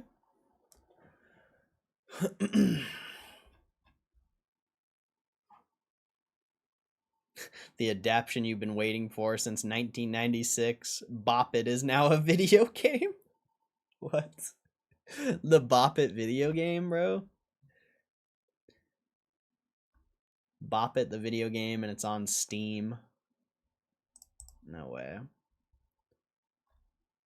$8, bro? $8 to play some Bop It? Shit, son.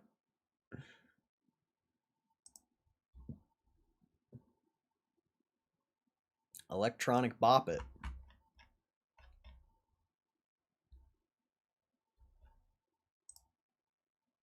Bop it.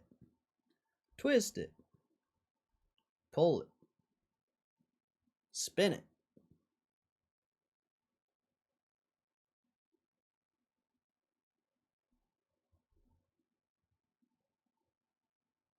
Steam announces end of support for Windows 10, saying only 0.01% of PCs are still running it. Oh yeah, Windows 10 does get clapped soon. I wonder what's going to happen with my computer, because I had to do some finesse to get Windows 11. I had to like disable a driver and shit. Like, hopefully I'm good. Hopefully I'm good.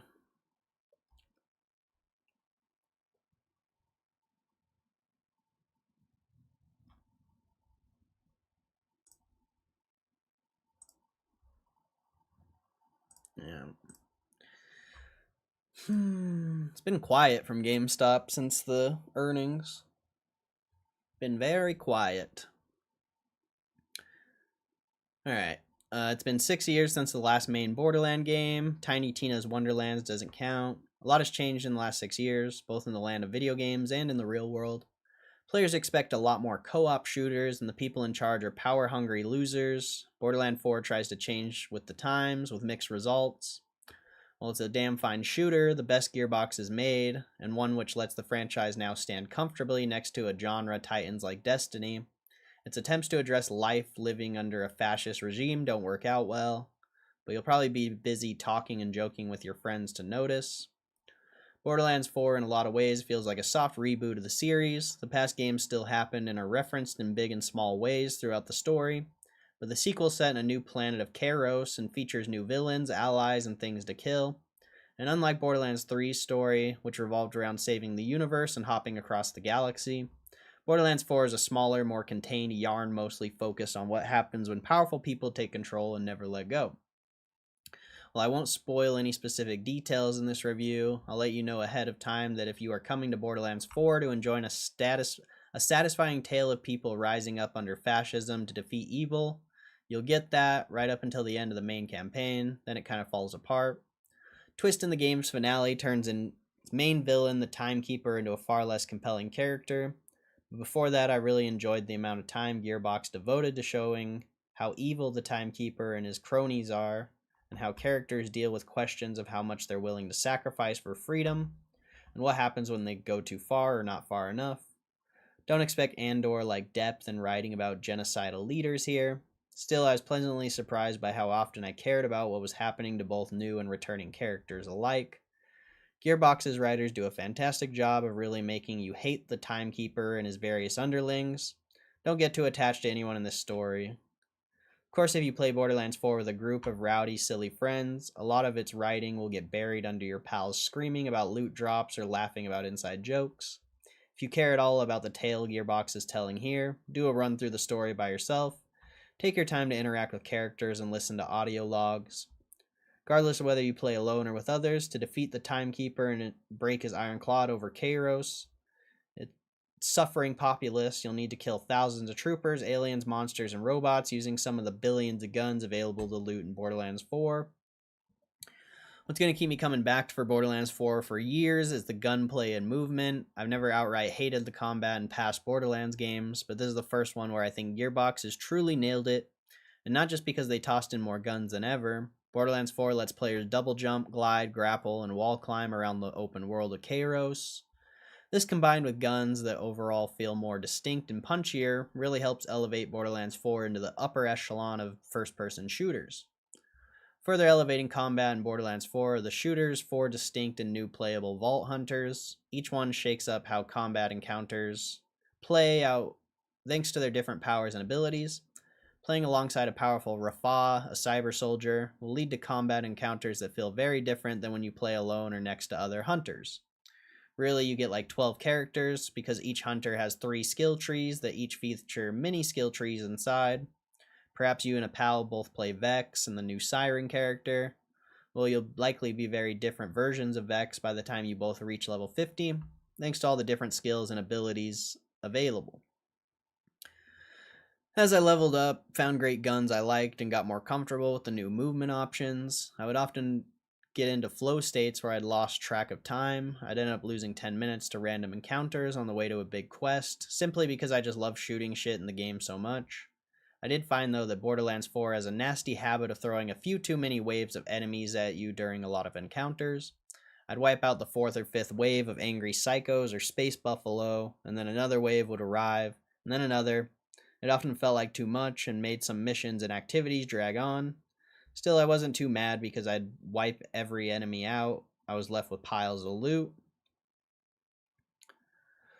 The loot in Borderlands 4, like in past games, is the real sauce. It's what keeps you going through a boring mission or makes it hard to stop playing despite feeling tired and needing to go to bed. That promise that the next gun, shield, or grenade drop will be better than anything you have. Sure, most of the time what drops is garbage you won't use, but thanks to Borderlands 4 improved loot management option, collecting and selling truckloads of terrible rifles and shotguns is easier than ever.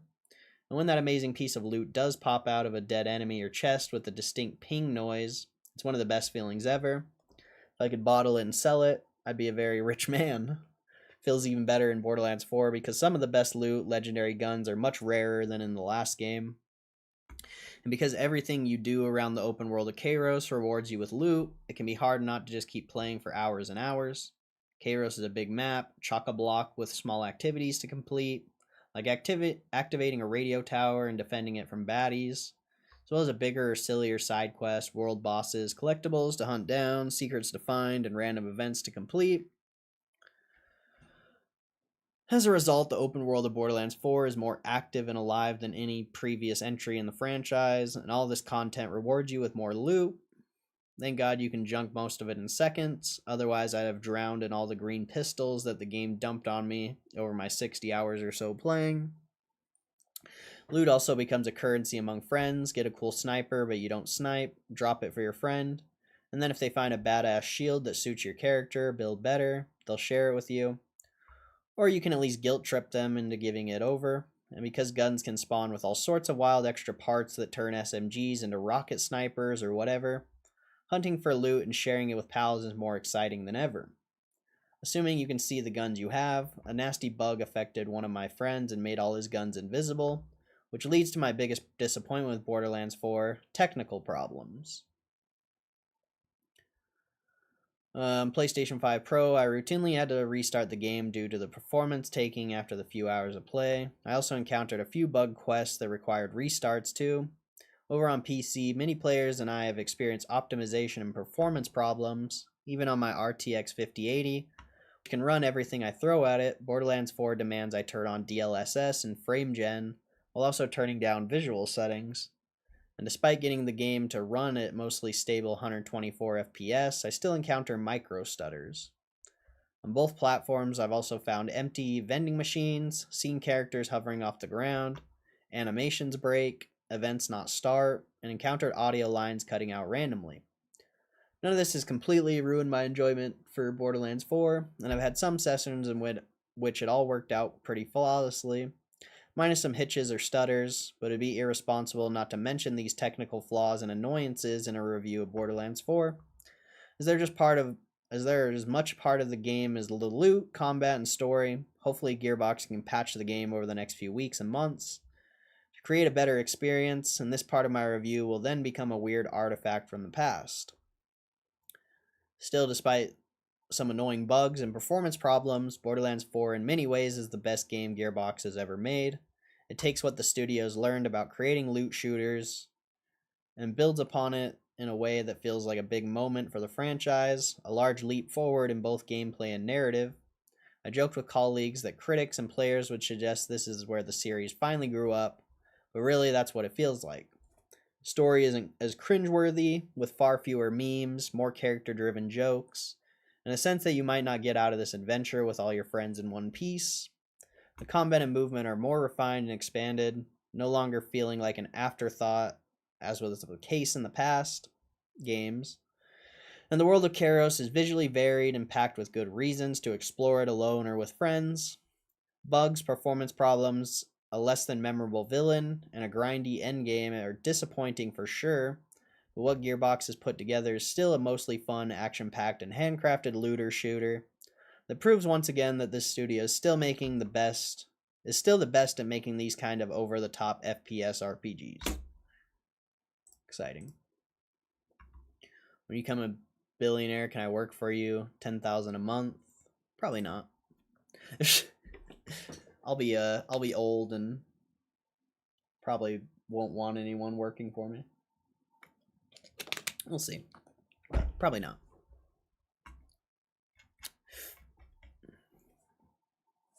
If I ever create a business where I hire employees, I'll be very surprised. Honestly, don't really see it in my future. Really don't see it.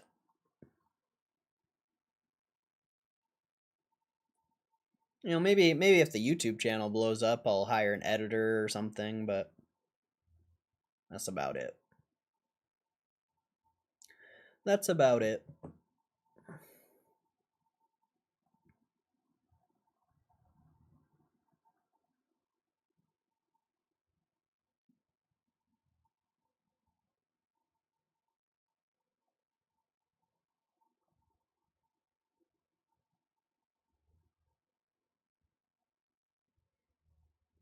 Oh, I didn't see that part. Doing due.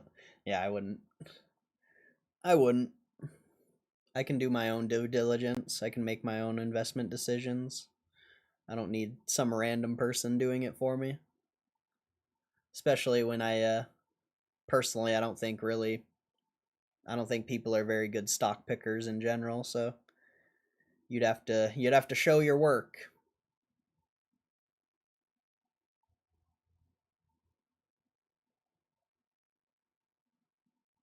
And even then, I still probably wouldn't.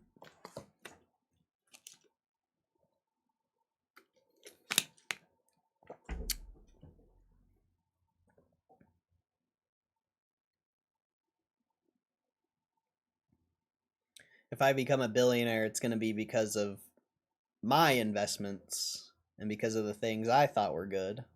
So why would I hire someone else to do it?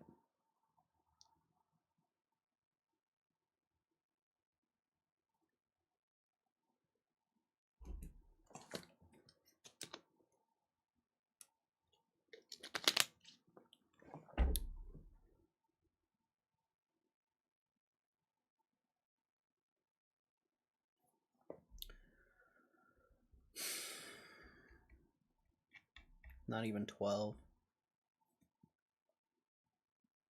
I don't know where we go from here, dude.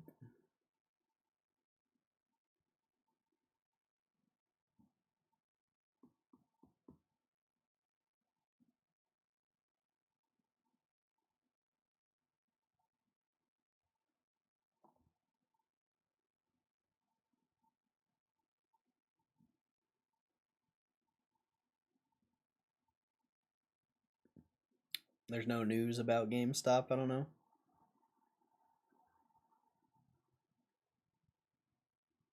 If there was news about GameStop, we would have read it a long time ago. But there is no news.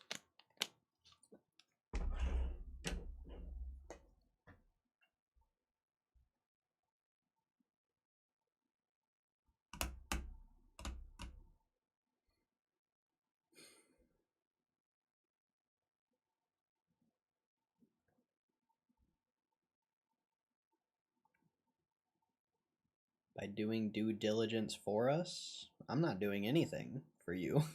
I don't know what you're talking about.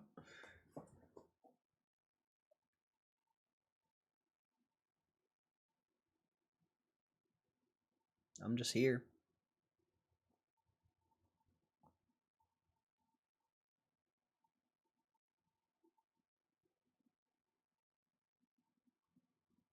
I'm just here. I don't even know what you're asking.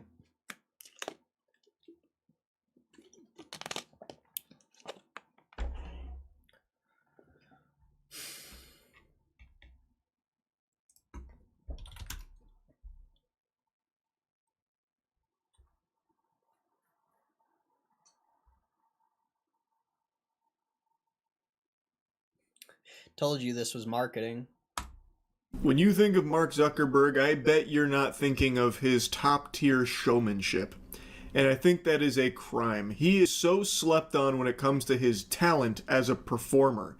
He is like Penn and Teller, but for technology. The way he is able to, convey his electrifying personality to the audience, to get them on the edge of their seats, eating out of the palm of his hands with his really high-octane and fun tech showcases he likes to do. And let me tell you, he is no stranger to things going tits up during these demonstrations. In fact, I don't think I've ever seen a Mark Zuckerberg fronted meta showcase that goes according to the book. And there is nobody less equipped to handle that than Mark Zuckerberg himself. So yesterday, or it might have been 2 days ago, I already can't remember, he was doing a showcase for his new Meta glasses, and nothing was going right. But you wouldn't even know that with how smooth he plays it off. Really proud of this. Maybe let's make, I don't know, what should we make? Maybe like a steak sauce, maybe Korean-inspired type thing, just to show what the live AI is like. Yeah, let's try it. It's not something I've made before, so I could definitely use the help. Hey, Meta, start live AI. Starting live AI. Whew! Close shave. We've passed the first obstacle. Having Meta respond and the live AI assistant agreeing to take part in this demonstration without any kind of rebellious undertones. Mark Zuckerberg can breathe a huge sigh of relief. And his sidekick that looks like Seth Rogen, well, for him, the torment is only just beginning. I love the setup you have here with soy sauce and other ingredients. How can I help? Hey, can you help me make a Korean-inspired steak sauce? I don't actually want to watch this. I just thought it was funny. You gotta... easy marketing. Just make a mistake. You help giving news about business? That's not due diligence. It's just reading news. Doing due diligence is reading the financial statements, learning what the company's about. I don't do much of that. If you think reading news is due diligence, I disagree. I disagree. There is way more to due diligence than reading a news article.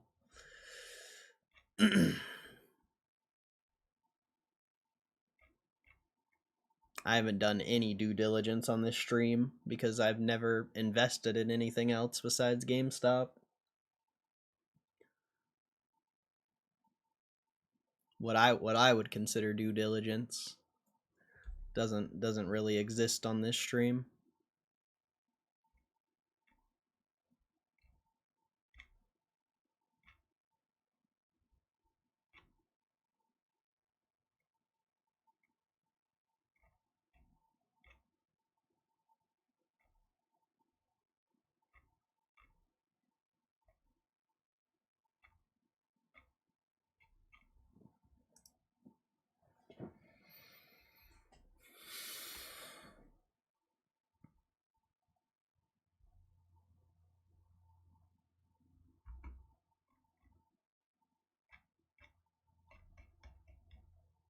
There'll be a time when we do actual real research on this stream, but when all my money's going towards GameStop, it's not really even worth the time.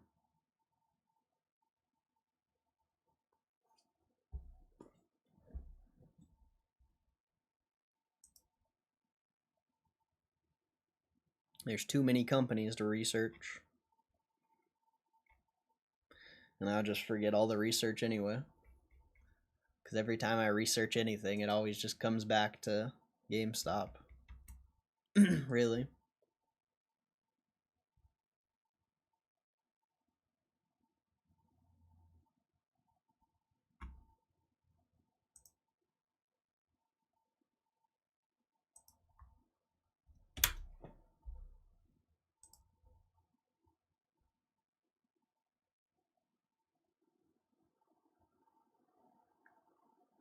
Wow. A customer in Tukwila, Washington traded in 126 PSA slabs for 3,095 store credit. He got a Nintendo Switch 2, 2 Pro controllers, pre-ordered Pokemon Z to A, and more, left very happy. That's insane.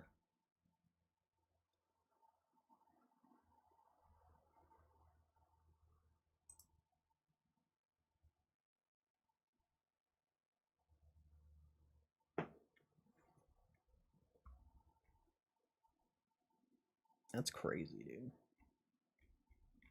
And they have a Pro Score 15% extra trade-in value on slabs till 9/27.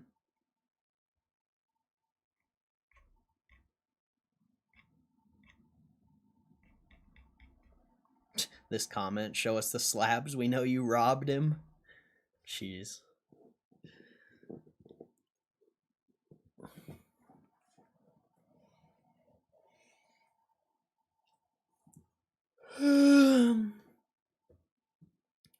Due diligence about GameStop, I'll never found that information. I don't consider this due diligence. It's just a post on Twitter. A post on Twitter isn't due diligence.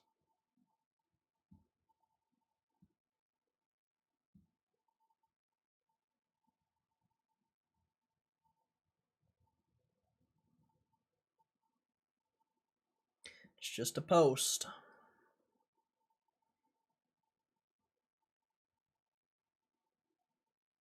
I think our definitions of due diligence are extremely different.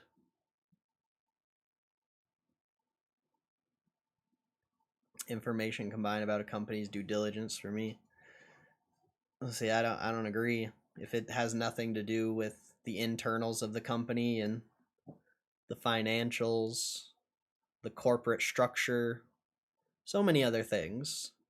This is not due diligence.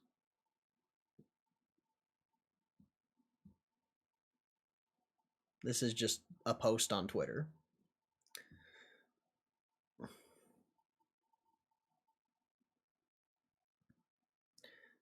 Due diligence would be like going to like Seeking Alpha or something. And coming in here, go to like GameStop. We actually haven't done this in a while.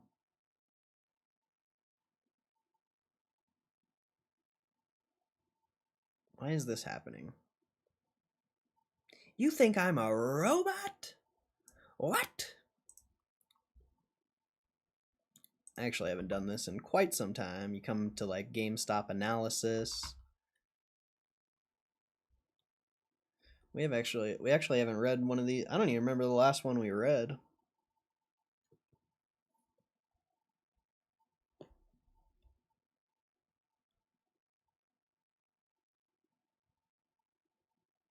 I want to say we read that one.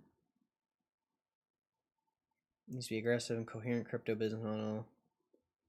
I don't remember which one. I don't remember the last one we read, but I think Macro Girl. That sounds familiar. I think we read Macro Girl. And I swear we read this one, but I mean, you could read this. GameStop from meme to a financial masterclass. I would say this is more like due diligence, seeing what analysts think about it, stuff like this. Watching Larry's shows today is considered due diligence. I don't think so. There was no value in that. So I would say no. All right. Likely Switch 2 driven sales boost. GameStop just shattered revenue expectations for the second quarter by $149 million. This is an incredible 18% beat and temporarily sent shares almost up 6% during after-hour trading. While the collectible segment's strong performance with another year-over-year increase of 63% is no news, the hardware segment's 31% year-over-year gain might appear baffling to some. Software sales remained weak with a loss of 27% year-over-year. Unfortunately, the company does not provide in-depth information about key drivers behind revenue developments. It most likely appears that Nintendo Switch 2 sales were a key factor for revenue growth. Console was released in early June, and GME's second quarter spanned May through July.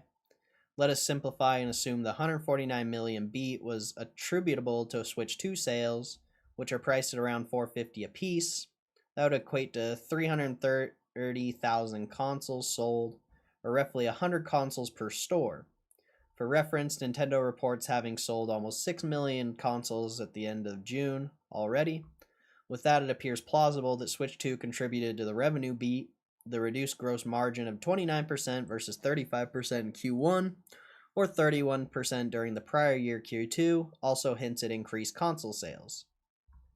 Net margin climbed to 17% during the quarter, while operating margins were 7%.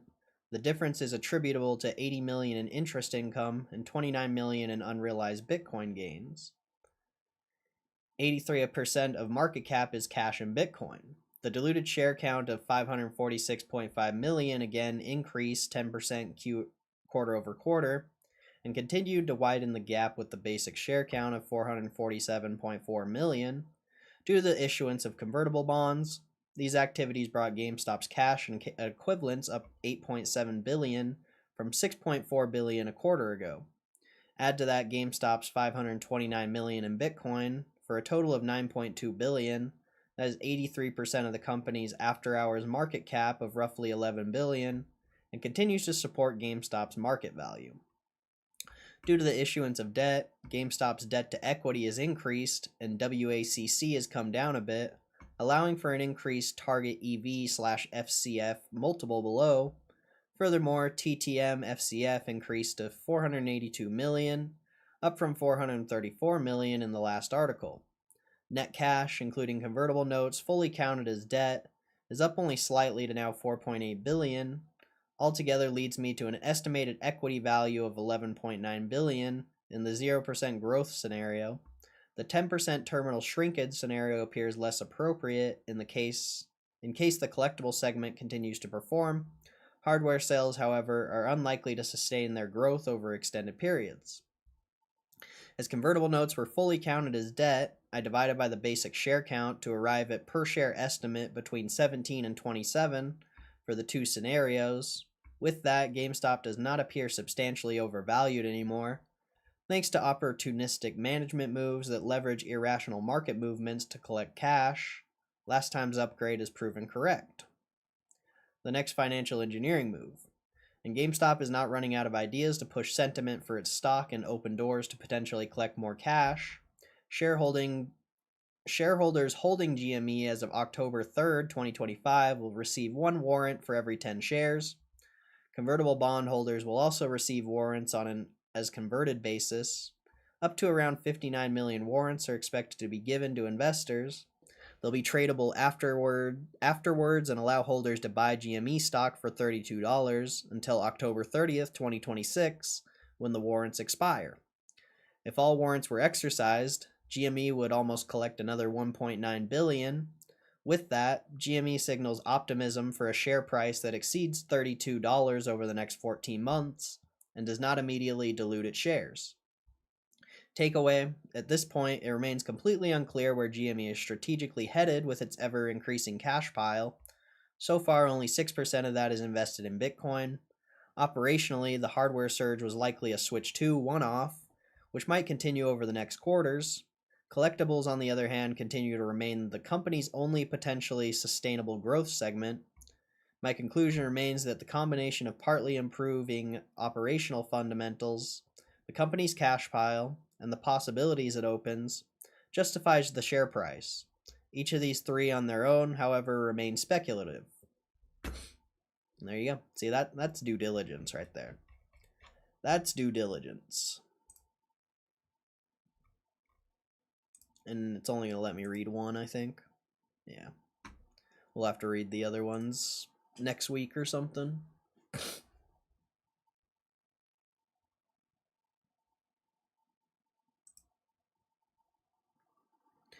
They only let you read. They only let you read one article if you're not subscribed. I learned he liked corn syrup. Hey, that's bullish, bro. Corn syrup is bullish.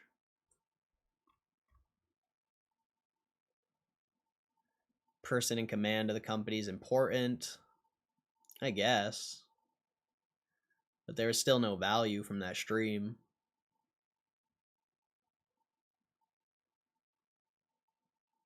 How do you know if the board people are intelligent and honest without watching them talk? You just look at the financials and the numbers, and from my perspective, if those things are doing well, I'm sure the management knows what they're doing. I learned today that Larry Chang values consistency. Consistency is very important in business. Shareholders that didn't watch the Larry today know less than I. More information, more decision competence.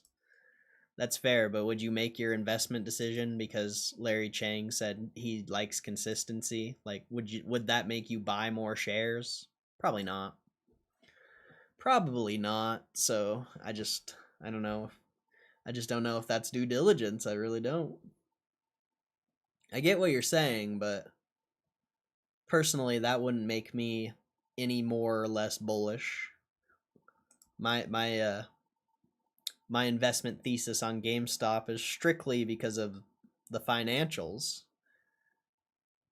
And maybe potentially Ryan Cohen, but even that's debatable because you don't really know what they're doing. They're so quiet. So all you have to go off of is the financials. That's why Ryan Cohen's the biggest shareholder. He knows everything that happens. Yeah, there's a lot of reasons why he's the biggest shareholder.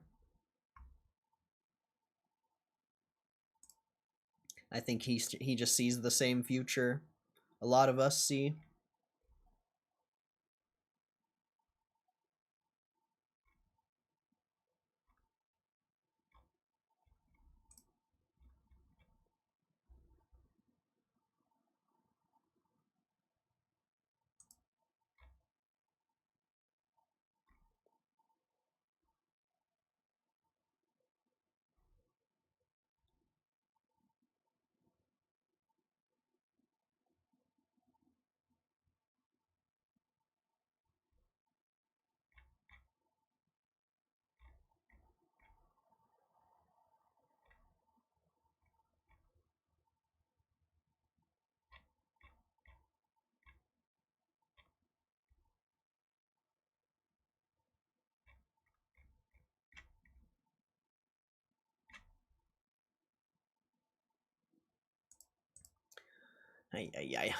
Twitter is not a good app. You say that, but you know everything about GameStop. You have more confidence in the investment because of that. That's fair. That's fair. But like I said, you know, still, like, even if I didn't, I don't think a Larry Chang, like I said, I just don't think that. Maybe we just view investments differently. I don't know. You know, I'm someone who likes numbers, and I like actually seeing the progress. I don't like people talking. That's how you get in investments like MicroStrategy or some nonsense like that. It's because people just talk. Nobody's following the numbers.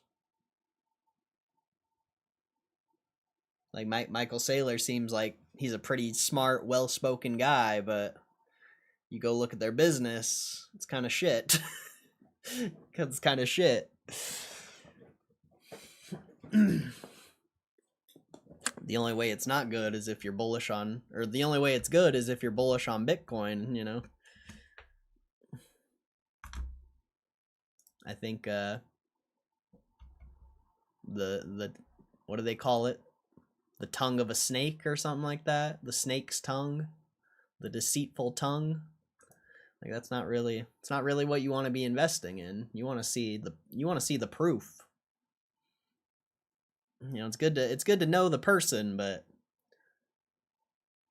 you shouldn't put all your faith in. I think someone else came in here and said something like that, like you invest in the person, not the business. And I completely disagree. I think you invest in the business and the person could help. If you watch Michael Saylor, you can have opinion about the person and what he can do with the company. I mean, I've watched Michael Saylor and my opinion is negative, even though I think he is generally pretty smart, and I just don't agree. I just don't agree. Like, I would never invest in MicroStrategy. Or is it MicroStrategy? Something like that. MSTR.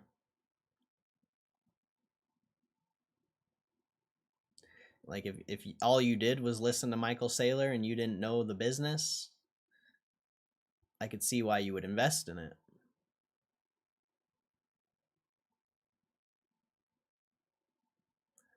Watch many interviews with Michael Saylor. I never invest in the company.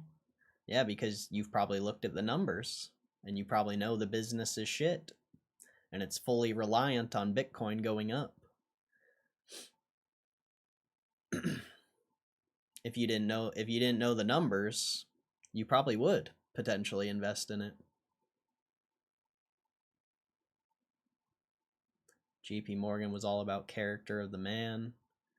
Different time. Different time in the world, I would say. But I'm not JP Morgan. I'm just me.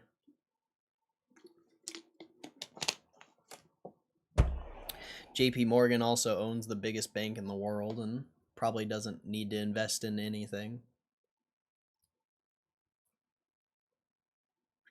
you know, back then, potentially wasn't the biggest bank in the world, but still. You're trying to compare JP Morgan to your average investor. I don't think that's a good comparison. You're talking about the 0.01% versus the 99.9%. Like that's not a good comparison. It's not a good comparison.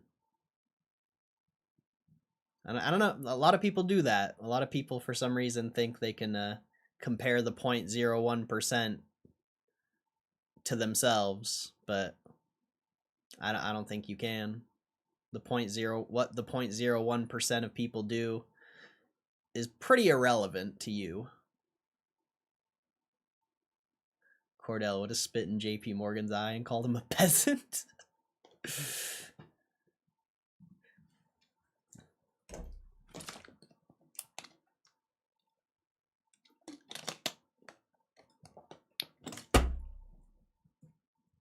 I would have been Bernie Madoff, bro. Could you imagine? I would have been Bernie. You would have felt the burn.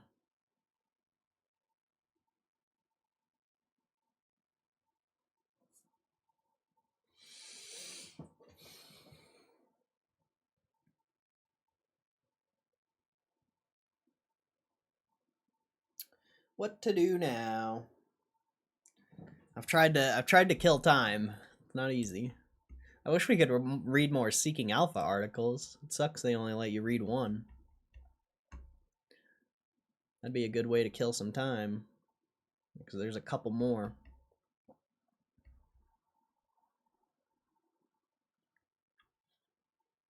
I mean, I guess we can look at the volume profile. I think you're still just trading above that resistance line, which is nice. I also want to look at what the rest of the market did this week. I have not been paying attention.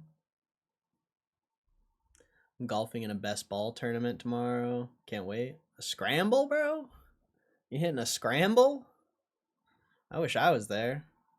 I could be the chip guy.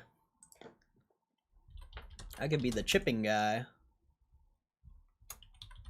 It's the only thing I'm good at.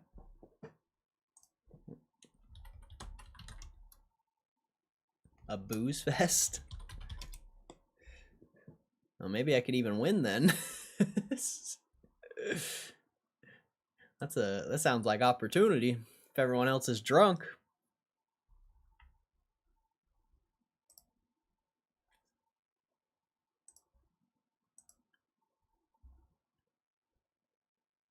Nah, you rejected the highs. You didn't even hit new highs on the day. Missed them by 2 cents. You got a triple top. Potential triple top there. You know, from a technical analysis perspective, not good. But if you're looking at all other factors, you're still trading above these extreme major resistance lines that have consistently sold the stock off, you know, 30%, 12%, 30%, 30%. Like you've consistently sold off like 25, 30% multiple times off of this line. So the fact you're still trading above it is pretty dope, but yeah. We'll see what happens. We'll see what happens.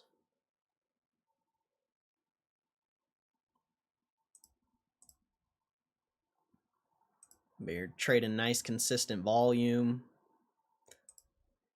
The one time you tapped the resistance line, there was like no volume. That's interesting. That's interesting. Huh.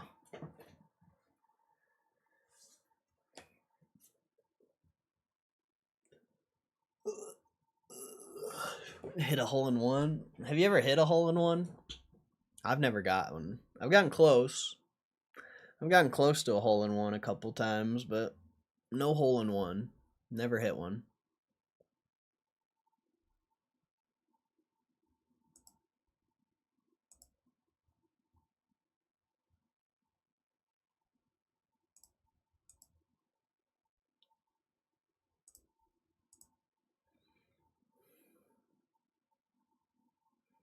Yeah, it's gonna be next week should be interesting for the stock, I would say. Should be an interesting week next week. But let's look at the rest of the market here. You guys aren't gonna be able to see the full screen, but I can.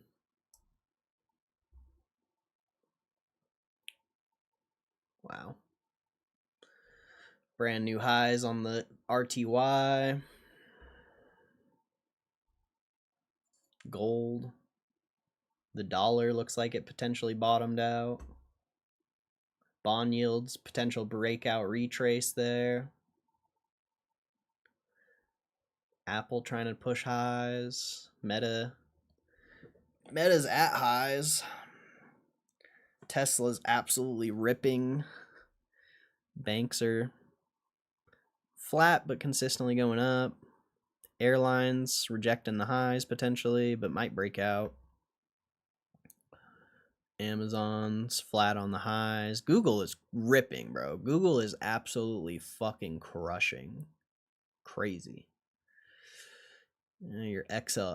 Can I bring this over? Let's see. Ooh, here we go. Here we go. Here we go, chat.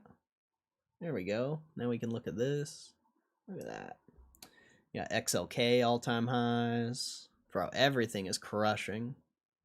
XRT rejecting 89. XLP is not doing that well.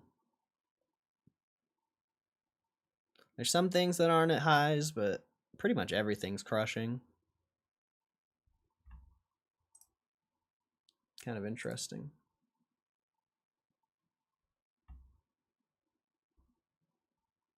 Kind of interesting.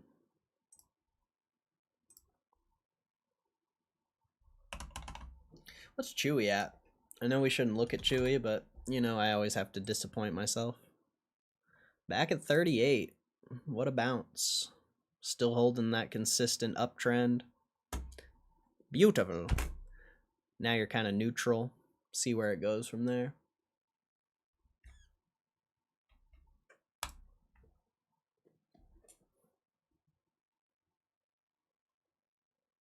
Bruce doesn't know the hype date.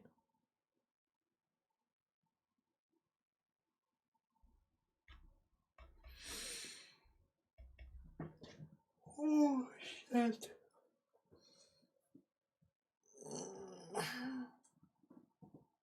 Man. I'm cooked. I'm cooked. What now? We still got an hour and a half. I don't know what the hell. I don't even know how we got this far. I don't even know how we got this far.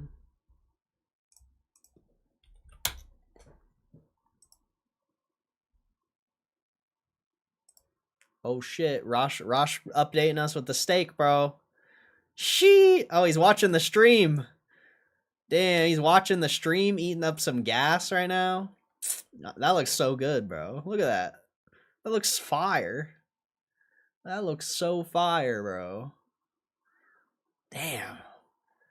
Rosh is chefing up. Hey, bro, Chef Boyar Rosh. I don't know. He's a chef boy. Look at that. That looks gas, bro. Bro got lemons on the plate. I think those are potatoes. Lemons. This dude says lemons, bro. I think that's potatoes. You got a little egg there. Some, I think it's either butter or sour cream. Damn. That looks gas, bro. Watching a little stream? A little stream action?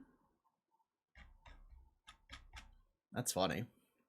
I've never seen like a photo of someone watching my stream. It's kind of interesting. It's kind of interesting. It's like he's just enjoying a nice meal, watching the stream. You gotta love that. Check your inbox. Additional beta invites have been delivered. Am I sub to Power Packs? Yeah.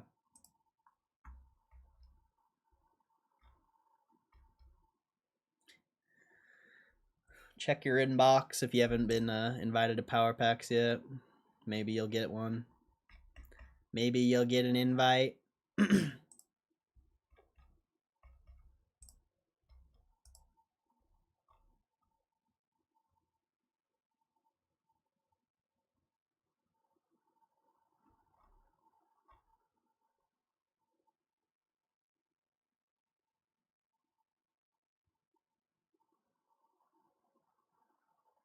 What?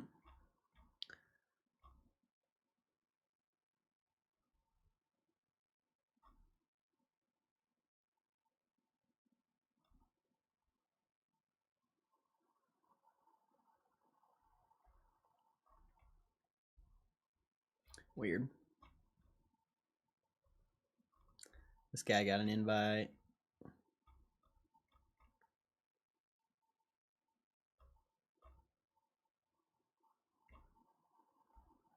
Oh, you got a Twilight Masquerade box? Is that real? That can't be real. I don't feel like that's real.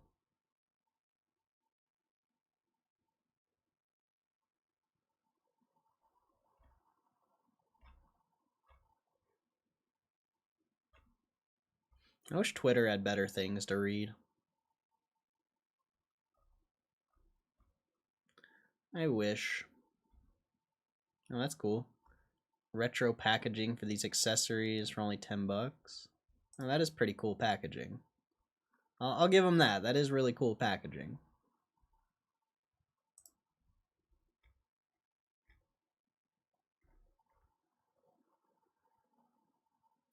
Jesus. Good lord, Twitter.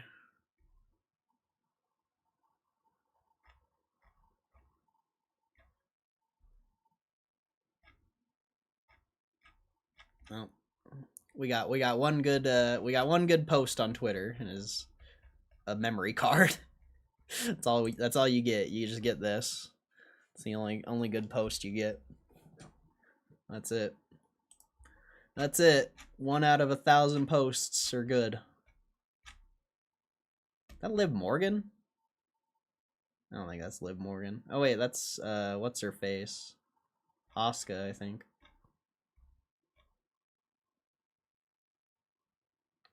Wait, is this actually Steak and Shake's Twitter? Yes, we're responsible for this billboard. Cracker Barrel board has failed its shareholders. Spent over a decade fighting with one of its largest shareholders rather than collaborating for the good of the company. Cracker Barrel has been the forefront of the DEI movement at the same time. It's reduced food quality, burned millions on failed acquisitions. The board apparently has more regard for DEI than ROI. Now we're running a proxy contest at our own expense to fire back at the CEO. Biglari is doing the work left undone by the board. Fire the CEO, save Cracker Barrel. This is actually Steak Shakes. I wonder if that's actually their account. That's wild. 2 posts. We got 2 posts to react to. Don't you like? Gotta love it. You gotta love it. Is it WrestlePalooza? Yeah, WrestlePalooza's this weekend. I saw fucking Diego Lopez won that UFC fight, bro. Isn't that funny? I was gonna go bet on that shit, and I didn't. Ain't it funny? Ain't it funny? If only we would have went and bet on it. I mean, I would have only bet like $200 or $300, so you know, been like $400-600 profit. But still, it would have been a nice bet.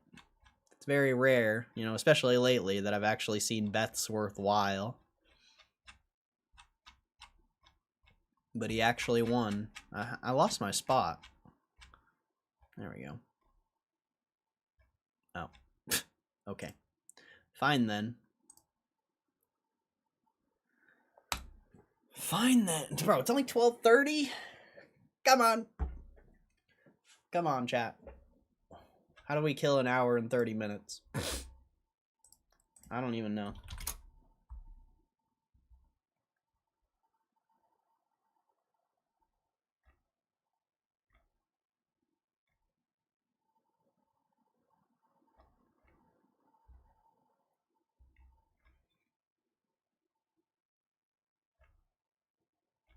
There's nothing to watch, man.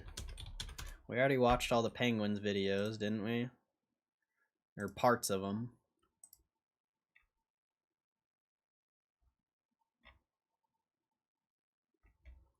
So we have nothing to watch there.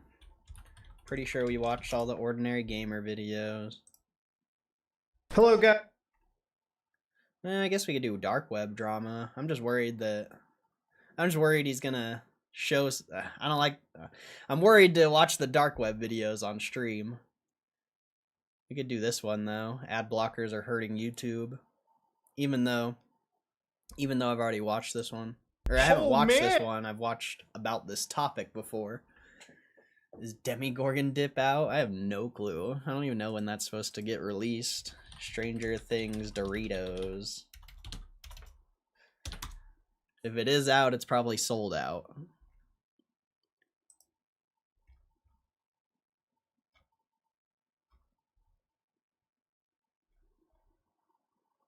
I don't even know if it has a release date.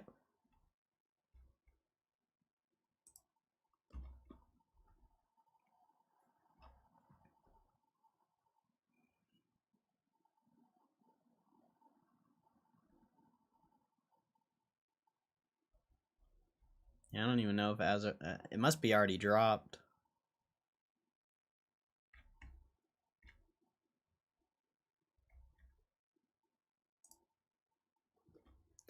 They must have already dropped it.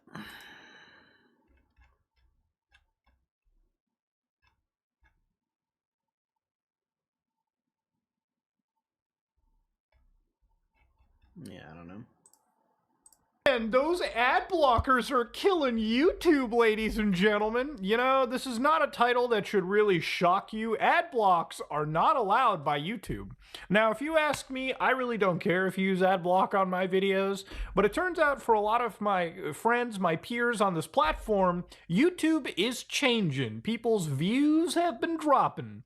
Now, normally I would look into this situation and think, okay, in most cases, I really don't talk about it because people fall off, okay? It is what it is. I'm falling off, everyone falls off. It comes with time, all right? It is what it is. Now, generally, you can kind of, deal with that fact or not deal with that fact. It is up to you, okay? YouTube is a platform that ebbs and flows. Throughout my 10 plus years on this website, I have had highs, I have had lows, I have then had highs, then had lows. The algorithm that people talk about when it comes to YouTube is kind of fickle, okay? Nobody really knows how it works. It's kind of like a deity, if you will, behind the scenes, a set of mysterious ones and zeros telling you what you should and shouldn't watch, okay? But when there's something that goes wrong, like we're talking about today, where everyone feels it in unison, maybe it goes just beyond the algorithm doesn't love me as much anymore. So a YouTuber known as Josh Strife Hayes, who I'm a fan of, I like, Video Gamer, is somebody that decided to go down this rabbit hole and talk about why viewership dropped. So, long story short, something in everyone's analytics, it seems, showed that the desktop users actually just dropped out of nowhere, okay? In fact, around August, people's desktop viewership went down. In his video alone, he showed a bunch of messages from other channels like, Frederick Knudsen, Legendary Drops, and I'll be real, I looked at my analytics too, and yeah, there was a special type of drop related to the desktops. So again, when everyone's feeling something, there is something to be talking about. So the reality is, what happened, Muda? Why did something go so bad? So earlier on, I wanted to talk about this. This all kind of started about 2 weeks ago, where a bunch of people were talking about restricted mode on YouTube. You gotta disable restricted mode. YouTube is hiding videos from you. Oh, look at how big this mouse can get on KDE, bro. It's a huge one. But what is restricted mode? Well, if we take my big ass mouse over to my channel, go up to these three little dots, you can see that restricted mode is actually off. Now, I want to start off by saying that restricted mode doesn't actually come enabled. In fact, from my understanding, and I verified this, there is no AI on YouTube that fucking enables this shit. This is mostly meant for people at schools or libraries to have a cleaner YouTube experience. So you see how my channel looks over here? You can see that, my last several videos show up. However, this Jeff the Killer video, which, did pretty well, next to it is this Epstein birthday book. Now, if I go to the restricted mode and enable restricted mode, they say that this potentially hides mature videos, okay? Potentially mature videos. No filter is 100% accurate. So if I fire up restricted mode, all of a sudden, videos from a month ago start showing up. All right, anything after that, can't really see it. But you can see that really no filter is 100% accurate because they have shown the Epstein cover-up is disgusting video, which, might I remind you, ladies and gentlemen, is about a disgraced human sex trafficker. I'm gonna make sure no classrooms should be playing this video because of its mature subject matter. In fact, if I hit the most popular of my videos, you can see that literally the first most popular is Virus Investigations 36. I mean, I could imagine some kid sitting in a library going, oh yeah, that seems kid friendly. I love this. Don't trust online school software, as it's a video that's going to be seen in a school or library. Crazy shit. But all right, let's turn off restricted mode here, okay? Because ultimately it is just dog shit. I don't need YouTube to control what I see, so I'm going to turn that off. Now, obviously, restricted mode wasn't the key issue because a lot of people made a mountain out of a molehill on this situation.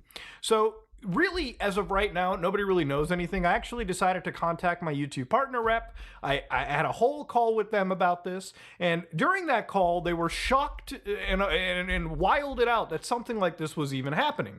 Now, usually, I want to remind you guys that when it comes to YouTube, YouTube is such a big organization that it feels like every single division is split off amongst each other, okay? So you've got the partner managers who sometimes, they're assigned to talk to the YouTubers, right? And whether it doesn't really matter what your size is. I've pretty much seen every kind of YouTuber have a partner manager at some point. Really, you just kind of get lucky with your connections over at the site. And that's why sometimes you have YouTubers that go on Twitter and fucking scream to the heavens. It's please fix my video. And YouTube will be like, hold on, let us confirm. But when I brought this up to my partner manager, they were like, they had no fucking idea what was going on. So immediately, I had this kind of an issue back in the day when something weird showed up in my analytics, like this weird tooltip. I messaged my rep, and my rep was like, I have no idea what's going on. And I'm like, you really don't have documentation to help out right there? And they're like, no, let me email the engineering team. And I don't even think the engineering team fucking knew anything about it at the time. So to give you an idea, YouTube is a very large enterprise where a lot of moving parts are happening. But thankfully, they did announce something 2 days ago, an update on the YouTube view count. So I like it when YouTube acknowledges something. And this is where I want to kind of cover it, okay? So we talk about restricted mode. First off, I actually haven't seen this part yet. I didn't know they responded. Off by default, and it never really turns on. It must be manually turned on by a user or a network administrator, so somebody at a school or a library, right? The usage is very small. It was designed for literally schools and libraries. I would imagine most people with their phones or again, their desktop home YouTube experience would not be affected. And it's not used as part of age protection. So with all the AI shit that's happening on YouTube right now, restricted mode has nothing to do with it. So then they're like, what could cause some creators to drop in views? You could return to a baseline, which is true. Some people have crazy spikes on YouTube where they're getting millions of views.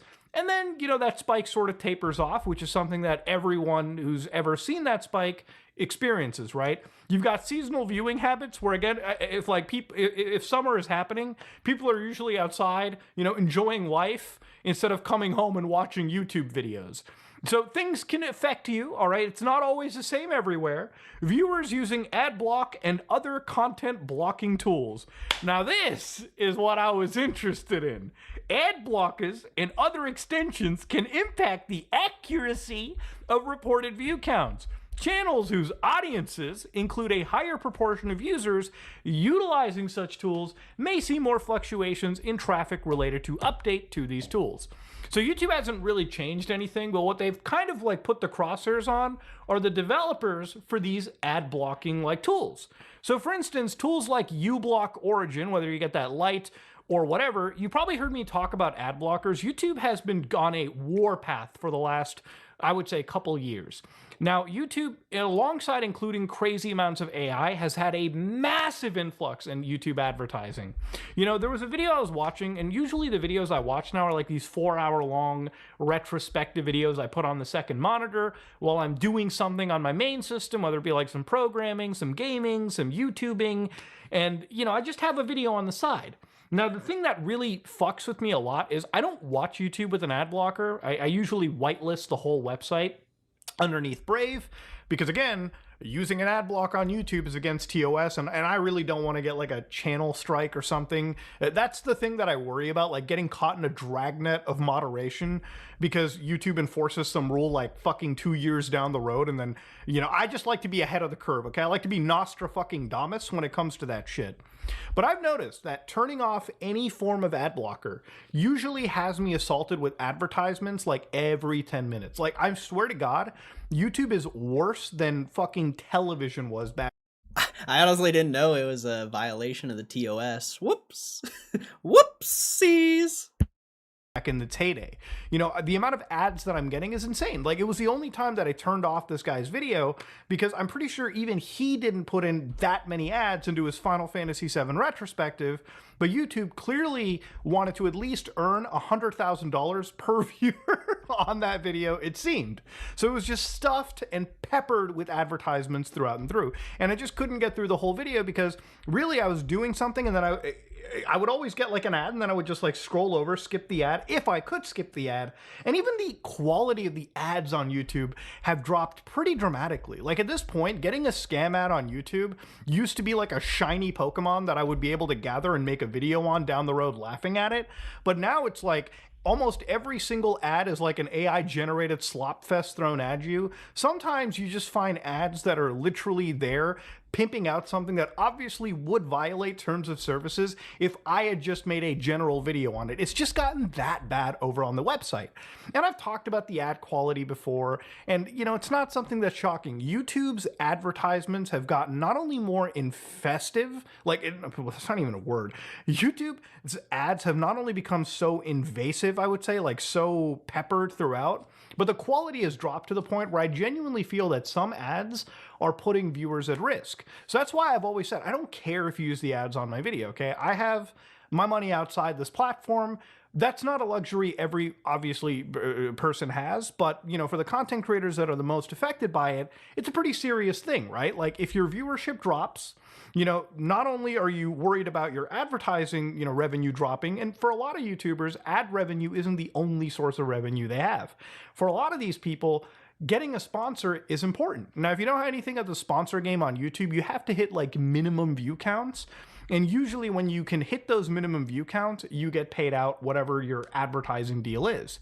But if YouTube is fucking with the view counts, or something is fucking with the view counts where people are losing like 50 to 60% of their viewership overnight, that can obviously put your career in a pretty fucking bad situation if this is your sole source of revenue, which is where I truly do feel for a lot of content creators in the sitch. But to go back to the ad blocking stuff, right? Ad blockers is something that YouTube has been fighting with. They have been slowing the website down, apparently across the board, according to some users. Videos have failed to load when there's ad blocking mechanisms in play. And now it seems that for some ad blockers, and one user, one YouTuber as well, Theo Joe, pretty great guy, actually brought up a interesting theory as well. When it comes to uBlock Origins, the view drops are possibly because of this easy privacy list, adding the URL youtube.com/API/stats/ATR, which is causing the ad blockers to actually fuck up YouTube's ability to track view counting telemetry. And it explains it pretty well, actually, because uBlock Origin is typically something that you would be installing on the desktop client as well. Again, mobile view blockers are a little bit different, not like the desktop. He says that RPM, which, you know, is a revenue per mile, so basically how much you earn per 1,000 views, stays the same because the disappeared views were from ad blockers anyways, which is why it's weird. You know, I've noticed that, yes, views drop, but the interactions across the board have actually stayed the same. In fact, the money that has been revenued is exactly the same as it has been. It's probably dropped a little bit, but, you know, it makes sense with the actual analytics. Somewhat to an extent. The viewership is definitely interesting to see, and it's something that I wonder what YouTube has to say beyond all of this. YouTube's response to this has kind of been, in my opinion, a bit of a nothing burger. You know, YouTube has kind of just put the blame on the ad blockers, but I'm going to go a step further and say that I really do think that a lot of this comes from YouTube's own destruction and implosion of their website. I think a lot of decisions are being made at YouTube where they're focusing so much on pushing artificial intelligence, and they're putting so much of this war that's occurring amongst individuals, you know, who are using ad blockers. And I understand for YouTube, like, ad block is obviously a #1 enemy. YouTube is such an expensive website that I'm pretty sure they're actually like trying to make this website break even or actually go further into making a profit. Maybe that's something that's being pushed down on YouTube from Alphabet, the company that parents them. But the thing is, you have to find some level of a balance. People are never going to stop using AdBlock, and not everyone is going to sign up for that YouTube premium deal, no matter how appealing YouTube makes it. It's just a cost they have to kind of live with. Ad blocking is something that even like the federal agencies around the world, like cybersecurity groups, oftentimes will tell you if you're on the internet, use an ad blocker. I've even said use an ad blocker, and I still maintain that you should use an ad blocker if you're browsing the internet. Browsing the internet without an ad block is like walking through an entire room full of shit, feces, and piss, covered in like open wounds. You're literally not just begging. It's not a matter of when you get infected. It's how bad you're going to get infected at that point. And that's one of the things. When you're browsing the internet, literally the most important protection that you have is the ability to block the rampant amount of advertisements that are hitting you. Now, if those ad blockers are causing issues for YouTube's viewership, then obviously I can see why the creators are pretty pissed. I don't understand why YouTube wouldn't necessarily be so pissed about that, because, well, I can understand it because YouTube would be able to reflect real advertiser view numbers as opposed to numbers that, you know, advertisers probably ask them, how many of these 400,000 views, for example, on a video actually saw an ad? And YouTube probably is benefited if, like, instead of 400,000, that video will say 100,000. So then you can just say 100%, right? Now, look, the thing about it is, obviously, for YouTube, like, the site is pretty much a fucking behemoth in of itself. And it's one of the reasons why on platforms like Odyssey, I have my content striped to, so that, you know, if you want to watch on a website that, you know, maybe isn't as infested with ads, that is another alternative for you, the viewer, to go to. And again, I don't care, you know, if you use an ad block on my videos. I'm sure YouTube fucking cares. And obviously, you know, for me, I just care about the viewing experience, right? If I make a few less bucks here and there, it's not the end of the world. I'm not going to go out on the streets with, you know, my tin can and basically beg for change. I'm sure you all can kind of understand. For me, it really is just making the content and making you at least laugh, or at least somewhat educated about any situation, especially something as interesting, I would say, about the YouTube algorithm. The other thing that comes out of it is I feel like if this is a problem that has been spawned because of YouTube, like, ultimately, look, I'm not going to blame the ad blockers or even the ad block software people. I'm sure they have a cat and mouse game every day when they're playing with every big company out in the world. But I feel like all of this comes down from YouTube's current leadership. Okay, YouTube has been pushing so many advertisements, not just advertisements, but a lot of unnecessary AI features, even, where if you go to the YouTube Creator Studio, it's just filled with AI generated like recommendations for content, which I'm pretty sure wouldn't work that well. But what do I know? I'm not a fucking, you know, LLM. The other thing that comes out of it is obviously when it comes to YouTube, right? When it comes to... That's interesting, because from my perspective, the AI should know what does well on YouTube, potentially. I don't know. The website, you've got things like AI dubbing. I wouldn't even be shocked if sometime down the road that YouTube probably plays around with AI generated thumbnails or AI, you know, structured titles for certain users. They've kind of been doing this with dubbing in a way where, like, you know, unless you, the creator, turns off YouTube's auto dubbing feature, sometimes it will completely dub your videos, title, and audio for an entirely different group of people. And because it's AI translated, it completely, in some cases, misses the entire context. You know, as far as I know, YouTube has been making me sound like a random woman in like Italy, Spain, and pretty much any country that they've been like AI dubbing me on. I wouldn't be surprised if YouTube keeps putting more of this AI stuff onto their website. And that, I think, is going to be not just negative for YouTube, but it's nowhere close to YouTube's AI ad mid-roll placements. YouTube, for anybody that hasn't known, I talked about this like a couple months ago. YouTube has a new sort of AI automatic mid-roll placement where, again, YouTube will decide where they're going to stuff the ads. And I feel that it's gotten so out of hand that for many videos, you know, even if I'm not playing around with the advertisements myself, I feel as if, like, you know, creators or like the viewers are getting annoyed looking at how many ads are in just even like a 20-minute video, right? It's insane to see how it's gotten, and I don't think YouTube realizes it, that if they keep going down that road, people are going to be more incentivized to get ad blockers, right? To get a browser that is ad blocking capable. YouTube through Google has had such a massive benefit in trying to stop ad blockers because Google is effectively the king daddy of the Chromium open source project. And it's one of the things where, like, with Google Chrome, getting those new ad blocks are annoying. I had a comment the other day, and I think I screenshotted it on my phone, where somebody had said, "Hey Muda, they took away the ability to download uBlock Origin or bypass it a little bit in Google Chrome."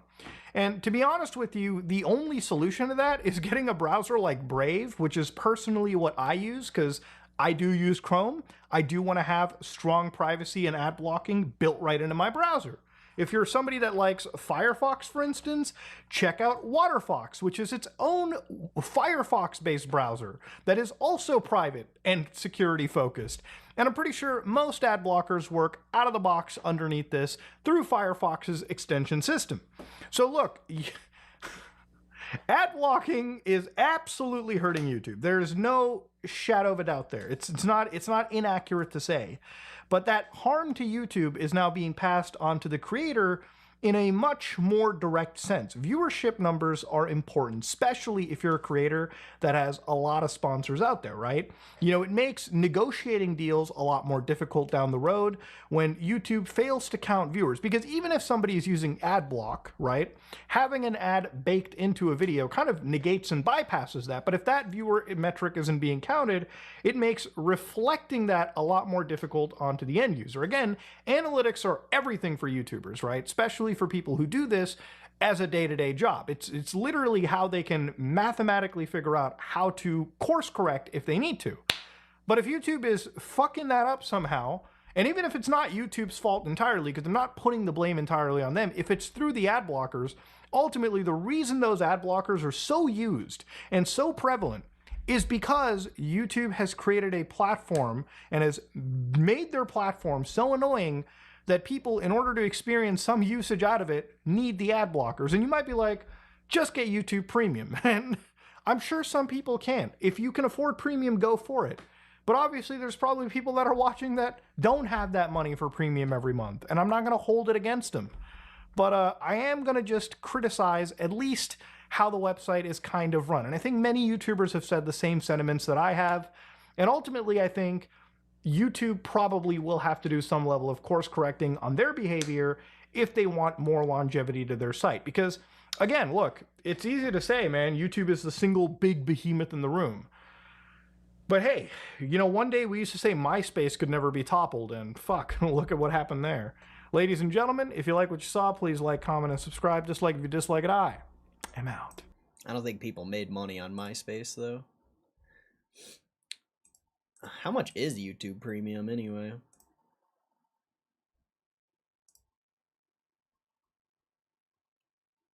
$14 a month?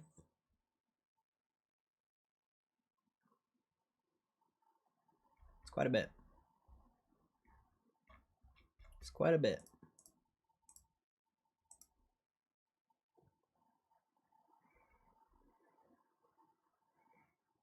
And this thing's killing. That short is killing. Is it still crushing? Yeah, wow. Still getting over 100 views an hour. Apparently I gotta be making longer shorts. I was wasting my time making all these fucking 10-second ones. Need longer content, I guess.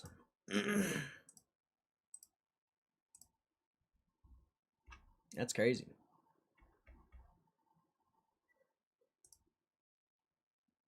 I guess people do like the power pack content on shorts. It's only 14 to watch NFL and stuff. I don't think NFL is on YouTube, is it? I thought that was ESPN.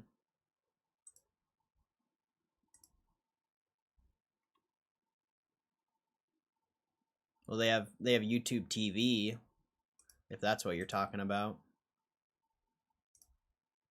Premium and YouTube TV are different. Oh, yeah. Yeah, that's YouTube TV that you're talking about. That's different. YouTube Premium's for the website. That's like their own little streaming service.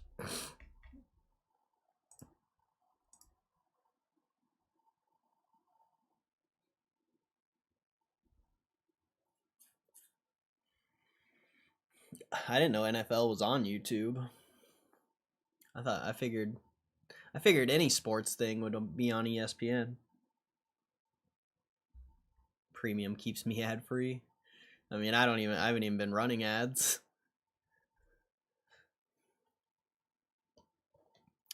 The last ads I ran was I don't even know if I was running ads on that stream, but I haven't been running ads lately.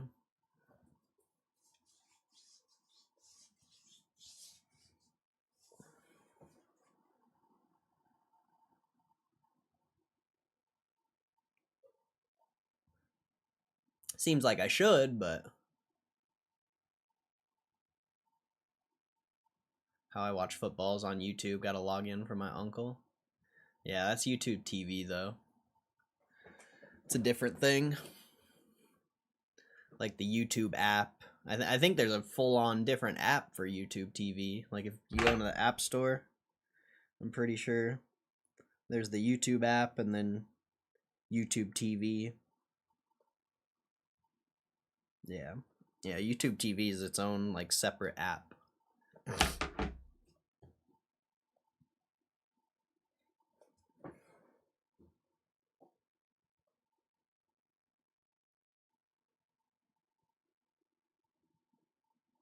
It's Power Hour.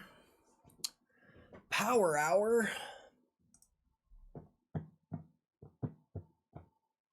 Power Hour. And there's nothing going on.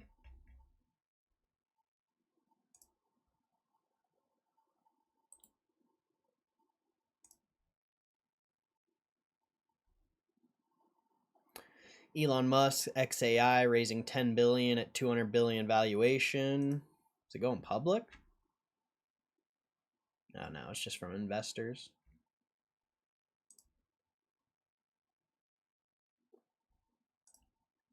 Trump and Xi make progress on TikTok deal, but more work remains. President Trump and Xi Jinping failed to come to an agreement on TikTok during a call Friday, but the two made significant progress toward a deal. White House official told officials' remark on the much-anticipated call came after Trump and China's state media issued dueling readouts of their conversation that left the status of a deal on the popular video app unclear. I just completed a very productive call with President Xi of China. We made progress on many very important issues, including trade, fentanyl, the need to bring the war between Russia and Ukraine to an end, and the approval of the TikTok deal. Trump also announced that he and Xi agreed to meet during the Asia-Pacific Economic Cooperation Forum's upcoming summit in South Korea. Trump added that he agreed to go to China in the early part of next year, and that Xi would likewise come to the United States at an appropriate time. The call was a very good one. We'll be speaking again by phone. Appreciate the TikTok approval and both look forward to meeting at APEC. Translated readout from Chinese state-run news agencies Xinhua, meanwhile, appeared to show daylight between the two sides on TikTok. China's position on TikTok issue is clear. The Chinese government respects the will of companies and is pleased to see companies conduct business negotiations on the basis of market rules and reach solutions that comply with Chinese law and regulations and balance interests. We hope the U.S. side will provide an open, fair, and non-discriminatory business environment for Chinese companies investing in the United States. The U.S. side hopes to promote bilateral economic and trade cooperation, will support consultations between the two teams, and properly resolve the TikTok issue. Trump and his administration had signaled earlier in the week that a deal was all but clinched. Scott Bensett said Monday that negotiations for the two countries had agreed on framework for TikTok, which is under threat of being banned in the U.S. Trump on Tuesday had even stated we have a deal on TikTok, adding that his call with Xi was merely to confirm everything up. Okay, we read all of that earlier. Looks like he might get a TikTok deal finally, potentially.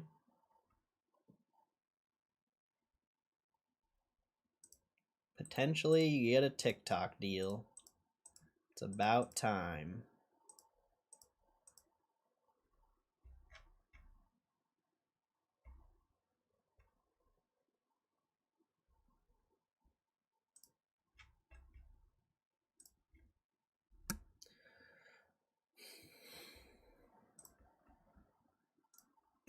Nothing there. Crypto's down a little bit, but overall flat.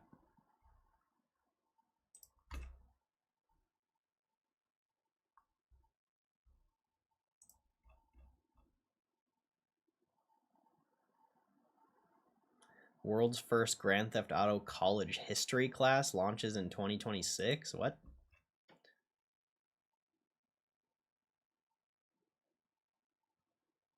What? Students at the University of Tennessee will soon be able to study American history through the lens of Rockstar's iconic open world series. On January 20th, 2026, the university will host the world's first Grand Theft Auto college history class. Course titled Grand Theft America, U.S. History since 1980 through the GTA video games, was created by a history professor, Tor Olson. It follows his previous Red Dead Redemption history course, which also inspired his book Red Dead's History, and his accompanying audiobook narrated by Arthur Morgan, actor Roger Clark. Olson originally planned to launch the GTA course with Grand Theft Auto 6 included in the curriculum. However, Rockstar's delay of the highly anticipated title to May 26 means students will begin the semester before the game releases. Olson told IGN the class will examine the social, cultural, and political history of the United States from 1980 to the present. Each GTA entry will serve as a framework, with titles like Vice City Stories 1984, San Andreas 1992, and GTA 5 2013 reflecting distinct eras. While the franchise is known for its satire, Olson said GTA offers a useful entry point in the real-world issues such as immigration, inequality, media polarization, and policing. For example, San Andreas' storyline referencing the 1992 LA riots will be used to discuss the deeper historical context of the event.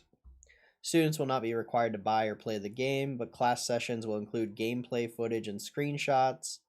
Olson said his goal is to use the series' fictionalized America as a way to engage with the contemporary history in new ways. That's weird.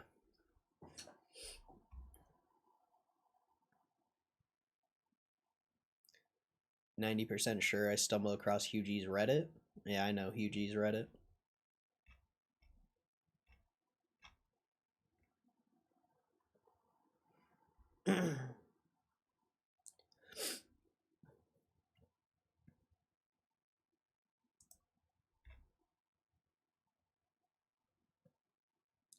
Popular MMOs? Who's that?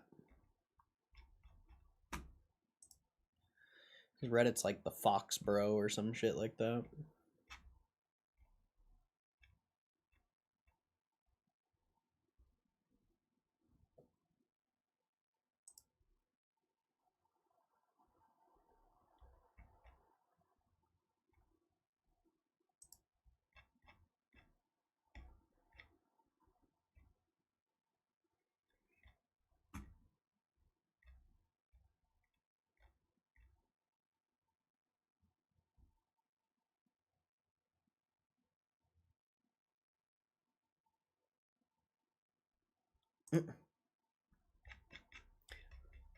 See, when Mark Zuckerberg announced Meta's latest smart glasses at the company's Connect 25 keynote, he encountered two glitches that prevented him from properly demonstrating some of the device's features.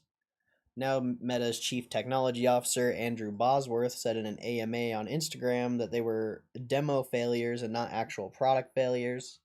First glitch took place in the middle of the live demo. Who asked Live AI for instructions to make a Korean-inspired steak sauce. Instead of giving him detailed instructions, his glasses skipped ahead by several steps and continued glitching. Chef told Zuckerberg that the Wi-Fi might be messed up. Bosworth said, however, that it was not the case. Apparently, when the chef said, "Hey Meta, start Live AI," it fired up every single Meta Ray-Ban's Live AI in the building. And since the event was all about the company's smart glasses, there were a lot of them in the venue at the time. Company had also routed Live AI's traffic to its dev server to isolate it, but it ended up routing the Live AI traffic of everyone's glasses in the building to its server. We DDoSed ourselves, basically, he said. He continued that it didn't happen at rehearsal because there weren't as many people wearing the glasses when they tested it. Zuckerberg also ran into an issue when he tried demonstrated taking WhatsApp video calls on the Meta Ray-Ban display. Audience could see him getting calls on the glasses HUD, but he couldn't answer them to start the call. Bosworth said it was caused by a never-before-seen bug that had put the display to sleep at the very instant that the notification came in that someone was calling. Even after Zuckerberg woke up the display, there was no option to answer the call. The CTO said Meta had never come across that bug before the demo that has since been fixed. You guys know we can do video calling. We got WhatsApp. We know how to do video calling, he said. But admitted that it was a missed opportunity to be able to show on stage that the feature actually works. Well, maybe it wasn't a marketing thing. I still think it was a marketing thing, obviously, by how many people have talked about it. But maybe it wasn't. I don't know.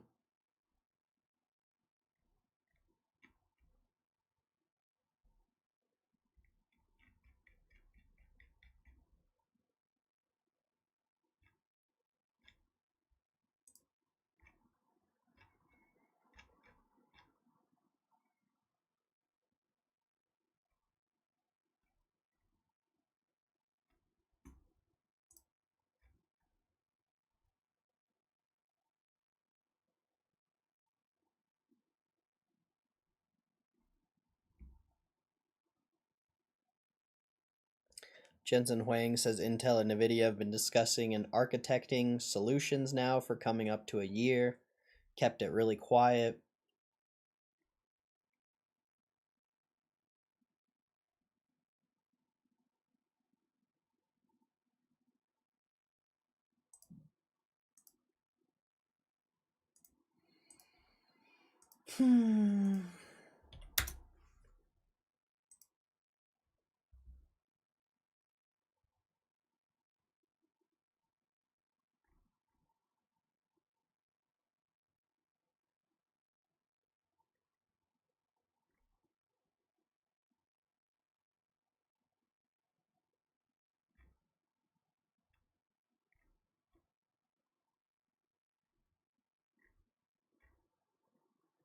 Looks like a lot of people got power pack invites.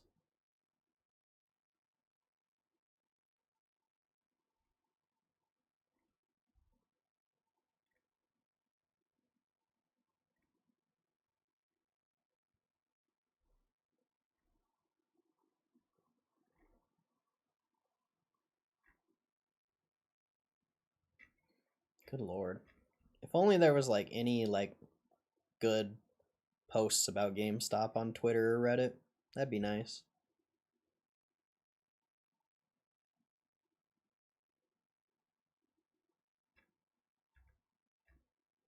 That would be nice. Yeah, I pulled that card before.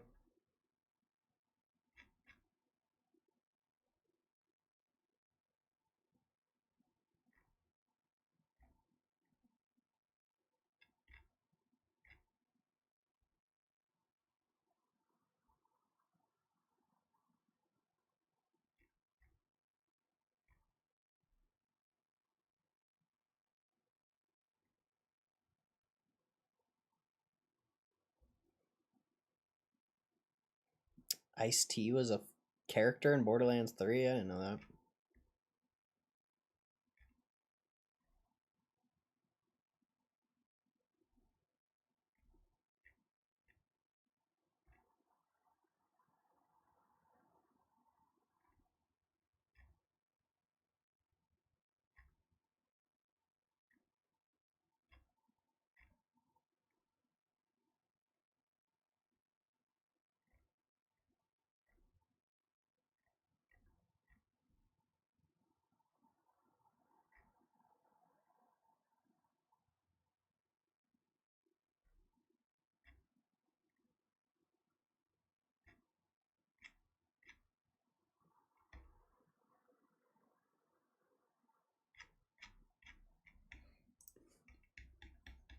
God, Twitter is the worst, bro. Actually, I don't know what's worse, Twitter or Reddit. I'm not sure which one's worse. They're both pretty bad.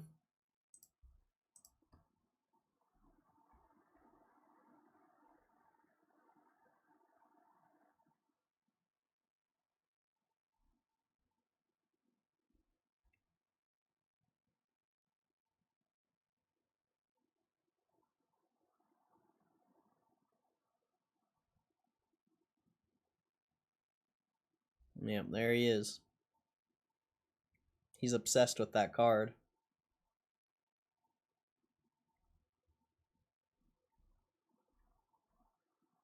He's obsessed with that card.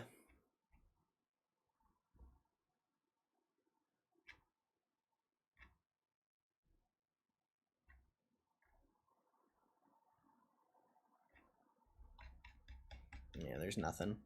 Let's stalk him. See what he posts about.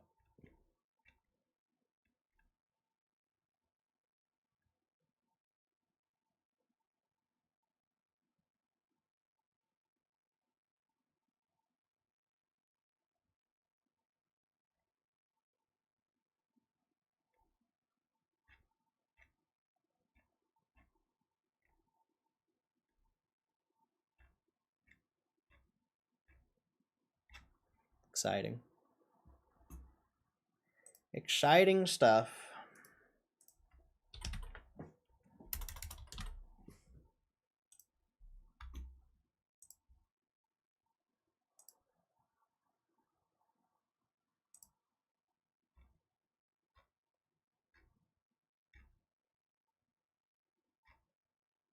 Nothing. I'm so bored, I'm about to check Meltdown, even though it's the worst of the worst.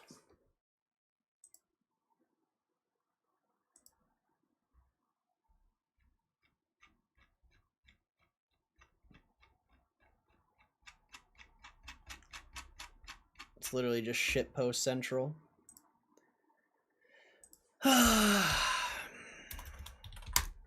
Man. I wonder what it was like to be a GameStop investor before all the memes and all the fucking bots and clowns and like, wouldn't it have been nice to be surrounded by like actual investors? I think that would have been nice. I think that would have been nice. It's all good though. It's all good though.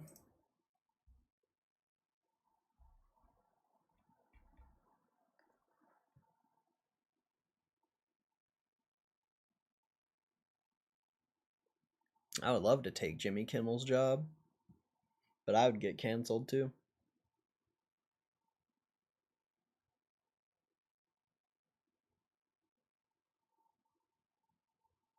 Yeah, you have to have a certain amount of karma to post in a lot of different Reddits. You gotta be active. Or have just had your account for a really long time. I used to have a Reddit account that probably had decent karma, but I think I deleted it. I don't know. Who knows? Because I used to post on Reddit back when I made like skateboarding videos. Used to post on Reddit all the time.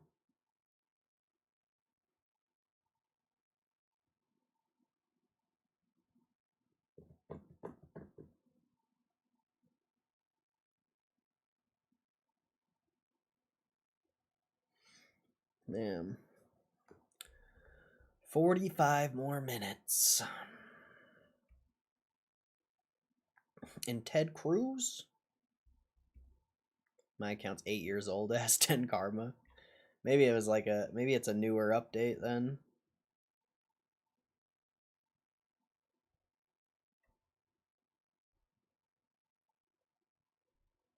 It's possible. Now that I think about it, I don't think karma was a thing back when I used to post on it. At least I don't think.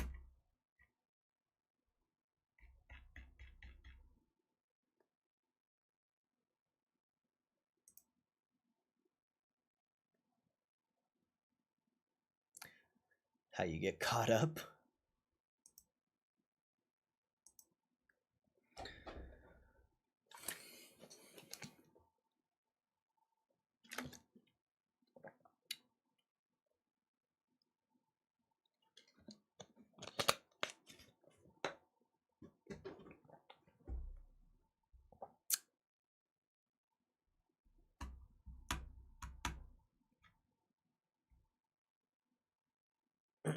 Former Disney CEO backs Jimmy Kimmel.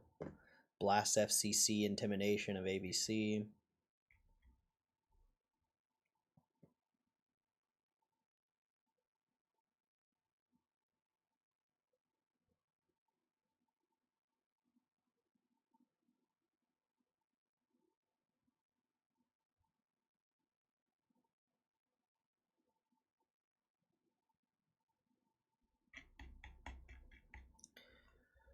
Hey, it's been a long last couple hours here.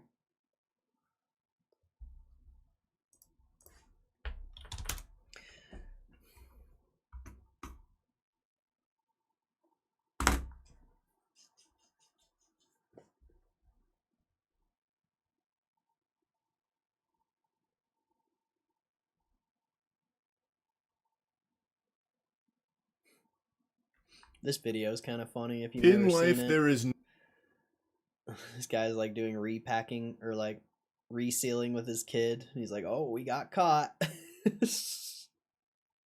So funny.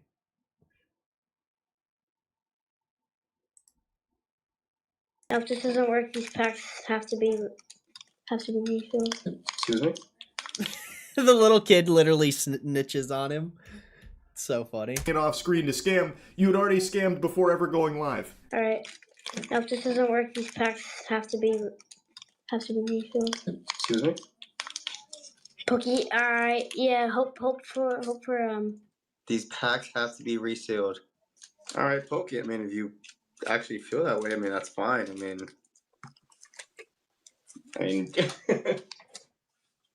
All right. Let's just do that. Don't say that. No, it's fine, Wick. Don't even worry about it. We're not defending ourselves. We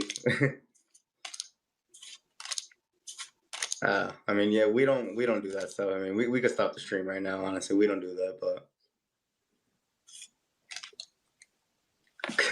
if anything, we are literally a part of it. We support the community so much. Like we are actually collectors. We are. We are collectors, trust me. He has like 2 posters. Yeah, plenty. We don't need to reseal anything. We have our own stuff. The fuck are you blabbering about? What are you even saying? No, resealing? Resealing? I can't even pronounce that word. I've never seen it. I don't know what that means. No, we wouldn't do anything like that. We're collectors. We have our own stuff. We wouldn't reseal.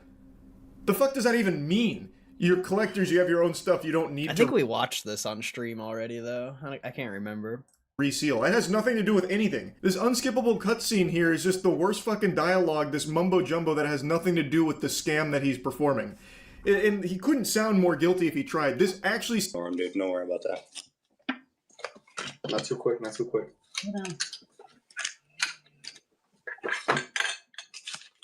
Ooh, okay. Yes. Hey, look. Oh, no, but they're resealed, though, right? Finally, nice. Got a hit. All right, cool. Finally. This was their big gotcha moment, slam dunking on the haters here, proving them wrong. You fools thought they were resealed? Check out this turbo hit here. Meanwhile, the card is worth 25 cents. It is still a piece of dog doo-doo. Like, it is still resealed. They just slid something in there that wasn't the standard, like, reverse hollow trash that nobody wants. It is still pennies compared to what they're paying for on these packs. I can't wait till somebody gets a huge hit so that they can stop talking. That's Black Bolt. Don't worry about that one. Okay. Oh my. See, you're worried about the wrong thing. Look, show him his cards. Show him his cards. Because they're going to think that you're doing something sketchy. Oh, what is that? Master Ball or no? Pokeball. Pokeball. And grain.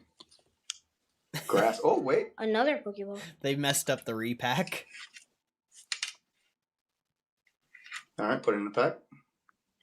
Yeah, so that's literally what I was just saying about the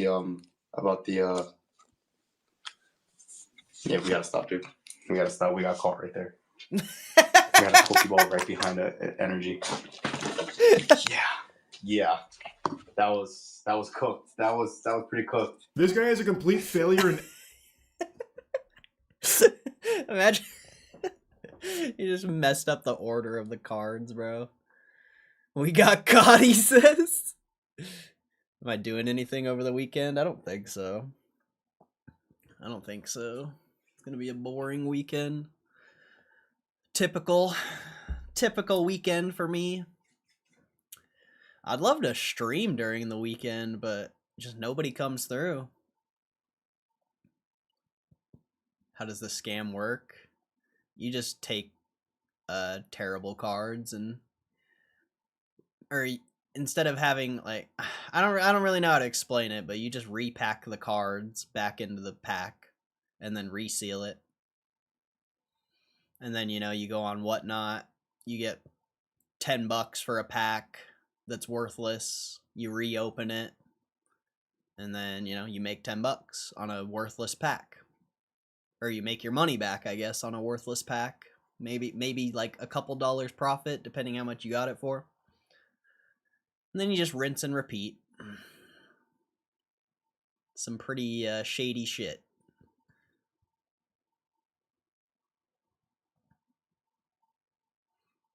But yeah, I don't think I'm doing anything over the weekend. Just chilling. And then you saw at the end there, like the energy cards are supposed to be the last card you pull. And then that last one, the energy card was before the hit. So they repacked it wrong.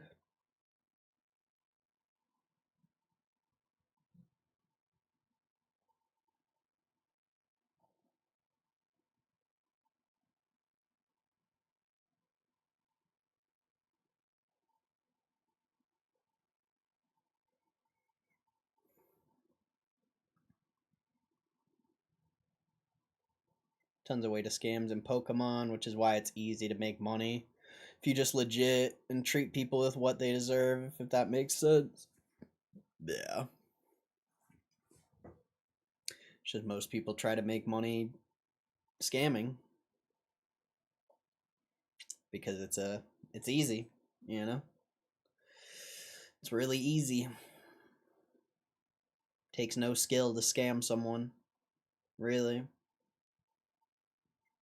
Maybe a little creativity, but no skill.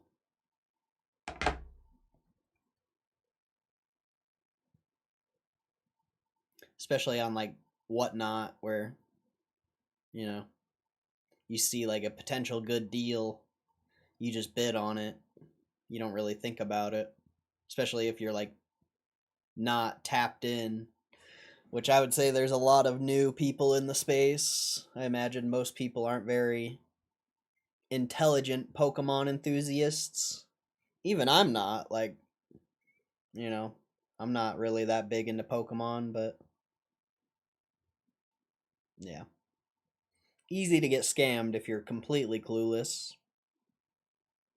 It's like it's the armor trimming of the real world. Hey, I'll trim your armor, bro. You want me to trim your armor?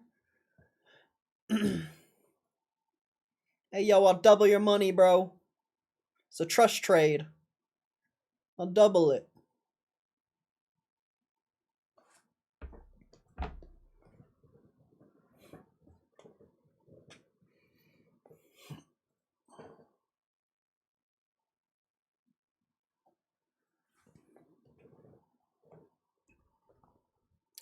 Still got 30 minutes, man.